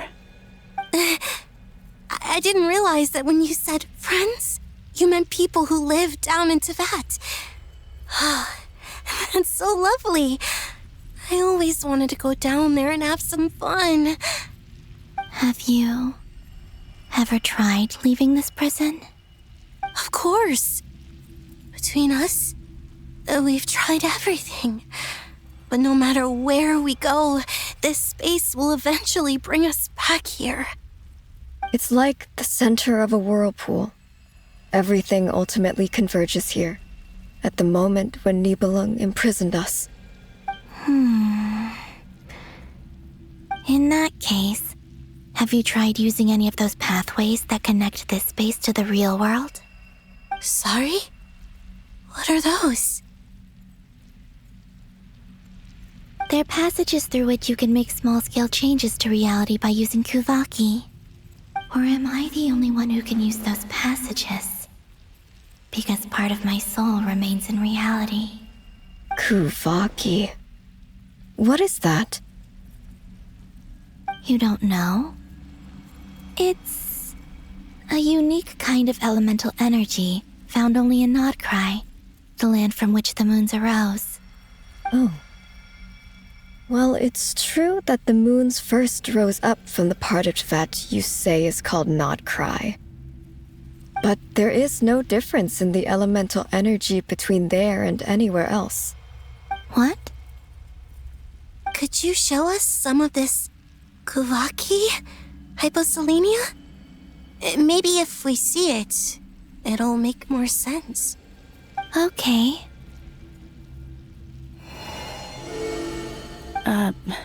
Isn't that just your power? What? But it's everywhere in Nod-Krai. In the air, in the land. Even the creatures who live there have adapted to its influence. How curious. This Kuvaki certainly did not exist anywhere in the world before we were imprisoned. Let alone influence living creatures. So, how exactly does it affect them anyway? Can they float in the air like us? This is so strange. Why would their reality differ so much from mine? Columbina, you're looking for more than just a way out of here, aren't you? Yes. If I am to help my friends, I will need tri-lunar authority on par with that of our foe. You mean... you'll need our power? This sounds extremely risky. The three moons' powers are not mutually compatible. Concentrating them into one goddess will be a very painful process. And if anything goes wrong, it could tear you to pieces. I know. But I'm willing to take that risk. Even so, let's say we successfully transfer our authority to you. How will you take it outside this prison? Nibelung constructed this realm specifically to prevent us from using our powers to interfere in his war. No moon goddess can leave this place alive. What if I don't leave alive?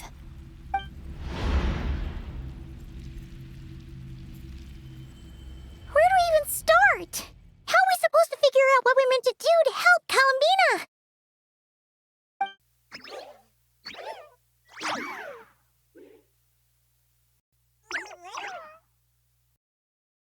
Columbina, what do you need from us? If she really got to the beginning of time in there, how do you think she'd leave us a message?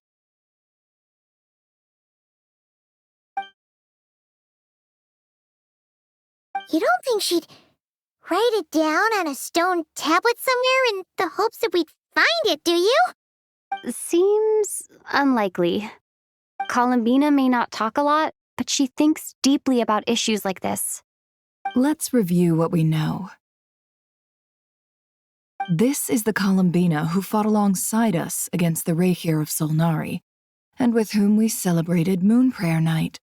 She knows our personalities, our ways of doing things, even our unique strengths and abilities. So, if she wanted to tell us something from a long, long time ago, what would she do? Oh.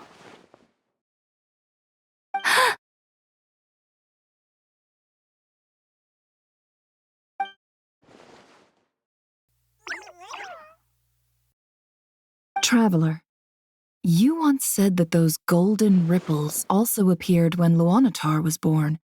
What if Columbina left Luanatar here, not just as an anchor to the real world, but for some other purpose?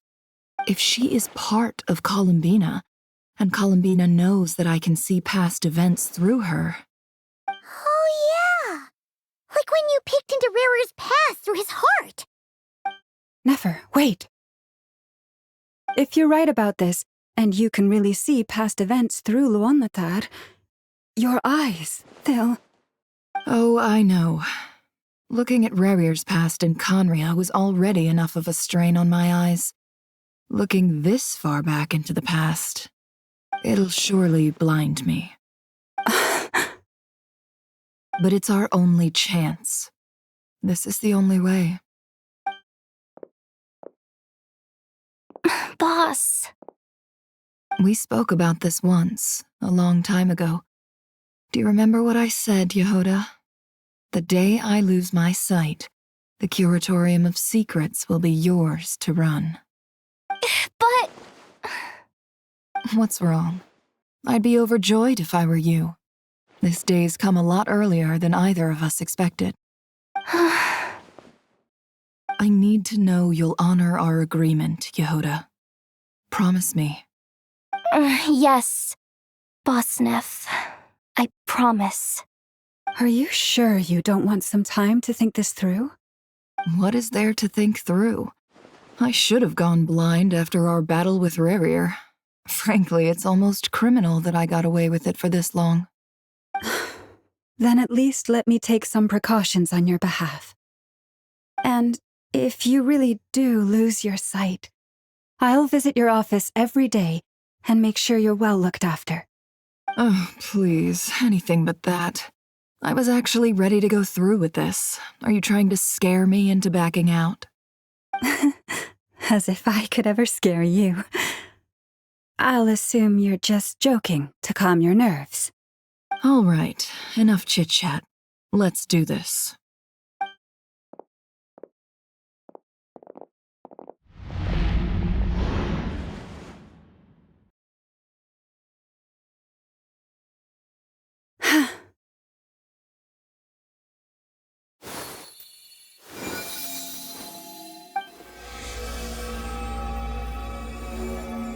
All done. Good. Now give me some space.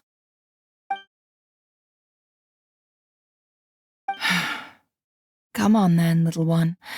Show me what happened in the past.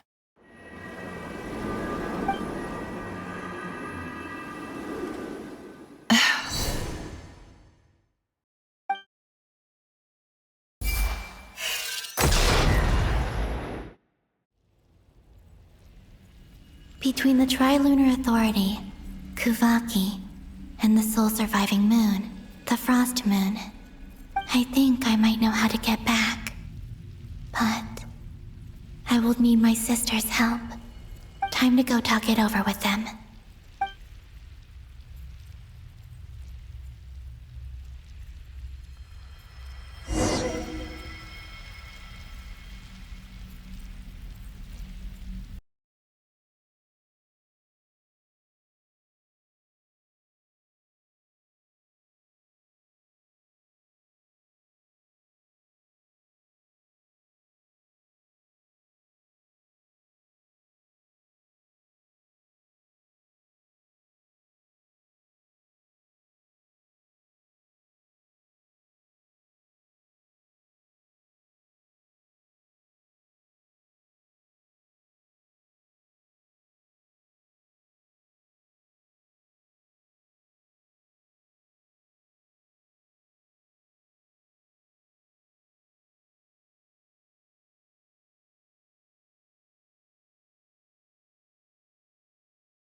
The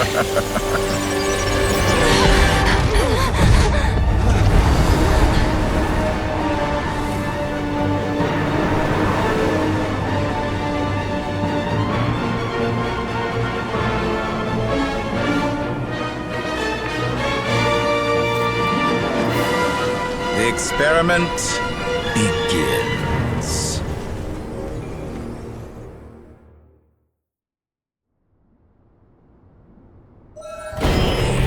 With the marrow of the 3 moons in my hand, behold the false moons fall!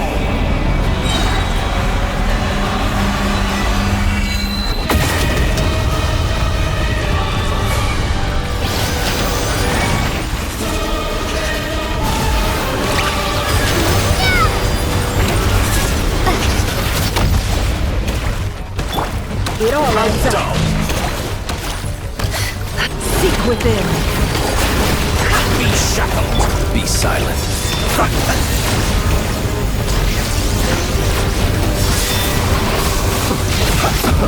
Keep your distance. Entropy. Leave this place.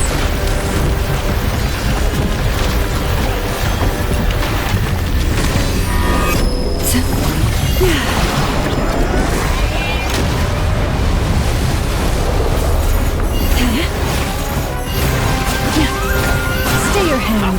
The first, like an ant in my palm. I've been moved inside another space, and it's sealed off.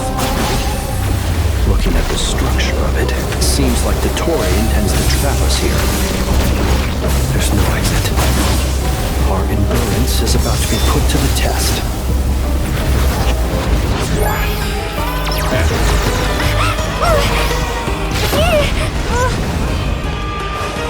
Moon's remnants fall.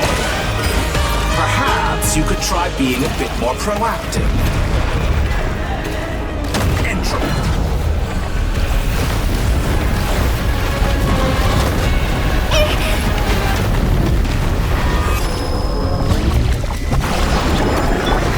Can I the truth? Did you honestly think that would hit me? You cannot face me! Luscious illuminate.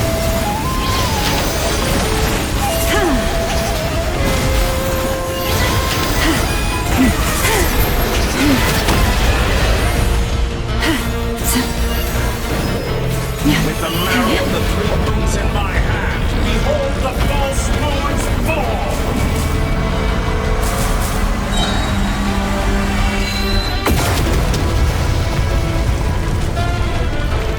Tell me, where will you try scurrying off to next?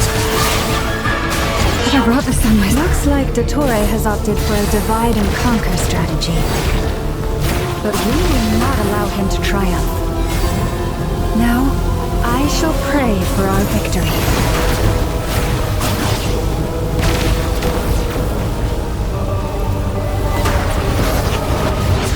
Entropy bends to me!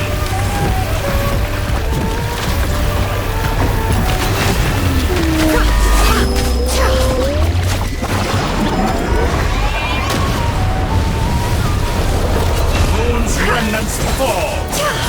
It all adds up. The mystery unravels. Absurd. How dumb!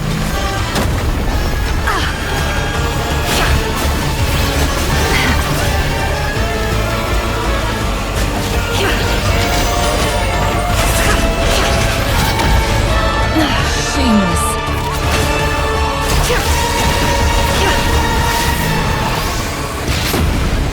No more lies. Pathetic. Can I the truth? Did all the long years teach you nothing? Be annihilated, that which cannot stand against me. What's this supposed to be? A knockoff version of the space Columbina got trapped in? There really is no way out. We'll see about that, Dottore.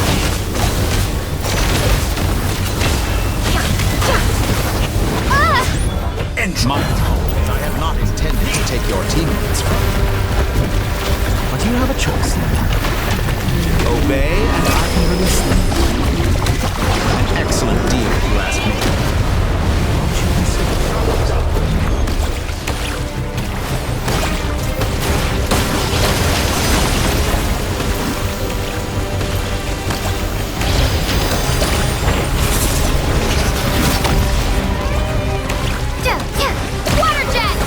be shackled! Found!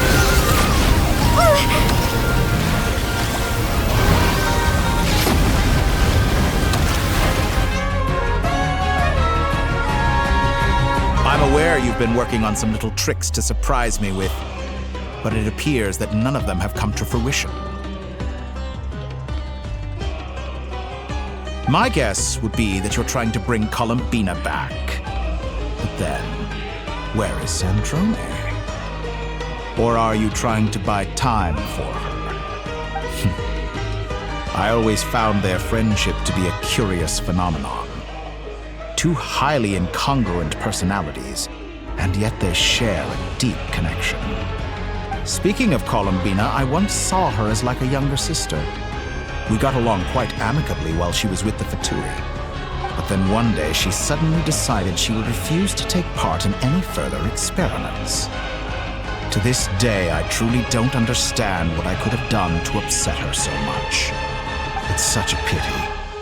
I could have had a sister, a family. But alas, she grew to dislike me.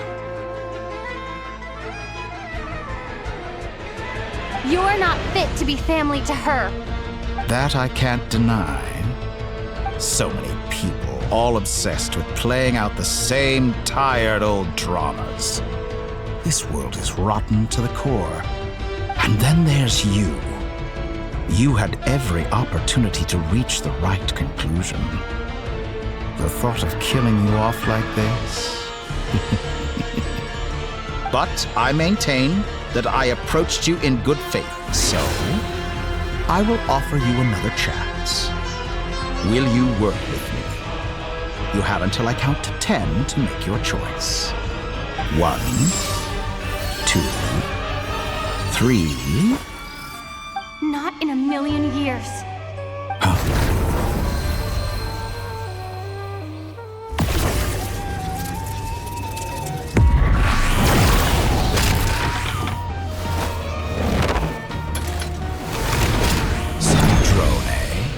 What a pleasant surprise.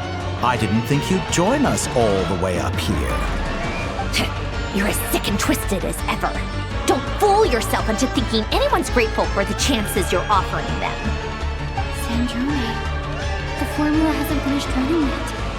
Funnily enough, I was just discussing a collaboration opportunity with the Traveler, and then I see you, who I must say is a good example of an opportunity gone to waste. Gone to waste? I said that everyone would get one chance, and you've used yours to march right back into the lion's den. So yes, it's an utterly wasted opportunity. And what makes you think I believe a word that comes out of your mouth? I was planning on disposing of your little formula after wrapping up more urgent business here. But since you've taken the trouble of serving it to me on a silver platter, I can simply bring it forward in the schedule.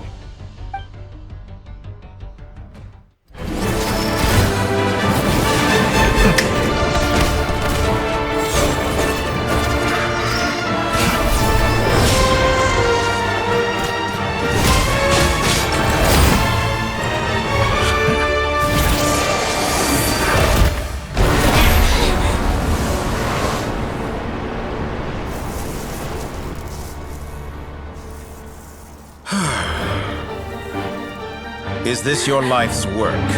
This piece of trash?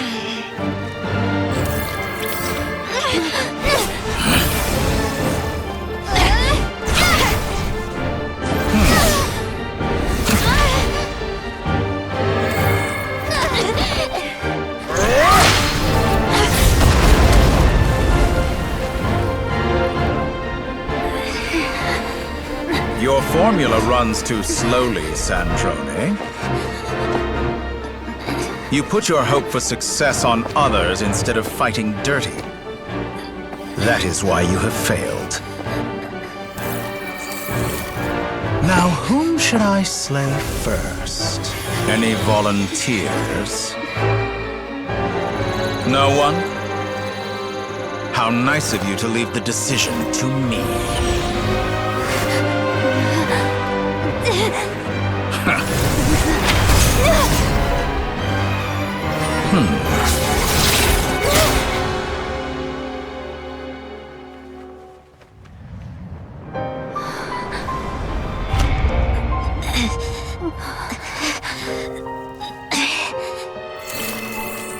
Oh, how unexpected.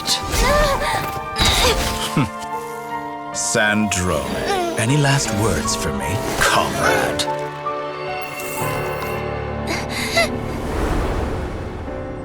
Is there anything you wish for? Not really. But I've always known what I don't want. Go to hell, Dottore.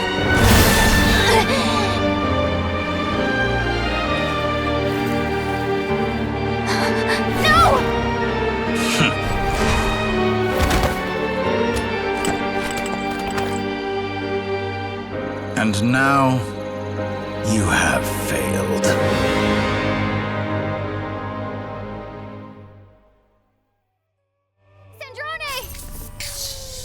Now you see how fragile mechanical contraptions are. Just a gentle tap, and they fall to pieces. However keen of an inventor Sandrone may have been, her death spells the end of the formula that was running inside her body. Of course, I have to commend her for making it this far. As her colleague, I have to admire her stubborn tenacity. Now, it is time for you to take your place by my side. My count was interrupted, but the second chance I extended to you still stands. Once again, you are welcome to join me. By now, I'm sure you have gained a greater appreciation for the power and authority I wield. What is stopping you from embracing a new world of endless possibilities? Not in the mood to talk? As you wish.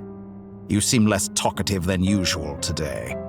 I'll change the topic to something more apropos. Sandrone was always like this, never trusting anyone. Always so reluctant to share her research with them. Objectively speaking, she had her strengths. It is remarkable how she extracted and even optimized the world formula from so much data. But her inability to trust was her undoing. Had she allowed someone else to monitor or run the formula for her, you might still have a chance at victory even now. But regrettably, she was a stubborn fool. As much as it pains me, she had to go. Dottore. Maybe this is news to you, but people can change. Columbina surprised you when she escaped, and I think Sandrone would surprise you too. Change? You can twist the truth however you want, but I see it clear as day. You're the one who can't trust other people. Is that how you see me? By this point, what can you hope to do about it?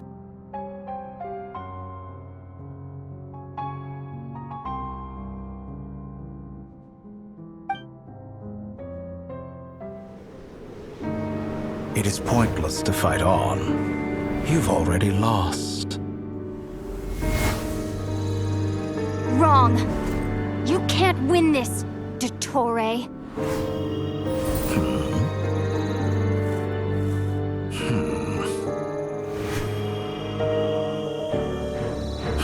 What?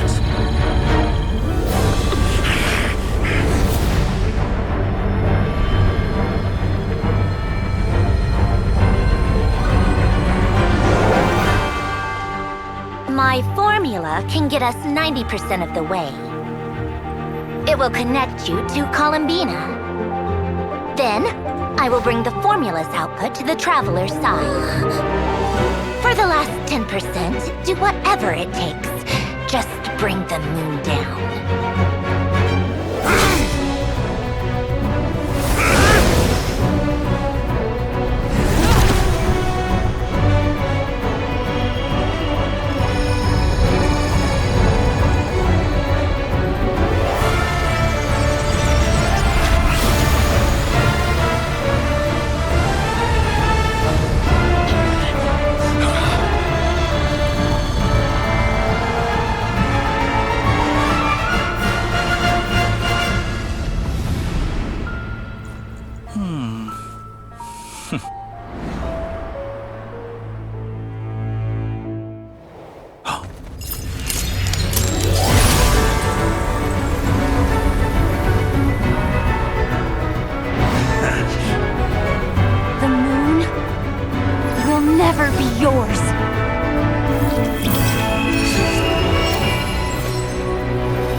I turn my body into moonlight and pour it over Nod-Krai. My soul I leave here to inform my future friends. Lastly, I will hide the Trilune Authority within the Frost Moon. And when my body, soul, and authority are reunited, finally...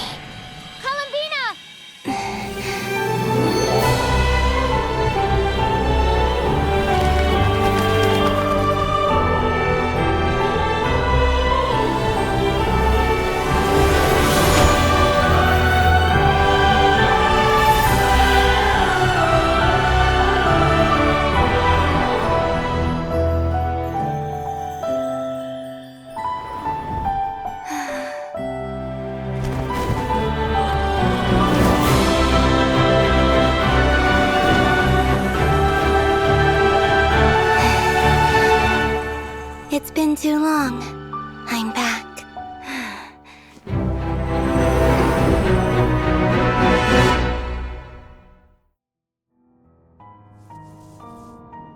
Stay focused on the battle, Traveler. What a touching reunion. Though I personally find myself repulsed by the sight of weaklings huddled together for war. Now, quite finished patting yourselves on the back. Show me how long you can struggle before you drown! Watch out, Columbina! He can manipulate space itself! I know. Wait for the right moment. We'll strike together. Surge! Water jet! How dull!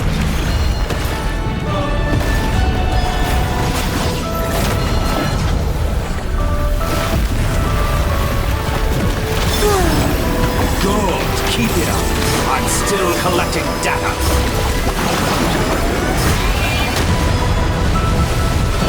Enough! The first, like an ant in my palm.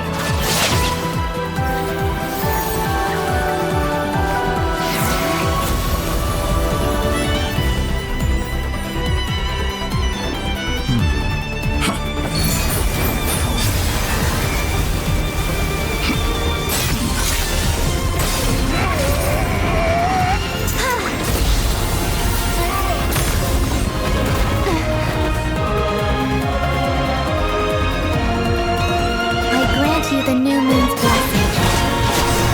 The new moon shines upon you. I am growing weary of your... It's over, Dottore!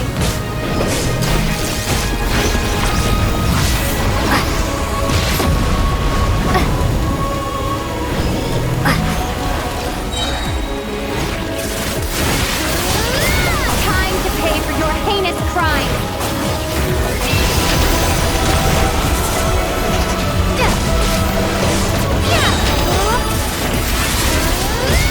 Future is not yours to command! No longer must the world cower in the cold night. Close to the new world!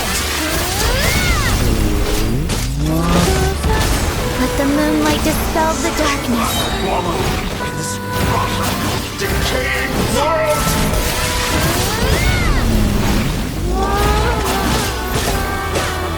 Only I could have shaped the everlasting possibility.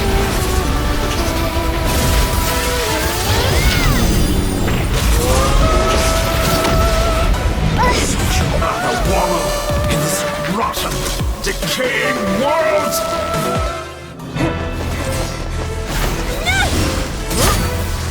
Willfully blind. How can you be so satisfied with your fate?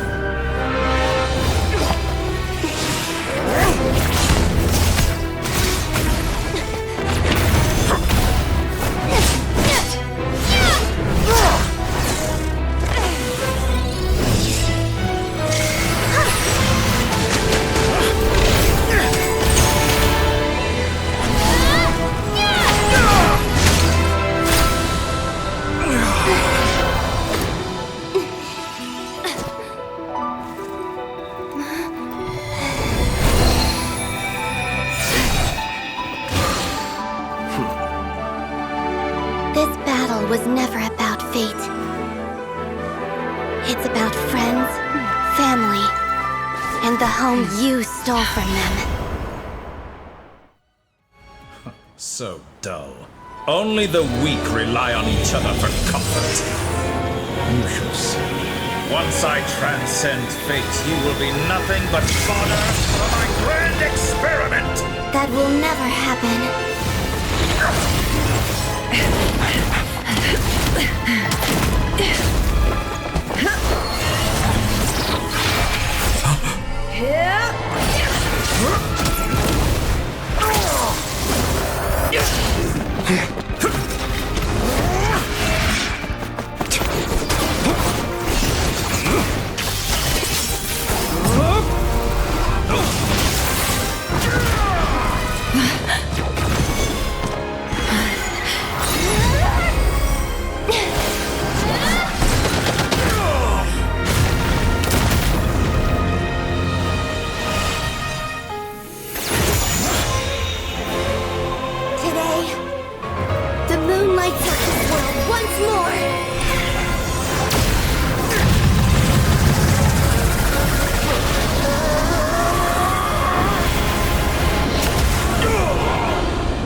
No, this world is our home.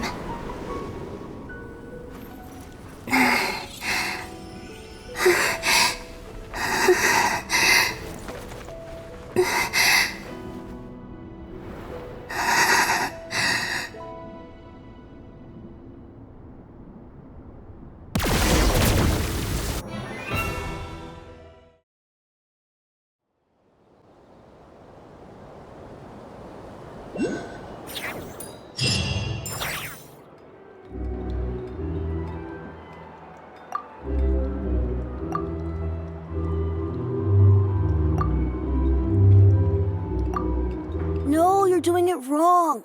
The moon looks like this now. What are you drawing, children? The new moon, Mom. It looks different than before, doesn't it? Also... Can I go buy a sugar sculpture today? Please? Just one? All right. I suppose today is a special day after all. Almost like a festival. Extra, extra! Get the latest Nasha Express here! Post-disaster report! Nasha Town reborn beneath a new moon! The voyage begins today! The future looks bright thanks to the League. Want a copy? I knew things would be different, but I didn't think that would include the moon. They say a new moon goddess has been born. A new moon goddess? Who's saying that? The Frost Moon Scions? I guess so. I'm not too clued up on the details. As far as I'm concerned, the moon's still in the sky and it's business as usual. Hey, since we've come all this way, shall we grab ourselves a free meal while we're here? Are you a convert now? Or are you just here for the free lunch? Oh, come on. What does it matter? After everything we've all just been through? That smells good. All right, that's it. I'm hungry. Time to eat. Come on! We gotta get there early, or there won't be any good spots left! Shh, keep it down. This is a residential area. What if people are still sleeping?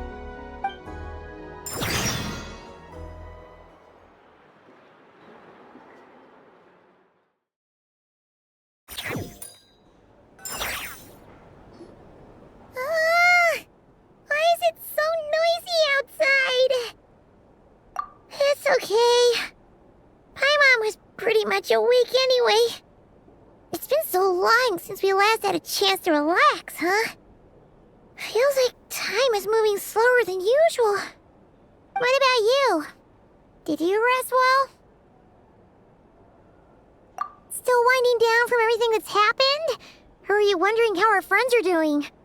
Or is it about what Dottore said to you? Okay, if you say so. But don't push yourself, alright? Let Paimon know if you need to talk. What we just went through was a lot. It's totally normal if you need some time to get back in your groove.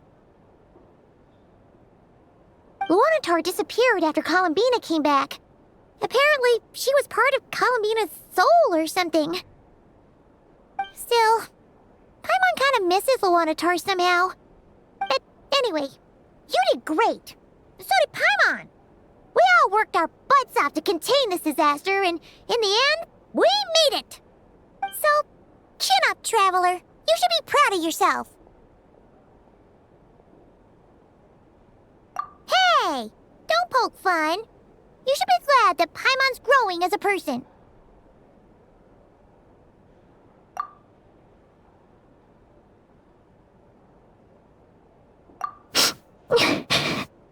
Paimon didn't think you'd mention it. You have no idea how anxious Paimon was. She was worried sick about you. Well, if you really want to show Paimon you're sorry, you're gonna need to make it up to her.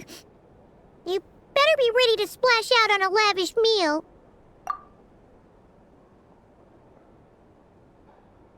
Phew. Okay. Paimon's full now. Huh? Oh, well... Hey there, Traveler and Paimon! Good morning! Morning, Yehuda! Here for some breakfast? Oh, I've already eaten. Just need some water. I was mostly worried you might forget what day it was today. So, I came over to remind you. Careful there, Paimon. Too much food will make you drowsy. Don't let anyone catch you hiding at the back and nodding off during the League meeting. You should probably be saying that to Aino. She's the baby of the group, if anyone. True. You know, I'm surprised that all these competing groups are actually coming together to try to solve things together. Definitely a first for Nod-Krai. Well, nothing like a region-wide calamity to bring people together. After that, surely even the most self-interested people have to realize that going it alone isn't worth the risk, right? Try telling Boss Neff that. She's not exactly convinced that people are gonna get with the program. Really? But if she's so pessimistic about it, why'd she agree to be the Curatorium's representative in the League? Probably 'cause even though Unity sounds like a pretty far-fetched idea, the benefits it would bring make it worth a shot. I think things will work out, though.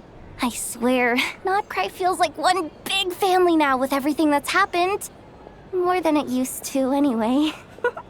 Paimon's with you on that one. And it seems like plenty of other people agree, too. Just listen to the bustling streets. All right. Everyone's been rebuilding these last 2 weeks, and the evacuees have been coming back in droves. Life's slowly returning back to normal. Which means my workload's probably gonna shoot back up. Were you about to head out? There's still some time before the ceremony begins, you know. Yeah, we were gonna take a stroll around the square and say hi to some friends first. Sounds good. See you later then.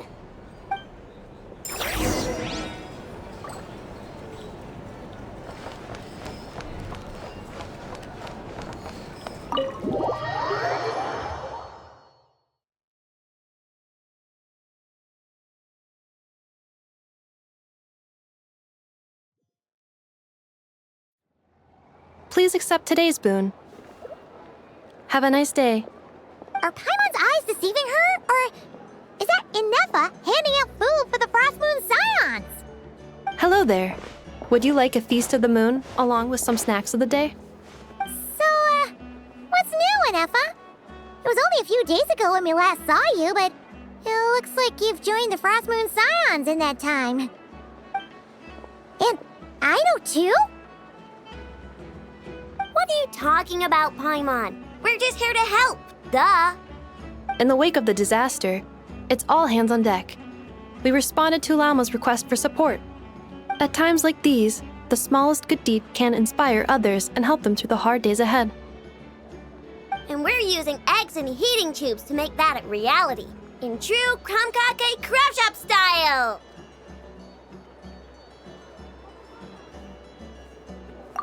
Enough! Did you hear that? The Traveler said I did good. The Traveler! That's because it's true, I know. Proposal. If you can resist eating today's dessert, I will provide you with compliments, too. No way! Well, that proposal got shot down quickly. I need something to get me through the hard times too, you know. Mom! Yes, dear. Go right ahead. Excuse me. Could I take a photo with the robot lady? She helped us get safely out of Nod-Krai, and she helped us get back home too. She's the best. Of course she is! And since I'm the whiz kid who built her, that makes me even better than best, right? But you stole my snacks, though. Oops. Shall we move to the open space near the center? The view there is better. Thank you!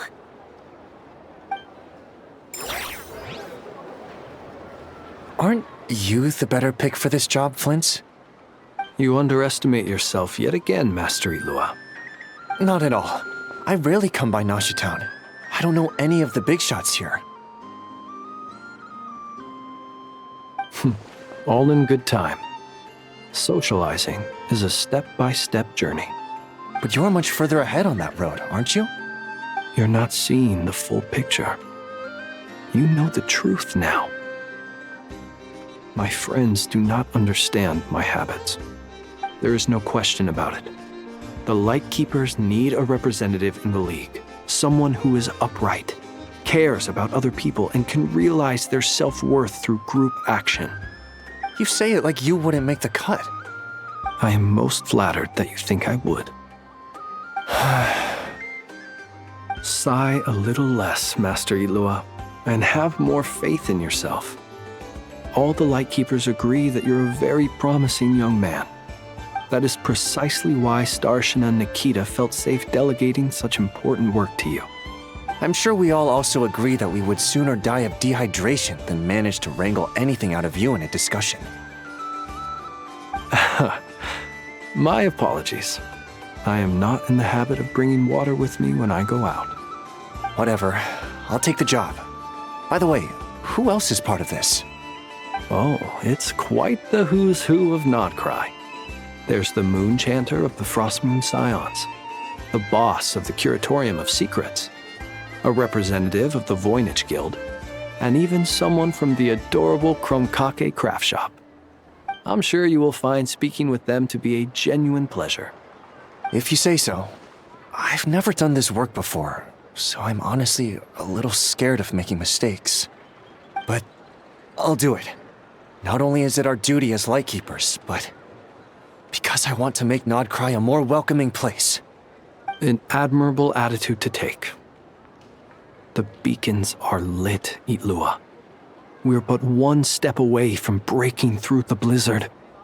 We have the chance to band together and build our shared homeland into an Elysium. This is unprecedented for Nod-Krai. An opportunity not to be missed. Yeah. You're right. I'll do my best. Quite a few familiar faces have arrived. Let's go, shall we?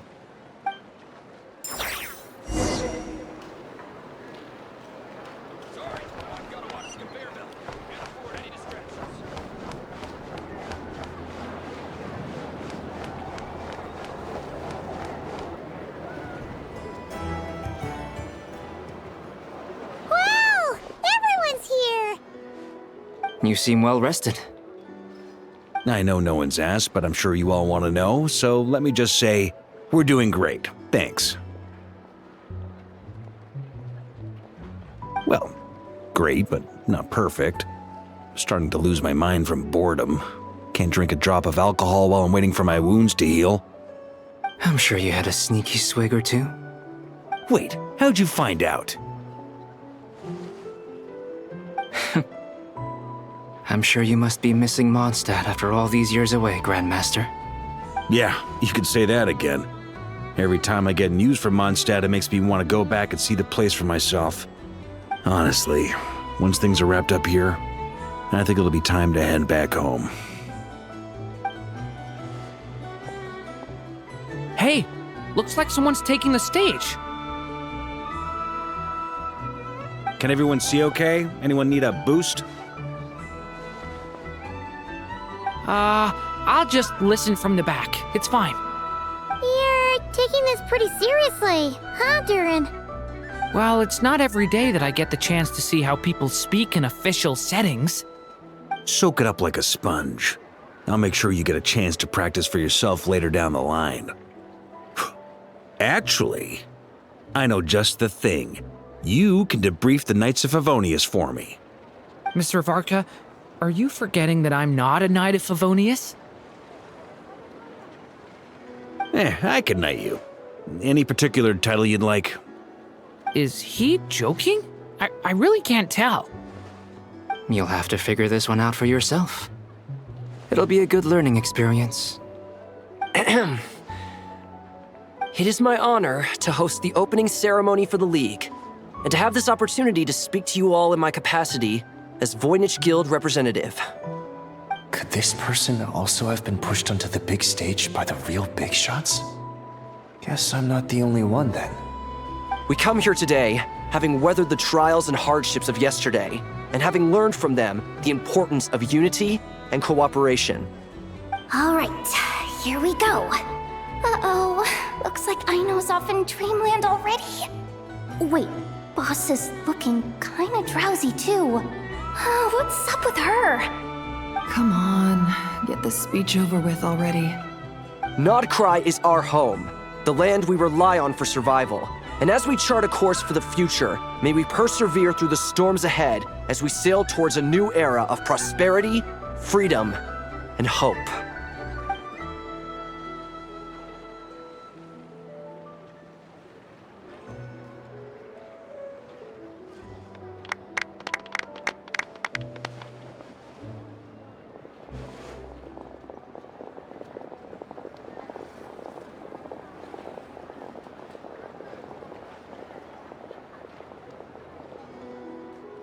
Looks like we'll have more opportunities to travel in the future.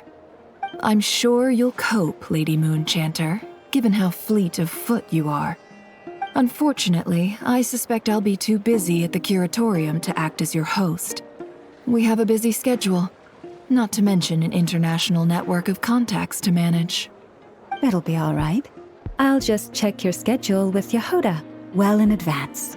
And if she's not available, I can simply ask Ashru. So So giving my employees extra workload isn't enough for you? You're really going to drag my cat into this too? I thought you'd approve. Aren't you forever increasing your employees' workloads? That's a bold statement. Are all the Frost Moon Scions feeling more audacious now that your moon goddess has returned? Columbina's return has brought joy to all who care about her. That includes both you and me. As for the Frost Moon Scions, we are learning how to thrive independently, without relying on the moon goddess. It is up to us to make our home a more livable place. Joining the League is one of the steps we are trying towards that end. I like the word try. It's nice and non-committal. You can opt out at any time and still say you tried. You don't see a bright future for the Frost Moon Scions? Or did you mean the League? I'm just not as optimistic as you. The Frost Moon Scions should count themselves lucky that they have a leader as stubborn and enterprising as you. But Nod-Krai's a big place, with all kinds of people. Most of them don't enjoy answering to a leader, or even listening to reason. Well, that's where you and your methods come in. Unless the Curatorium of Secrets is only here for appearances. For now, yes. And that won't change until this venture becomes worth my while. What would make it worth your while? Getting out more than I put in. Right now, I'd barely break even, but I'll grant that it's a good start for Nod-Krai. Then maybe it's worth a try. All right, you can stop now. Or do I have to join the Frost Moon Scions before you'll get off my back? You'd be very welcome to join us. Hey, you two! Congrats on all your hard work! What are you chatting about? Nefer was trying to dissuade me from adding to her employees' workload.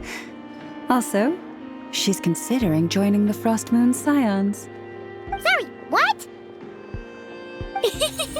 Your conversations are always the most interesting.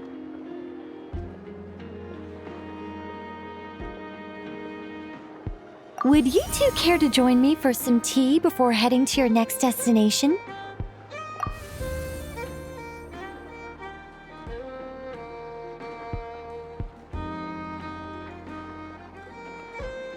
Nicole? Wait, where are you? Aren't you gonna show up today? Sadly not. I'm otherwise occupied right now. I'm sorry, Paimon. I can hear how disappointed you are. If it's any consolation, let me say that how things appear on the surface is a far cry from what they are at their core. Perhaps you'll feel better if you focus on the fact you have a special line of communication with the great mage herself. Okay? Has something happened? No, or not yet, anyway. Well, that's not ominous at all.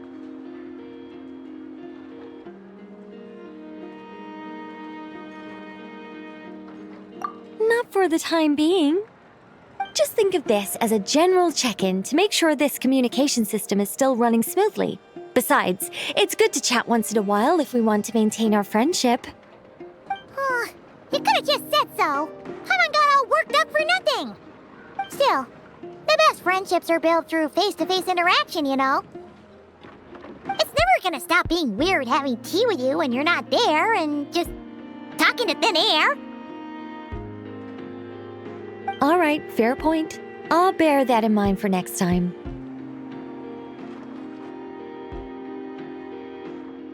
Yeah. Any update on that crisis at the world's borders? Owls just informed me that they had their work cut out for them. And now everyone's thoroughly exhausted. But they did finally get things back under control. Still, we can't let our guard down yet. The disruption caused by this disaster has made Teyvat easier to detect from the outside universe. She plans to wait for things to stabilize, then reschedule her Mondstadt vacation plans. As for me, I agree with Hat Guy's perspective. This is a time when many new variables are emerging, and the situation is changing constantly. Plus, most of this change is for the worse. We have to remain vigilant and ensure that the embers of chaos are not rekindled. I did notice that the energy in Nod-Krai changed somewhat after the War of Funerary Flame, but since it was still aligned with the Light Realm, I never gave it a second thought. It looks like I'll have to examine the connections between phenomena I observe more closely in the future. Just doing my duty. It's more or less second nature by now. Of course. To give you the full picture, I'd have to start with the substance from which angels were formed. Never mind. Paimon's right. Showing off my knowledge would be much more satisfying in person. By the way, you did receive the gifts from the Hexen Circle, yes? I'm not trying to claim credit or anything, but my pride demands that I at least mention it. They're quite similar to the protective talisman that Alice gave Dory, but with some very special enhancements. Oh! So that's what kept our friends safe when Dottore trapped them. Indeed. We went to great lengths to make sure they were invisible to his eyes.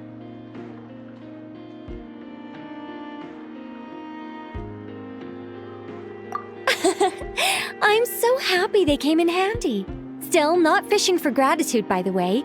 I just want you to be aware that sometimes your friends may be protecting you in ways you cannot perceive.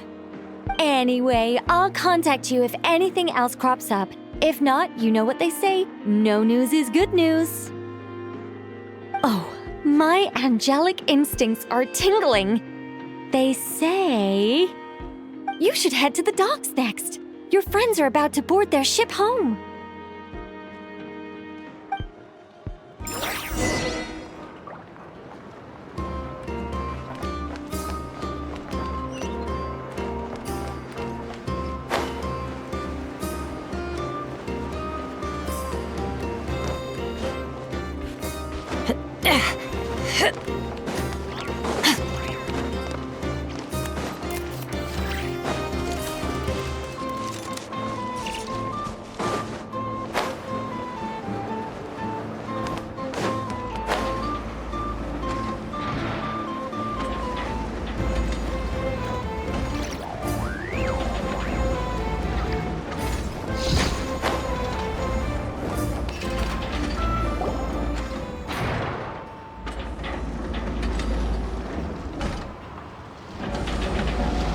You're here. You're here too, Hat Guy! Are you heading back together? No. I'm bound for Sumeru, and she for Fontaine. We just happened to cross paths at the harbor.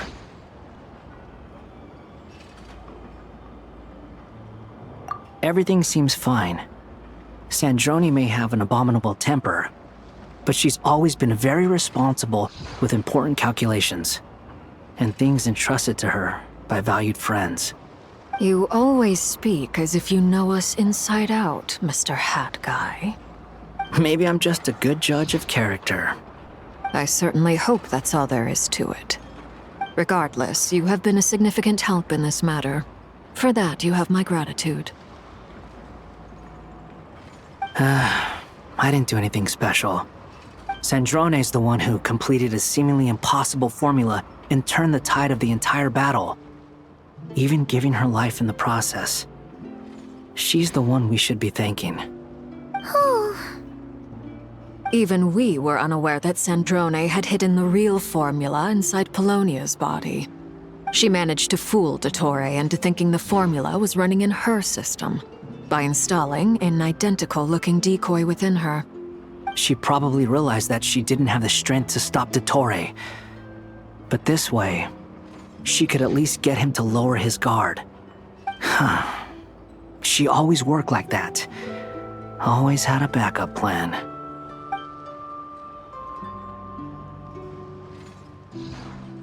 Well, that's why I'm traveling to Fontaine. She made a request of me long ago, and the time has come to fulfill it. Think of it as her will.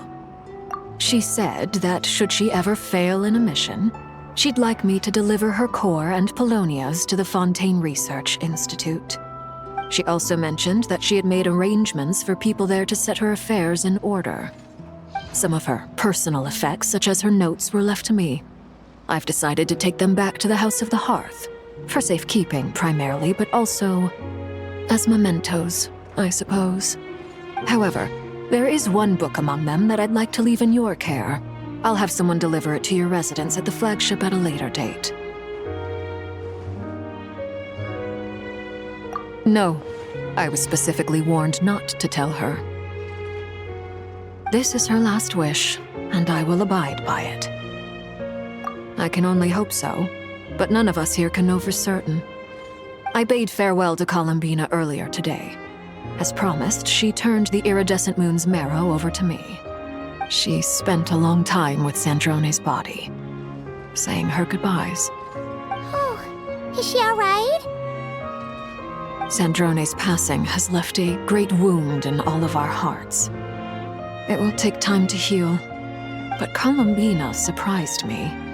She offered me some words of comfort before I departed. Despite being grief-stricken herself, she showed an awareness of the feelings of others around her. She never used to act like this. Clearly, she has grown. And I suspect that we have you to thank for much of the change we are seeing in her. Huh. After these recent events, the Tsaritsa has revoked the Pale Star Edict. Snezhnaya now realizes that the arrest warrant for Columbina was just a ploy by Dottore, who coveted her powers. I shall return to Nod-Krai to see her as soon as I find the time.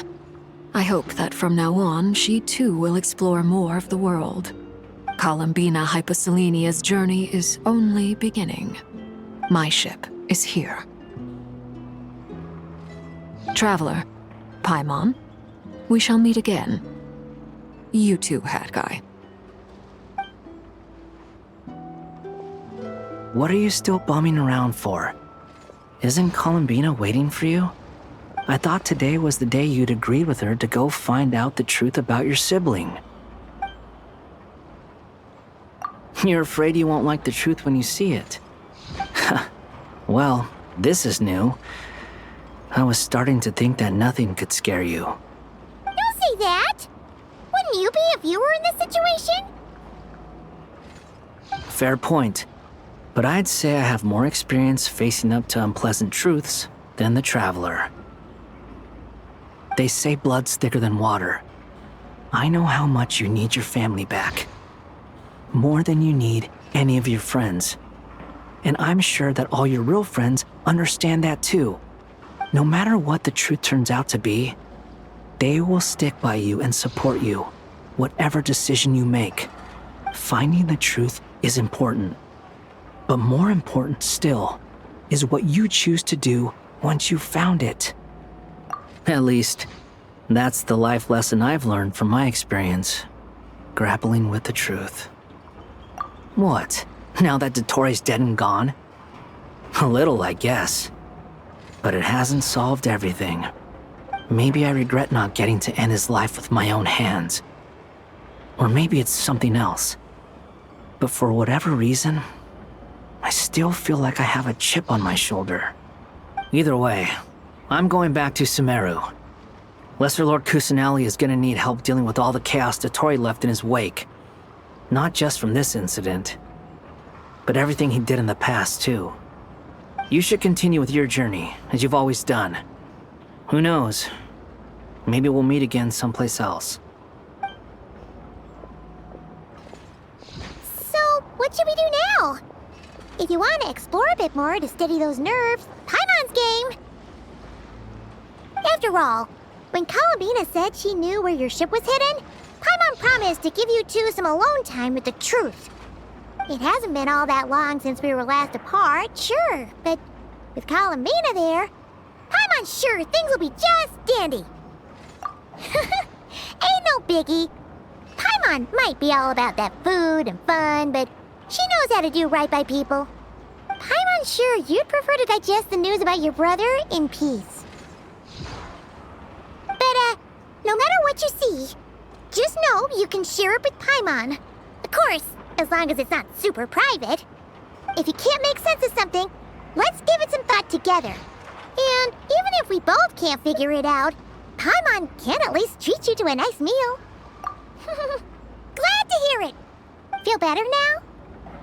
Alrighty. Next up, time to meet with Columbina.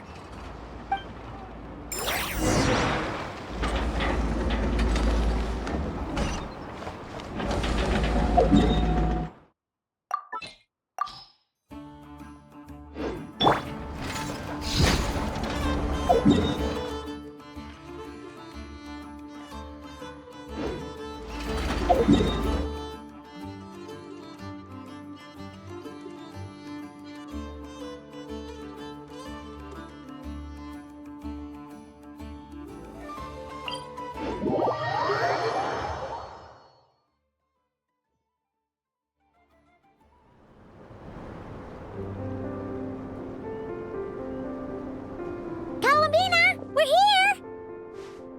Can't quite believe we're meeting out here. We've gotten used to walking over to Silver Moon Hall whenever we go see you. Well, you're still welcome to go there whenever you want to see me. It's just, now that it's all over, I've decided to make some changes. Try and fit in with the Frost Moon Scions, like Llama suggested. The older generation are still timid around me. They don't dare get too close, and they bow their heads when I walk by. But things are much better with the children. I see more curiosity in their eyes. Hopefully, by the time the next Moon Prayer Night comes around, I can enjoy the festival with them as myself, without having to pretend that I'm only dressed up as the Moon Goddess. You'll do fine, Columbina. Paimon's sure they'll realize you're super nice once they get to know you better. You really think so? When we first met, you thought I was a little up in the clouds. We were just starting out then, come on! So Llama told you, huh? I'm only teasing. I know that I have you to thank for pulling me back down to solid ground.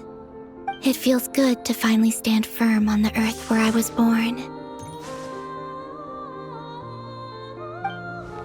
Oh, that's great!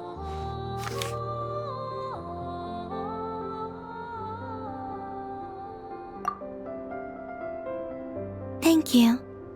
I'll make sure not to lose it this time. Well then, are you ready? Ether, what happened to our spaceship back then? Why did you leave? It's time to learn the truth at last. Ready as I'll ever be. Good. Then let me open the way for you.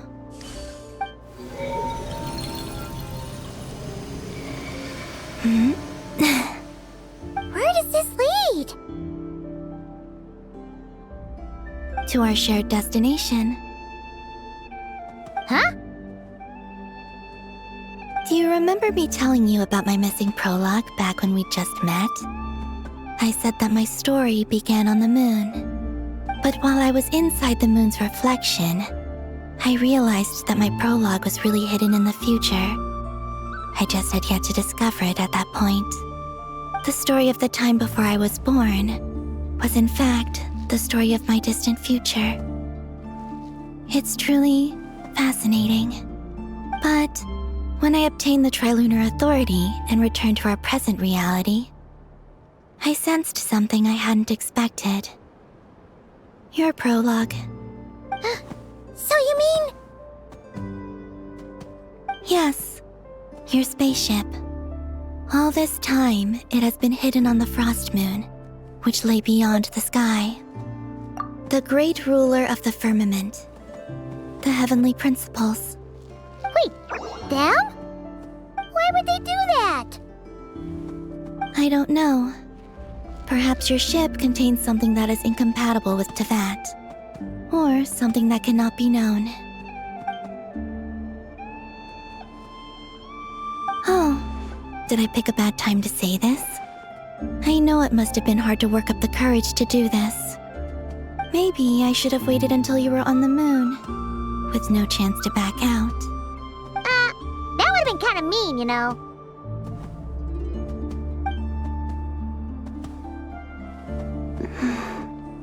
take me there. Oh? Whatever is hiding in that ship, it belongs to me and Ether. Those memories belong to us. No one else has the right to decide whether I should or shouldn't know about it. Not even the Heavenly Principles. Very well. Then let's go. Yeah, you two take care, alright? And don't forget to come back soon! Rest assured, Paimon. We will. Traveler, after you. Thinking about the story that we'll find hidden on the moon? Yes.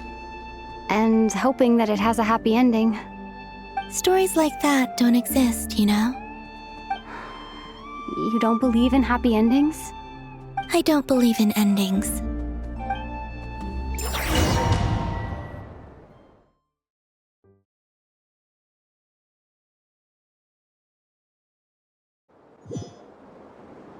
Where am I?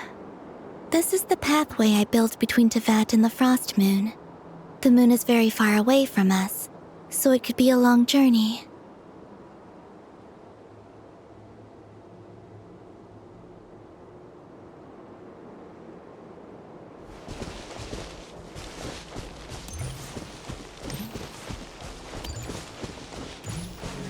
After I obtained the Trilunar Authority, I unwittingly saw past events from many of my friends' lives.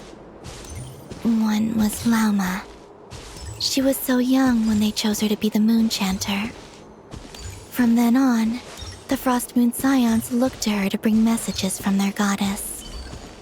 But, for better or worse, I had left Hisi Island before she was ever born. It was not until much, much later that she met me. I think it's for the best. Because of the way things turned out, you had the opportunity to become friends. You're right. In that sense, I think we were both very lucky.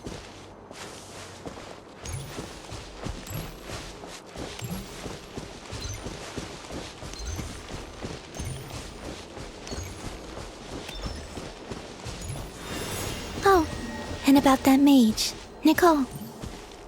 I only recently learned that she has lived in Teyvat since the time of the Three Moon Sisters. The Moon Goddesses always had a good relationship with the angels. I suppose our friendship continues that tradition.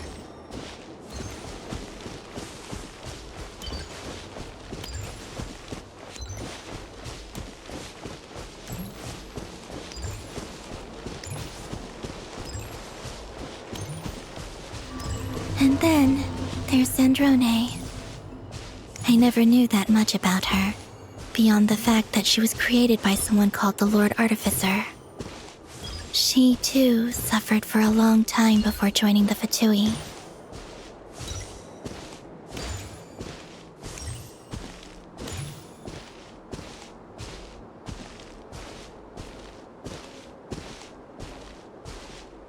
How I wish I could talk to her again. Even if only to hear her say nasty things to me.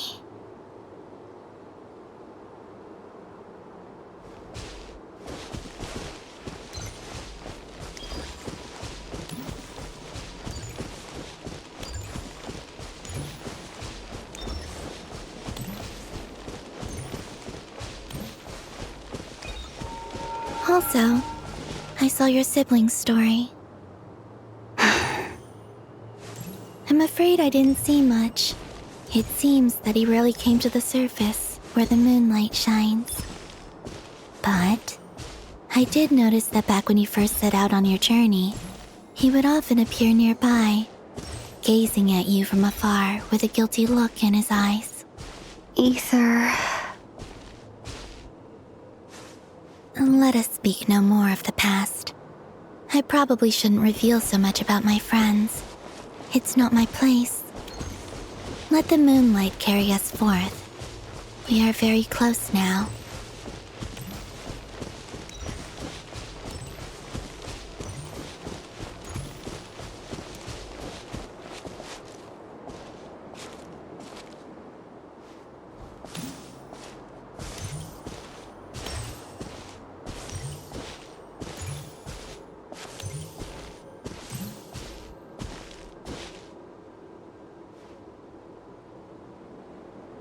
after this, I'd like to bring some kuhenki to the moon as well.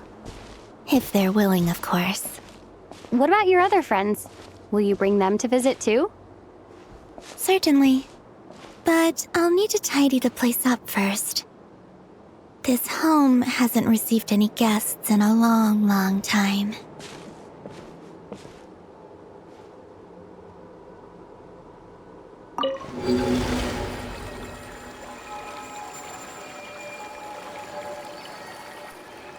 I remember writing something similar with you on Moon Prayer Night. I believe it was called... Dodoko's Whirligig. Yes, that was it.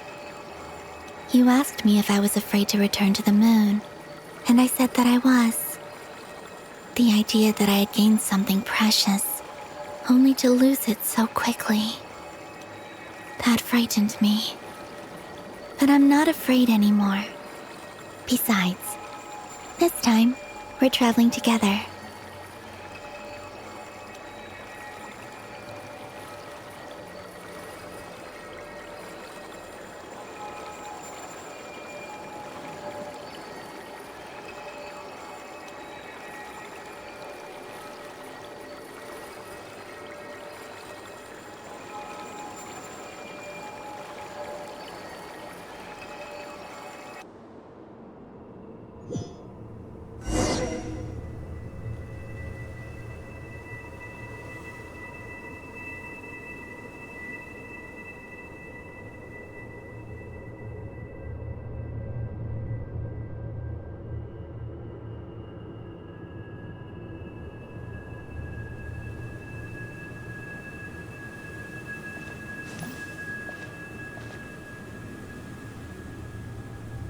We're here.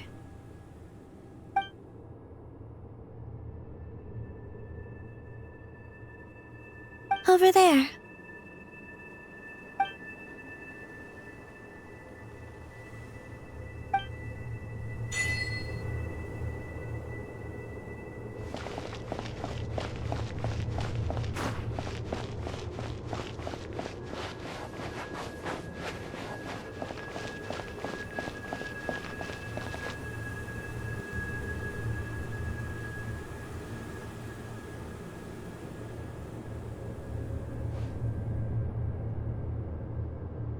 Our spaceship.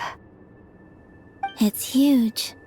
I suppose that the moon is the only place one could hide it. It'll be all right. Huh?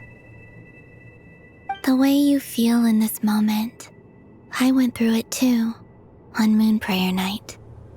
The door was right in front of me, but I struggled to find the courage to step through.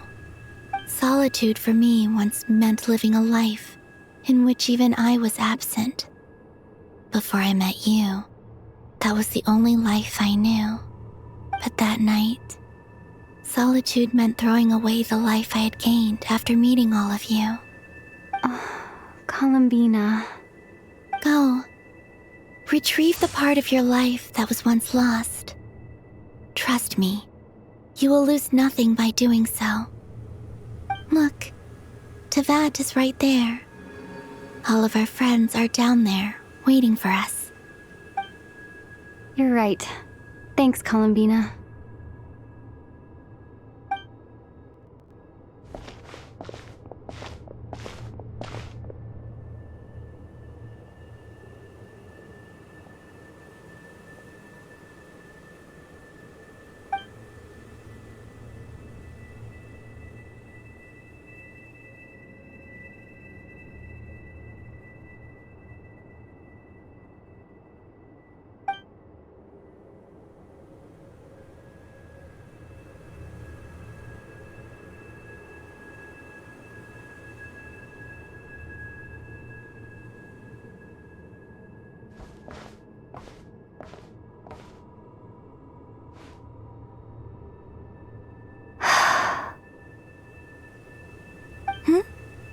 Finished? Yeah. Why did you take your eye mask off? Well, since my return, I've decided to take more opportunities to see the world with my own eyes. Besides, I've always wondered how Teyvat looks from the moon. And what do you think? It's beautiful. I could spend a whole day here just gazing at it. What about you? What do you think of the truth you found? I haven't looked at another person's expression in a long time, but I think yours is saying it was neither good nor bad. Keep this up, and it won't be long before you give Nefer a run for her money. Oh, I don't think that's going to happen. I'm much more used to sensing what's going on around me with Kuvaki. I think I'll save my eyes for seeing special moments I really want to remember. I read the spaceship's flight logs. I always assumed that this was my first time in Teyvat. I thought that Ether and I must have been hibernating in space for centuries on end. But the logs show that our spaceship flew over the skies of Teyvat once before. A long, long time ago. Flew over? So you didn't land? No. The ship barely came to a stop before flying on again. After that, it continued traveling through space for a long time. Some of the data is corrupted, but I suspect that it kept flying for thousands of years. It was only after that that the ship made a forced landing in Nod-Krai. When Ether found me, he came from outside the ship. Could this mean that he left the ship long before I did? Maybe even during our first pass over Teyvat? Are you alright? Yes. I can feel that the truth is coming together, one small piece at a time. I remember Ether telling me that when he first arrived in Conria, he could not recall the past. So this might be something that even he doesn't know. Here, I made some space for you. Your mind must be racing, and this seems like the perfect place to relax and clear your head. Oh, wait, there's one more thing. What is it? Wait here a moment.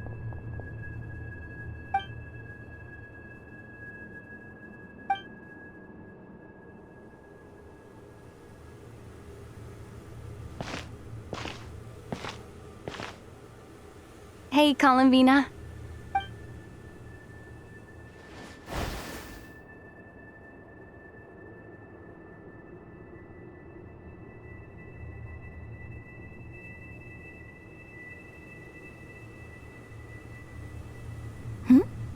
Is that a new outfit? An old one, technically. It's been in a cabinet inside the ship this whole time. It's a matching pair with Ether's. He always liked this set more. Huh.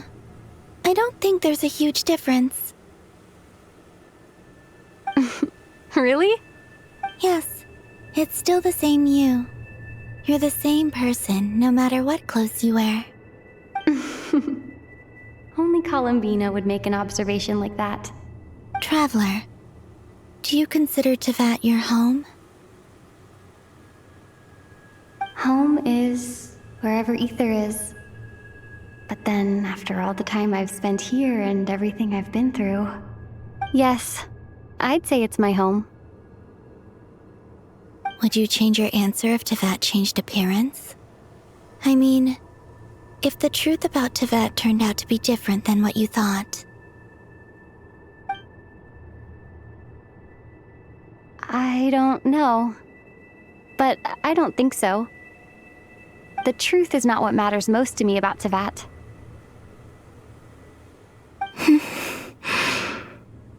When I was first born, I longed for a home. And when you get something before you're mature enough to understand the world, you just take it at face value. I thought that a home was a transaction. You give me what I want, and I'll do the same for you. But you and your friends taught me what a true home should look like. You never asked for anything, yet you gave so generously to me. That's because your friendship matters to us. It was worth it. In the past, I thought that my birth in Nod-Krai must have been a mistake. But after journeying to the distant past where the story began, I realized that it was I who chose Nod-Krai to be my future home. Now, I am glad that I made that choice. I'm sure your friends are just as glad. In fact, I intend to make the same choice today as I did back then. What do you mean? Well, I've given the Eternal Moon's Marrow to Lauma, and the Iridescent Moon's Marrow to Arlecchino. And now, I shall return my Kuvagi to Nod-Krai again, that it may continue to protect my chosen home. Wait, but what about your body? Oh, are you worried that I'll disappear again? I won't. Not this time. The Frost Moon has now entered the fall sky, and I am the Tri-Lune Goddess. I am only returning to Nod-Krai the part of me that it needs. I am giving what I can, because my home is worth it. Oh, and I have something for you, too. For me? Yes. Come closer.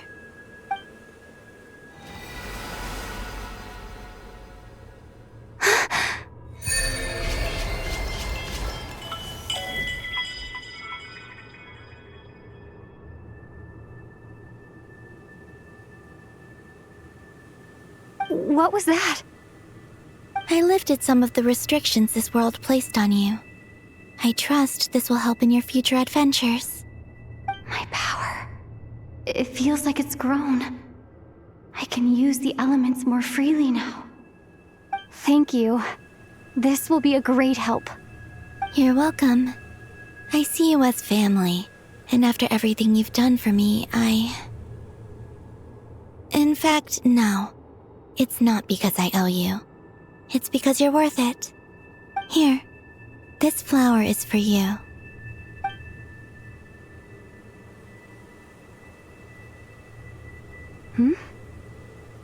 Isn't this a moon prayer blossom?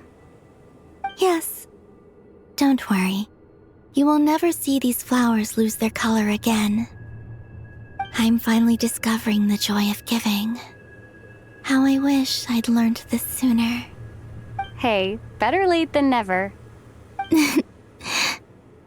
What are you thinking about now? Why don't you take a guess? You get 1 shot. I don't think I'll get it in one guess, but I'm sure it's a happy thought. That's kind of a sneaky answer. I can't say you got it wrong. Down into that, the moon seems so far away. I felt it might always lie beyond my reach. But on the moon, everything feels so close by. The haze that once enshrouded the skies has finally been dispersed. I feel like a traveler on a winter's night, starting a new chapter in my tale by the warmth of a bonfire. I don't have a lot of luggage, but I do have a lot of hope for the future. Well, what's next? Next? To start with, I want to stay here just a little longer. After that, let's return home and continue our journey.